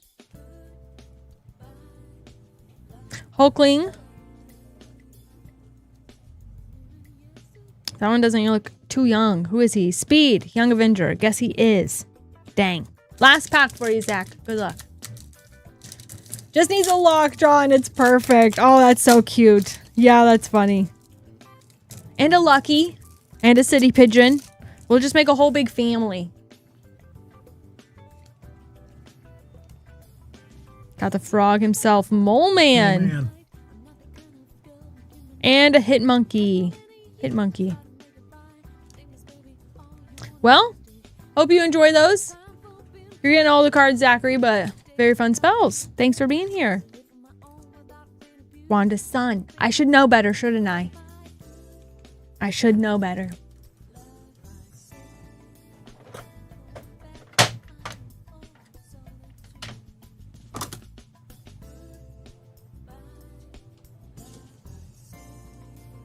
Edmund, good to see you, buddy. Ooh, an Ikoria collector pack. I love the Ikoria collector packs because I'm a big Godzilla fan, and the potential for Godzilla cards in there are fantastic. I love that crossover. I love Mutate, so yes. We're on both ends of the spectrum there. Yes. All right, we are going to start with your Ikoria, then Secrets of Strixhaven, and Superheroes, all collectors for you. Best of luck, Edmund.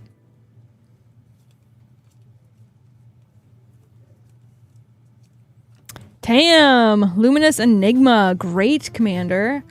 Kahira for an extended. Winota foil.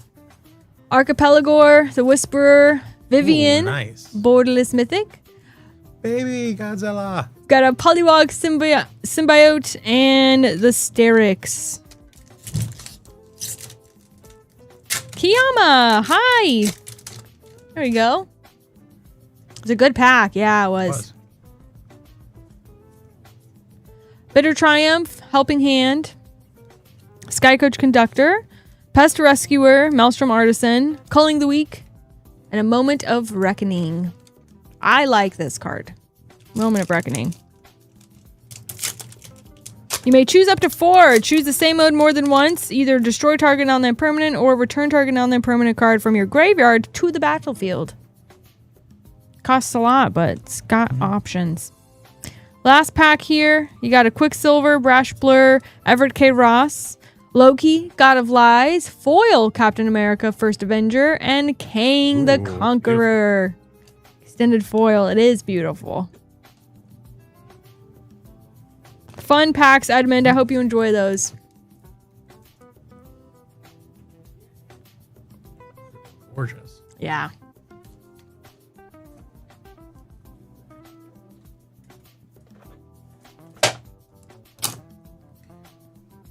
Looks like the game might be ready. Good world.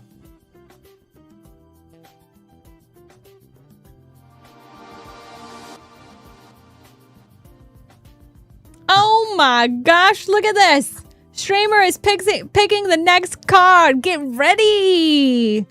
All right, so work in progress is that we do need to shrink that text just a little bit. Because it's giving me a headache jumping up and down like that. Fair. Yeah, you go for it, buddy. Yeah. Let's see what happens. Ooh, I love the I can see as well. Okay. Oh my gosh. What would I rate this? You have to pick it out and That's how we're... Yeah. So you pick the format. You get to pick the format. The different formats are going to be limited, constructed, commander, or kitchen table. So just cross the board there. And then we are rating them on a scale of 1 to 9. So Nick is checking out the card right now. He's going to pick the format and then his secret grade of the card. I need to do my secret grade of the card before he picks his so that I know what format are you picking, my guy? Good question. Because that changes how I pick my grade. I'm normally a constructed guy, so let's go constructed. Because I'm not as confident in that one's limited format. Then I'm going to be specific on which constructed. Based on the legality for this one, though. I already gave a number. Based on legality for this, I'm going to say...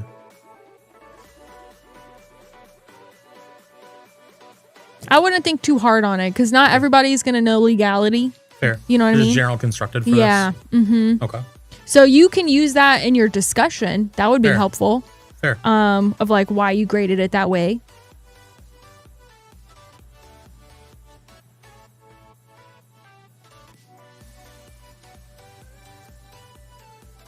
Let's go. Yeah, so we are choosing constructed. He is picking his secret grade. No, let's go with... Oh, snap. Actually, yeah, let's go this way. Let's go commander instead. Then. Oh, dang. Really? Yeah. And let's go here. Okay. All right, and then when do I open voting? Yep. So we are ready to open voting. We have switched the commander, or there it is. Commander. The format to a commander. Reveal now. Right up there. Yay, commander! Well, I don't know what happened on that one. We revealed our vote. Did it not show it? It did not. But that's just something that he might have to work on.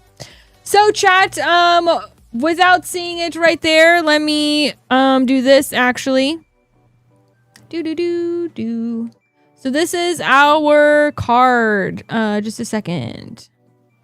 Work in progress. The card we are looking at is Minsk, Beloved Ranger. Oh no, I don't have Nick up here.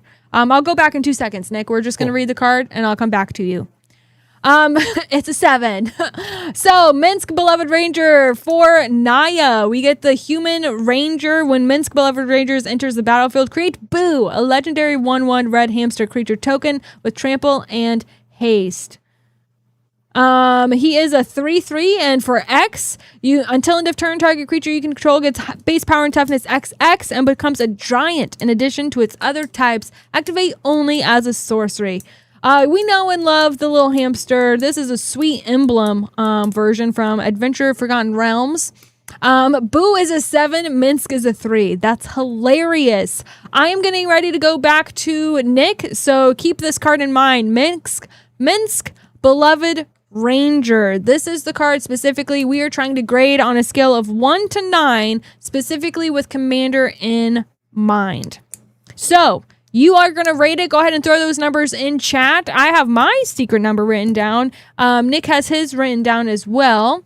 But we are going to see the numbers that you guys come up with so that we can talk about if it's good to go. Oh. That's my bad. Oh. Hot or not. Let's go back. Come on. 5 seconds to vote. There it goes. Game coming soon. Snap. All right, so we got a 7, we got a 9, a 4, 8, 7. So, Focus Immunity, stepping it down to the 4. Everyone's ranging between 7 and 9. I've played that deck. Minsk Garlic. That's hilarious. That's cute. I have a Minsk and Boo Planeswalker Oathbreaker deck.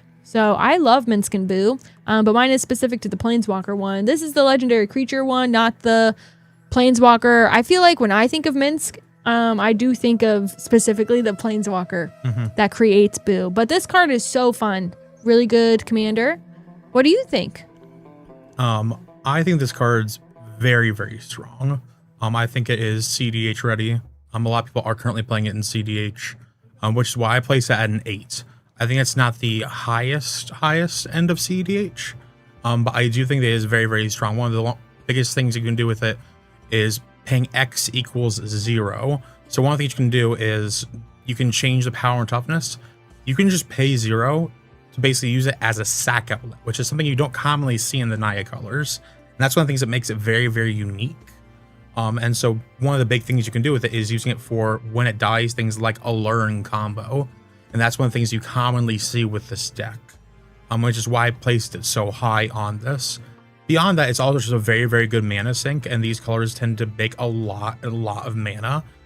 So in general, it can be just a very, very strong value engine. But in general, I think just the ability to pay 0 is actually stronger than the ability to pay a lot. I've literally never thought of that. Yeah. Literally never thought of it as a sack outlet. That's so amazing. It's just a Naya sack outlet. Yeah, that's cool.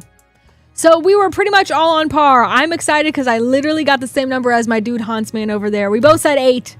I feel good about it. Sweet. Otherwise, we were ranging between 7 and 9. So I think overall we were all pretty on par with that. It could also just depend on your play group and like what you're doing over there. I know we got a 4 going on. Stand strong on the 4.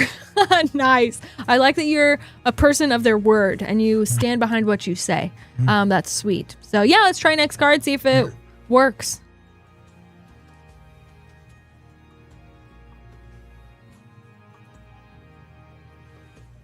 We're gonna stay in commander. Hold on a second. You can still look at the card and stuff. Okay. Just doing it there. Yep. Okay, there it goes. Also, this is not working. Hello?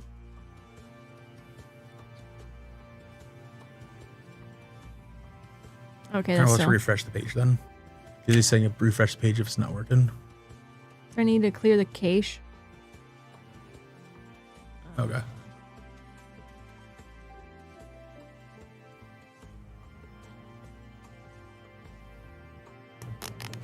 I'm going to leave and come back, as we are here as well.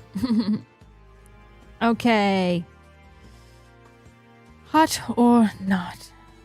Reload. Over there. And then go back over here. Man, I don't know what happened. Do we stop game on this end and then reopen game? Okay, yeah, we can do that. We'll go back. We'll go back.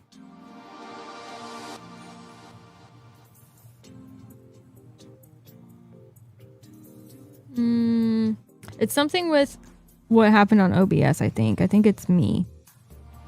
I think I messed something up on OBS. Because before it had all of the... Yeah. Just the app. Do you remember how like you had all of the like other stuff rotating there earlier? It's not there anymore. Like card coming soon. So I don't know why that changed.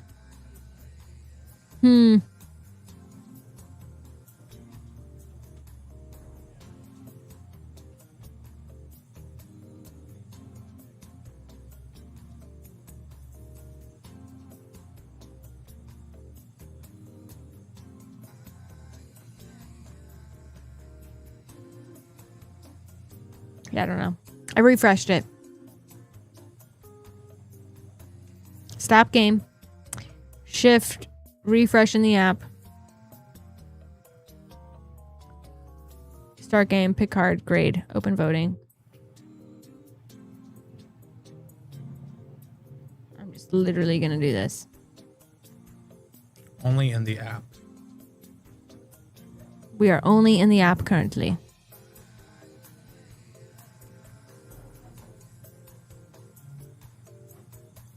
Are we not in the browser right now?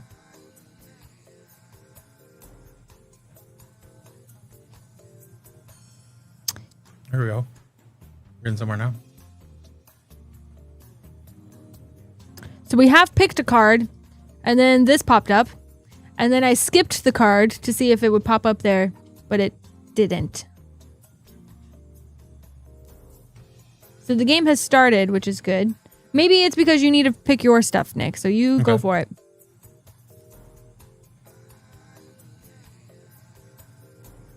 You don't have to pick that format if you want to.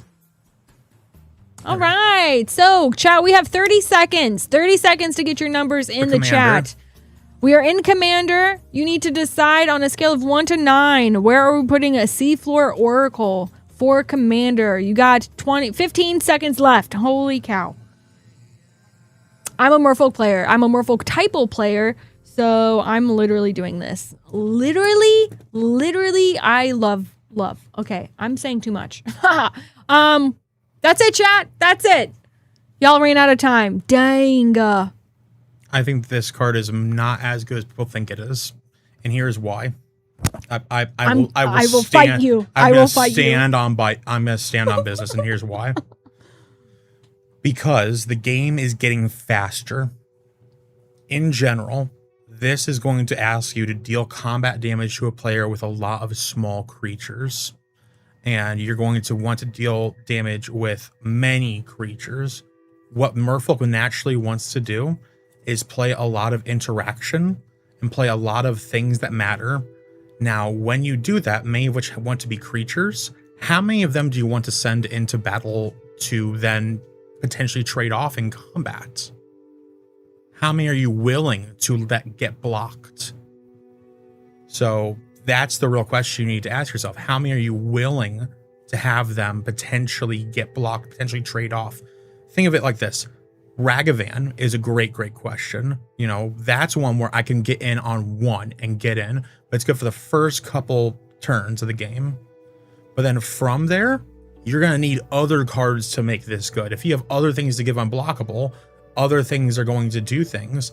Right now, I can already see what's happening over here. I can see all the things that she's pulling up to say unblockable, gives Island Walk, give other things. You're justifying cards with other cards. If you need another card to make another card good, then you are then degrading the first one. Because that means this card didn't do it on its own. It's strong. You drew a card. You drew multiple cards. But you needed other cards to get there. And so what I'm asking is this. Is it strong? Yes. But you're comparing it to 7s, 8s, and 9s. By comparison, we just put a CEDH card at 8. A CDH commander at 8. Is this a CEDH commander playable? No.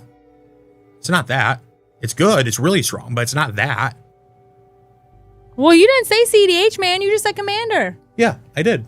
And we just rated a CEDH commander at 8 on the same scale. I also had never even heard of Minsk being a CEDH commander until you said that. So I didn't know that. Correct, but we just said commander, and we said 8.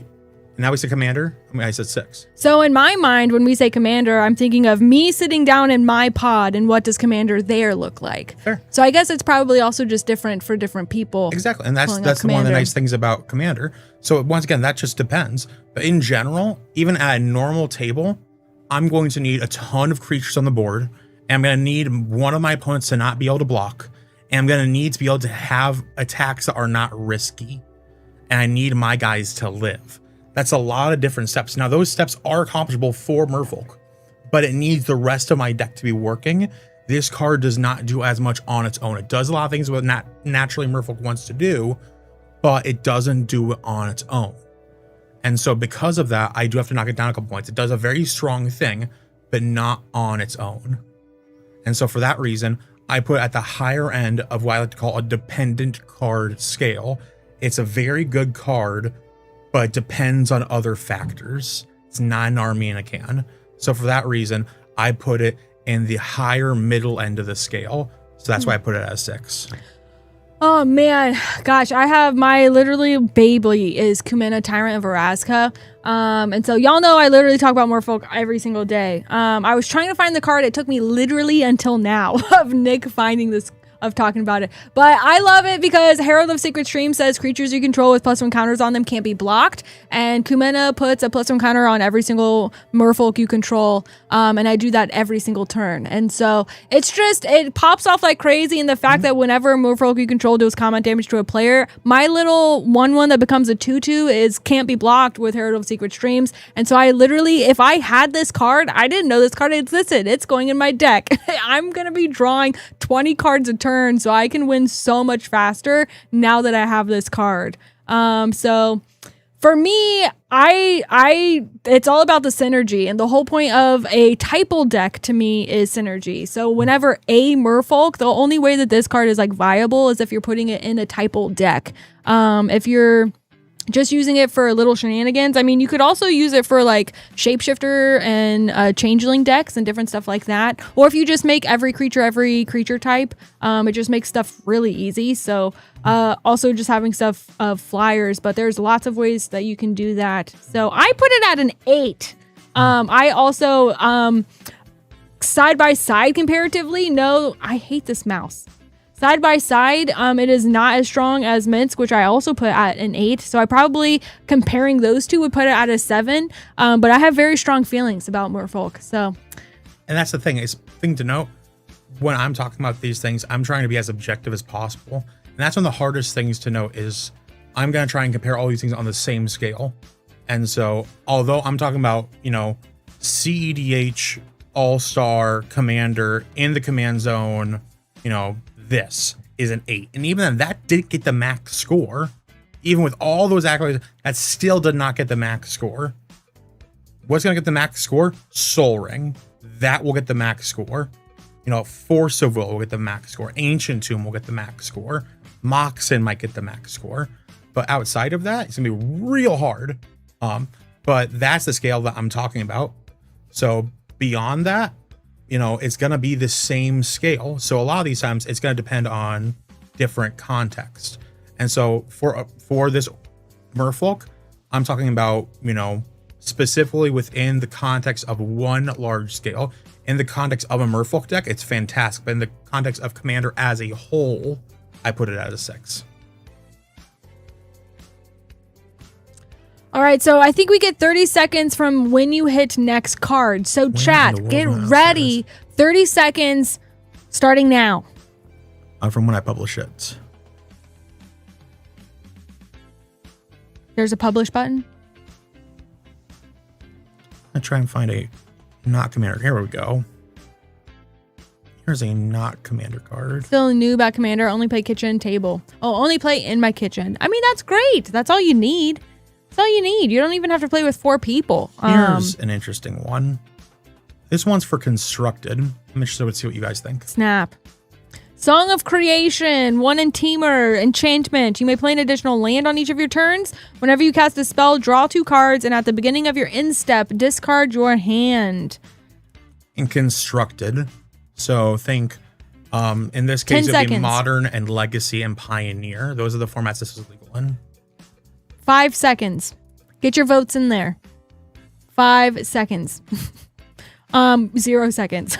Chat! We might need more time. Yep.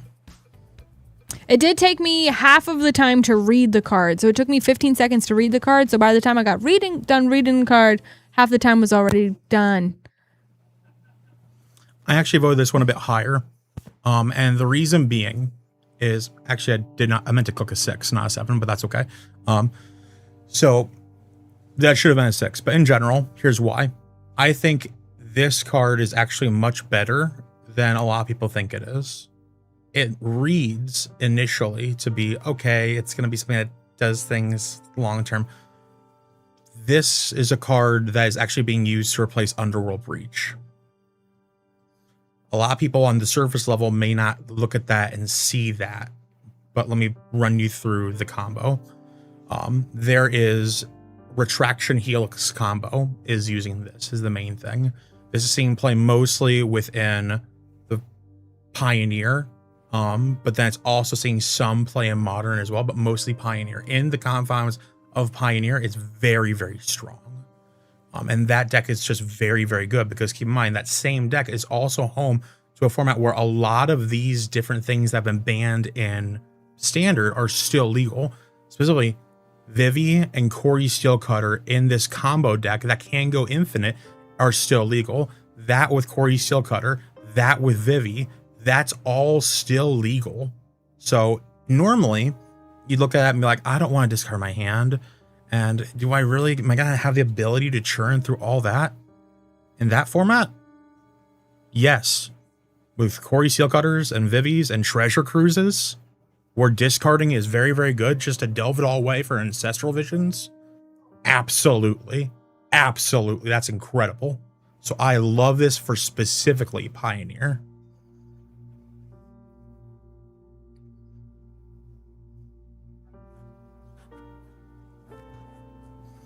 Ooh, now this one's interesting. Let's go and change things up a little bit. I'm going to put this one in a really weird spot. On purpose? Absolutely. This is a great one for Limited to talk about.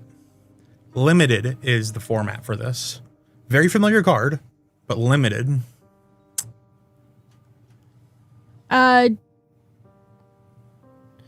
Jason, might also be nice to have a spot up at the top here where it does tell us what format we are grading it at. Because we've said, yeah, so, okay, it's down there. It's down here. It's down here. I'm blind. EK play cards, I agree with that. However, there is a big difference in between a 1% chance of only having one card per 100 cards versus having the 4 cards across 60 cards. So it's about density of effect. So for I agree with you wholeheartedly. I think that the amount of unblockable cards per Merfolk deck is high, but not as high as Limited. I mean, not Limited, but in Constructed. Especially having 3 or 4 cards in a playset of them. So if you got to 12 to 15 unblockable effects, I would have bumped that number up. Here's where this gets interesting. Keep in mind, this is for exactly Limited. In exactly the situation for Limited. I think that people always think there's going to be a big card in your graveyard. And this is really, really good when it does a very, very big thing. But keep in mind, many times in Limited, you're doing a very, very big thing, but what are you getting back? Do you always have that bomb mythic that you opened? Or are you always going to have that thing worth getting back, worth paying 5 life for? And at the same point, in Limited, do you want to discard that? If I have, something that I put in my deck, do I have consistent discard outlets like I would in a lot of other formats? Am I willing to put that in my deck not knowing if I'm going to find those discard outlets? It's a riskier card in something like Limited where you're playing with what you've got. So it just depends on the archetypes. But the ability to both open it, guarantee that you find it, and guarantee you find it within your deck of both the payoff and the actual reanimate, it's difficult. I think certain formats are more graveyard centric is good, which is why I put it at a 4 because it just defends on the format. But in general, across most of these Limited formats, with mixing with the life loss and how aggressive, because the power creep, how aggressive these Limited formats are, I would say that most of these formats for Limited, I would not want to take 7 damage for this. It does say any graveyard. It says a graveyard. It's not yours. It's a graveyard. I'm aware. But what are the odds that my opponent's going to pitch something worth that and have something that big in their deck? For example, why would I put a card in my deck hoping my opponent discards a Progenitus? Well, maybe it's not discard, but you used your removal spell on their big scary guy. Yeah, I agree, but it's just I'm just hesitant to justify that. I think it's fine, but it's not something that I'm going to build my deck around it like I would in other formats. So it's fine if I have things worth getting back. But taking that damage with it makes it really harsh. If I'm taking 6 or 7 damage in addition to that, That's the problem I'm facing with it, because the formats are so much more aggressive now that it's not just getting back the thing, it's getting that thing back and going to 4 life in the process. Is that worth it? For me, it's almost a pack one, pick one, depending on the pack and cube. Sometimes, like if there's a bomb creature or a spell that really synergizes with the deck that you're building, I would be really excited. Otherwise, if there's not like a big creature that pulls out to me, the number one thing that I'm pack one picking in a limited environment for specifically draft, I guess, cube, is going to be lands. Lands are always good to take. And after that, any kind of removal or something like reanimate. I mean, reanimate will be a pack one pick for me if I'm not choosing a land and there's not some kind of creature that I'm really excited to build, just because it goes in any and absolutely all black decks, because a good limited player will be drafting removal. And so at the very least, I know I'll have at least 3 to 4 removal spells in my deck, which I would hope to reanimate. If not my thing that you got rid of because I hate you for drafting removal as well, then I'm gonna be reanimating something from your graveyard that I destroyed myself. But all kinds of fun things. These are a limit of 1, Chad. So we did get the 3 Universe Beyond Play bundle, but it does even say there limit 1. Moonshot Rips, Jason with a J. I was going to ask what you wanted to do on that one. So I got the packs here so we can see what's going on. The Universe Beyond bundle does go across 4 different sets. We have Teenage Mutant Ninja Turtles, Spider-Man, Avatar The Last Airbender, and Final Fantasy. The bundle is one of each of those 4 Universe Beyond sets as play packs for $19.99. So it is a limit of 1 per person per stream, just because we were trying to make sure that we do have a limited quantity on the bundles, and we want to make sure that anyone would be able to grab them that are interested. So we'll see what happens in there. I would take the reanimate, pack one, pick one. I mean, listen, if there's a Elder Gargaroth, I'm definitely taking Elder Gargaroth is my dude. Literally love him so much. What do you? It just depends on the format. I will say this: it greatly depends on what draft it is. If it's cube or a graveyard centric set, great. But if it's like, something else, like if it's this set, like Marvel, where we're seeing a lot of like 4s and 5s that are, in a otherwise pretty explosive format where you're going to take a lot of damage early, I'd be hesitant. I'd be real hesitant to pick up a reanimate in this format where I'm going to be taking huge amounts and huge chunks of damage out of seemingly nowhere and then go down to a low life total just for a removal piece and to kill you. All right, so Chad, it looks like we are going to just be opening the 1 bundle because it is a limit of 1, and then we are going to refund you for the other 2 bundles. So sorry about that, Chad. Thank you so much for understanding. And these were the first ones. So these are the ones that were in the first bundle that I grabbed for you. We are going to start with Turtles, see what goes on from there. If anyone else is interested in grabbing packs, our mini games are so fun and we would love to get back to it, but we do have packs available. moonshotgamestore.com/live if you're hoping to get something opened. I know we are slowing down a little bit, so we will kind of say last call on things. We want to make sure that time is going well. So we would generally end around 10 if we don't get any orders, but we'll just see how things work tonight.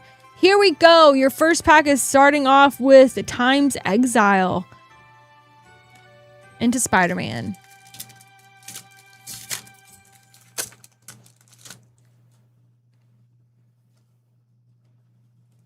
Iron Spider, Stark Upgrade.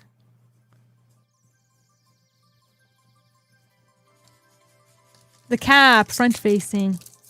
Yep. All right. The Mechanist, Aerial Artisan. Last pack on Final Fantasy. Good luck.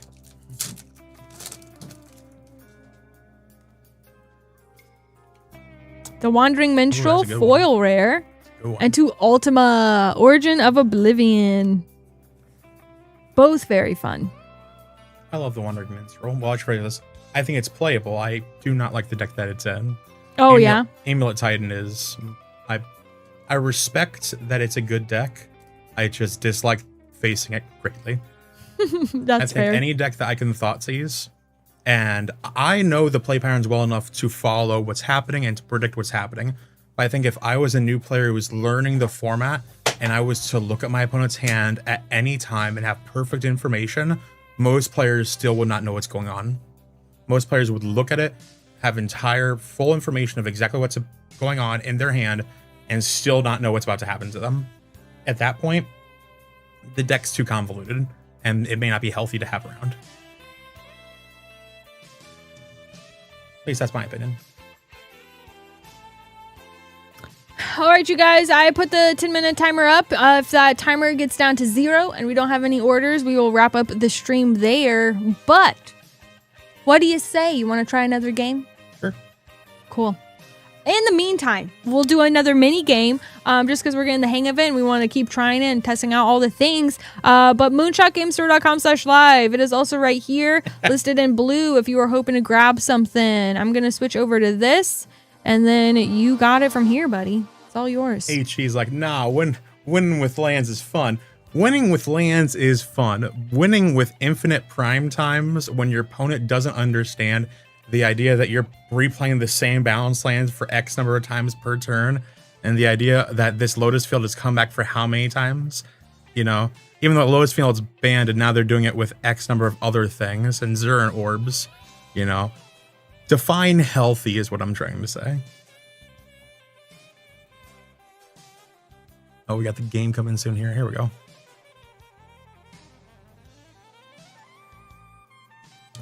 Let's go here.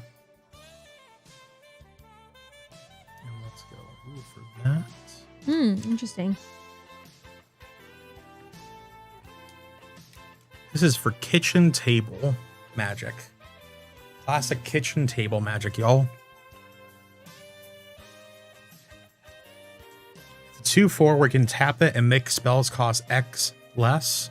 Will make your next spell cost X less, where X is the amount of life you gain this turn.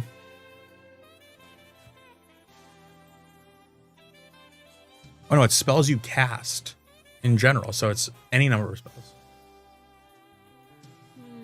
This turn. Keep in mind, this is for kitchen table. I said 8. For kitchen table in particular, because at kitchen table, people love to gain life. At kitchen table, because keep in mind, this is just a kitchen table where someone's like playing, you know, a life gain effect where it's like, okay, I'm just going to gain, you know, like a 2-drop that might gain them 5 life. But now that's effective like Dark Ritual for them at this. You know, at kitchen table, you know, think of it this way. Dark Ritual, to all the competitive players here, 1 mana gets you 3 mana, right? That's great. You net 2 mana out of it. Now take that exact same math and say, okay, 2 mana, gain 5 life. I now got 3 mana out of it. It's the same math. You know, it's effectively like a white Dark Ritual for them if you're playing this card. So for kitchen table, that's fantastic. It also has Vigilance, which helps the kitchen table player. Penrith or Eldrazi, but that's not kitchen table. That's a completely different format. Hello, Rainfire. We got first pack magic here for our friend Danny. 2 superhero collectees. Best of luck, friend. You're starting off with a mythic. Return of the Mole Man foil, Foreboding Ruins. Nairmore, the Submariner, for a comic book. I'm sorry, it's not a comic book. It's a logo. Yes, thank you. Steel Shaper's Gift, the artwork everybody loves on your source material, and to a Dark Fortress borderless foil. You put turn 2 Eldrazi in, well, which like Eldrazi Titan or like other forms of Eldrazi? All right, last pack magic. We got a Swamp, Alien Invasion, Mr. Fantastic, Alien Invasion, Lord of Atlantis, and Miss Marvel logo foil. Thanks for grabbing some packs, Danny. I hope you enjoy the spells.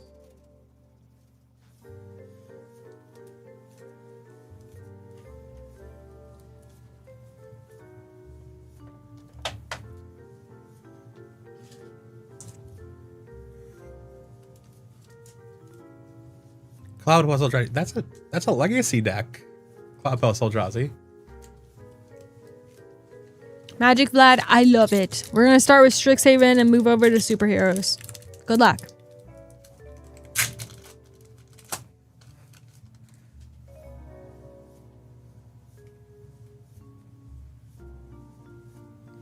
Sleight of Hand, Monstrous Rage, Moan of Reckoning foil, Immoral Bargain extended, Shattered Sanctum borderless, Brotherhood's End showcase foil, and a Choreographed Sparks extended foil.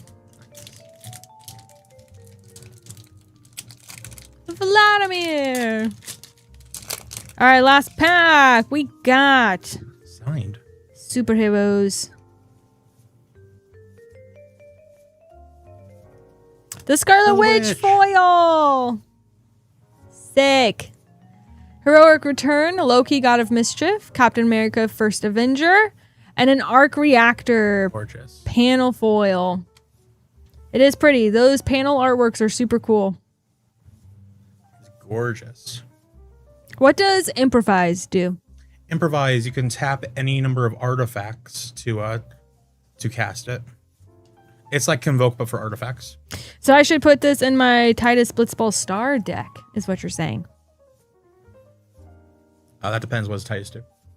Well, let's look him up, shall we? He's a good old little uncommon. Where's my thing?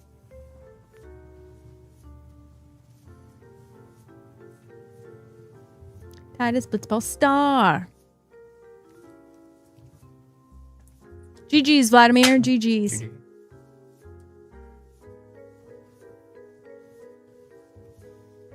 Okay. He's just Nice, a little nice. guy. Okay, that's cool. Yeah. Yeah. It's my go at an artifact deck. Mm-hmm.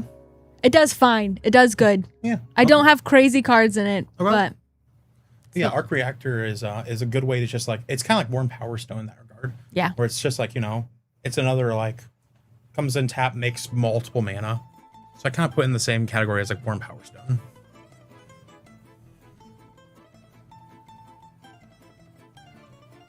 There it goes. All right. It's 9:45. We will see what's going on. We got a 5-minute countdown timer. If we can get 6 more likes, we could run our giveaway before the end of the stream. So we have the Dragon Shield purple. Whoa. Matte sleeves. If you would be interested in grabbing these, we just need 6 more likes on YouTube before we can start that giveaway. Be pretty cool.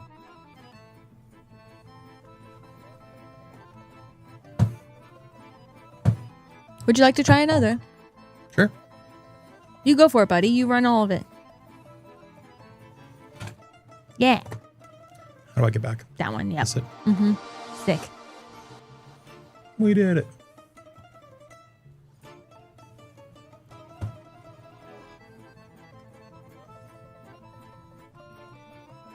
Ooh.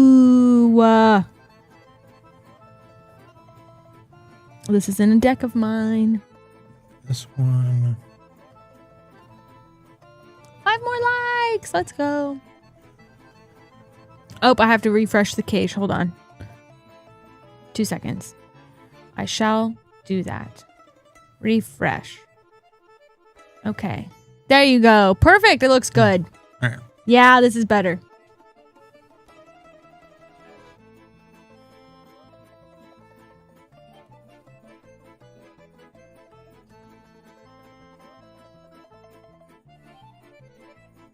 All right. This one is for Constructed, specifically for Pioneer.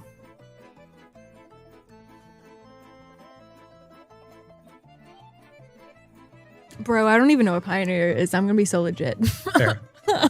It is from I think it's modern. It's M14 or Return to Ravnica on.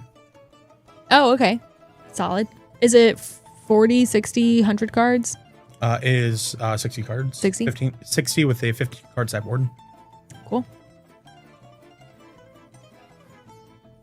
I put it at a 5 for Pioneer. It does see play in the Pioneer Angels deck.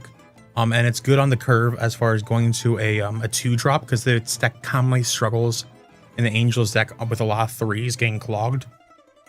And it's good to have a body on the ground with a good amount of toughness on it.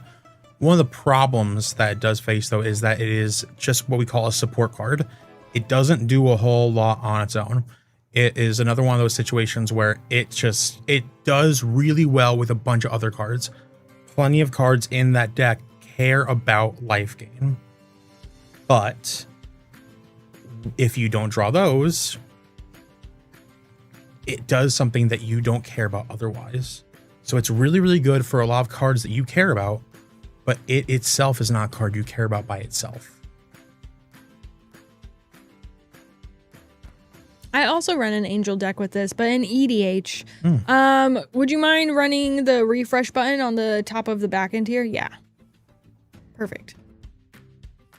All right, so now you can choose the different voting timers. So if we want to add some time so that they get more time at the top. Sick. Yeah.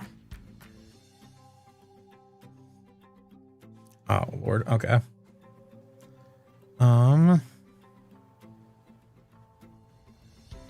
This one's interesting, actually.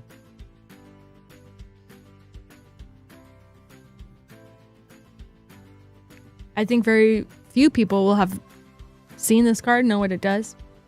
A lot of our OG people will, but... Oh, or just got rid of it. All right, sick. Well, we got a different one then. Oh, this is a card that comes dear to my heart. Okay. Then how about this one then? This card is dear to my heart, but we are here to be honest. We're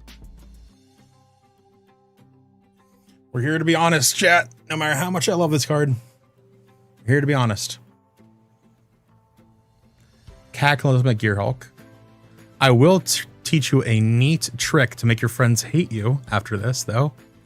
There's a neat trick there are cards I would slide in and out of my EDH deck to based on how much I liked my pod and how much I enjoyed the people around me.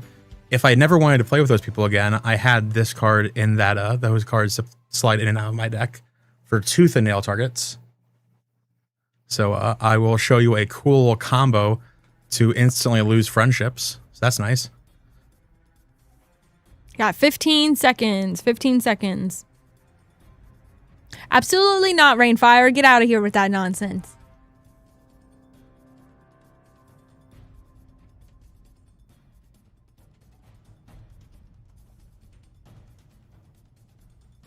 All right. So the problem is that it's for everyone, including yourself. One of the nice things you can do with it is that you can choose it for your artifact. And so you can just choose it for artifact and then you can keep another creature of yours. But each player chooses their own. So they choose which one they keep. So they're going to keep their strongest creature. They're going to keep their strongest artifact. So they're going to trim their own stuff. And they're going to keep what's best. So in the end, whatever you're afraid of, that's what they're going to keep. And so that's why it's going to be a little bit lackluster. The fun thing to do, well, I shouldn't say fun, the way to lose friends is to play this card with It That Betrays. It That Betrays says that whenever someone sacrifices a permanent, you get it. Thing to note, It That Betrays cares about sacrificing, doesn't care what zone it goes to. So the reason I say that is this. Many times with effects like Cataclysmic Gearhulk, people will commonly sacrifice their commanders and send it back to the command zone, right? It That Betrays doesn't care about what zone it goes to. It cares about the manner in which it left.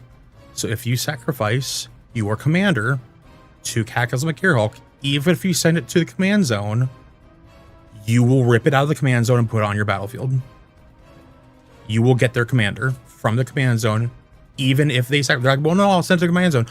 Neato concito, buddy, get it over here. You know, that's awesome, champ. You know, bring it. You know, so they'll be like, no. And that's why people won't like you very much. And that's why I took it out of my decks, because I would tooth and nail for it. Be like, all right, I decided that I no longer want to associate with these people. Let me ruin some friendships real quick. But as much as I have that as a pet card in my heart for a way to, you know, not know people anymore, it's not necessarily the best card. What do you think of chat putting it at a 6.5? I think that it is a card that is often rated higher because it felt powerful against someone.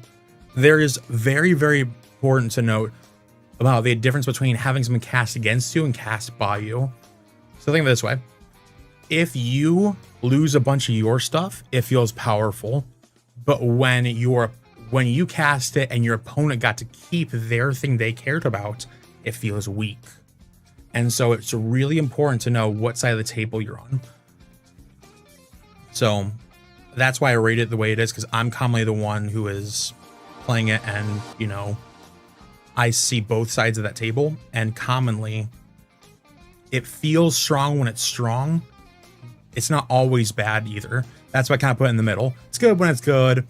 More commonly than not, they're going to keep their best stuff.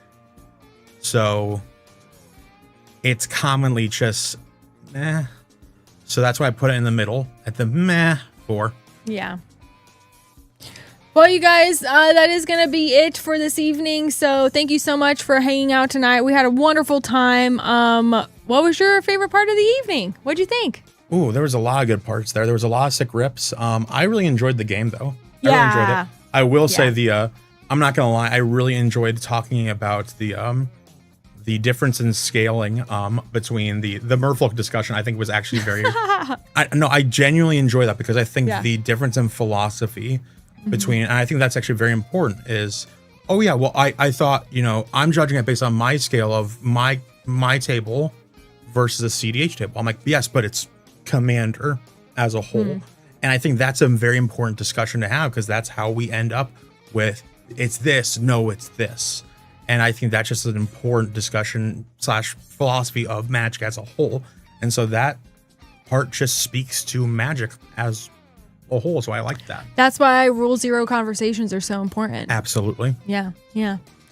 Appreciate you guys so much. Thank you so much for being here. We had a wonderful time. My favorite, just because I'm spoiled and am the one that got to actually partake, was Bakal helping us open for the very first time Tempest, Exodus, and Stronghold. That was insane. The whole Wrath cycle. Absolutely. And a pack fresh, minty fresh Sliver Queen. Yeah, that was minty sick. Fresh. That was so good. So thank you all so much for being here. We didn't hit our giveaway for the slaves, but don't you worry. We will have 3 new fresh rounds of giveaways on our next Magic the Gathering stream, which will be this Friday with yours truly. It is FNM, so we're going to be doing a Commander shenanigans, building decks, talking about your decks, roasting your decks. I don't know. We're going to figure it out. I'm sure there'll be mini games as well. So come back this Friday at 8 p.m. Eastern. I'm going to be hanging out with you guys. Thank you so much to the Huntsman. Round of applause. We'll see him around. You guys know the Huntsman, so it's going to be great. It's going to be good. We're looking forward to having him back. It's going to be an awesome time. In the meantime, have a wonderful week, and we'll see you guys Friday. Bye. Take care.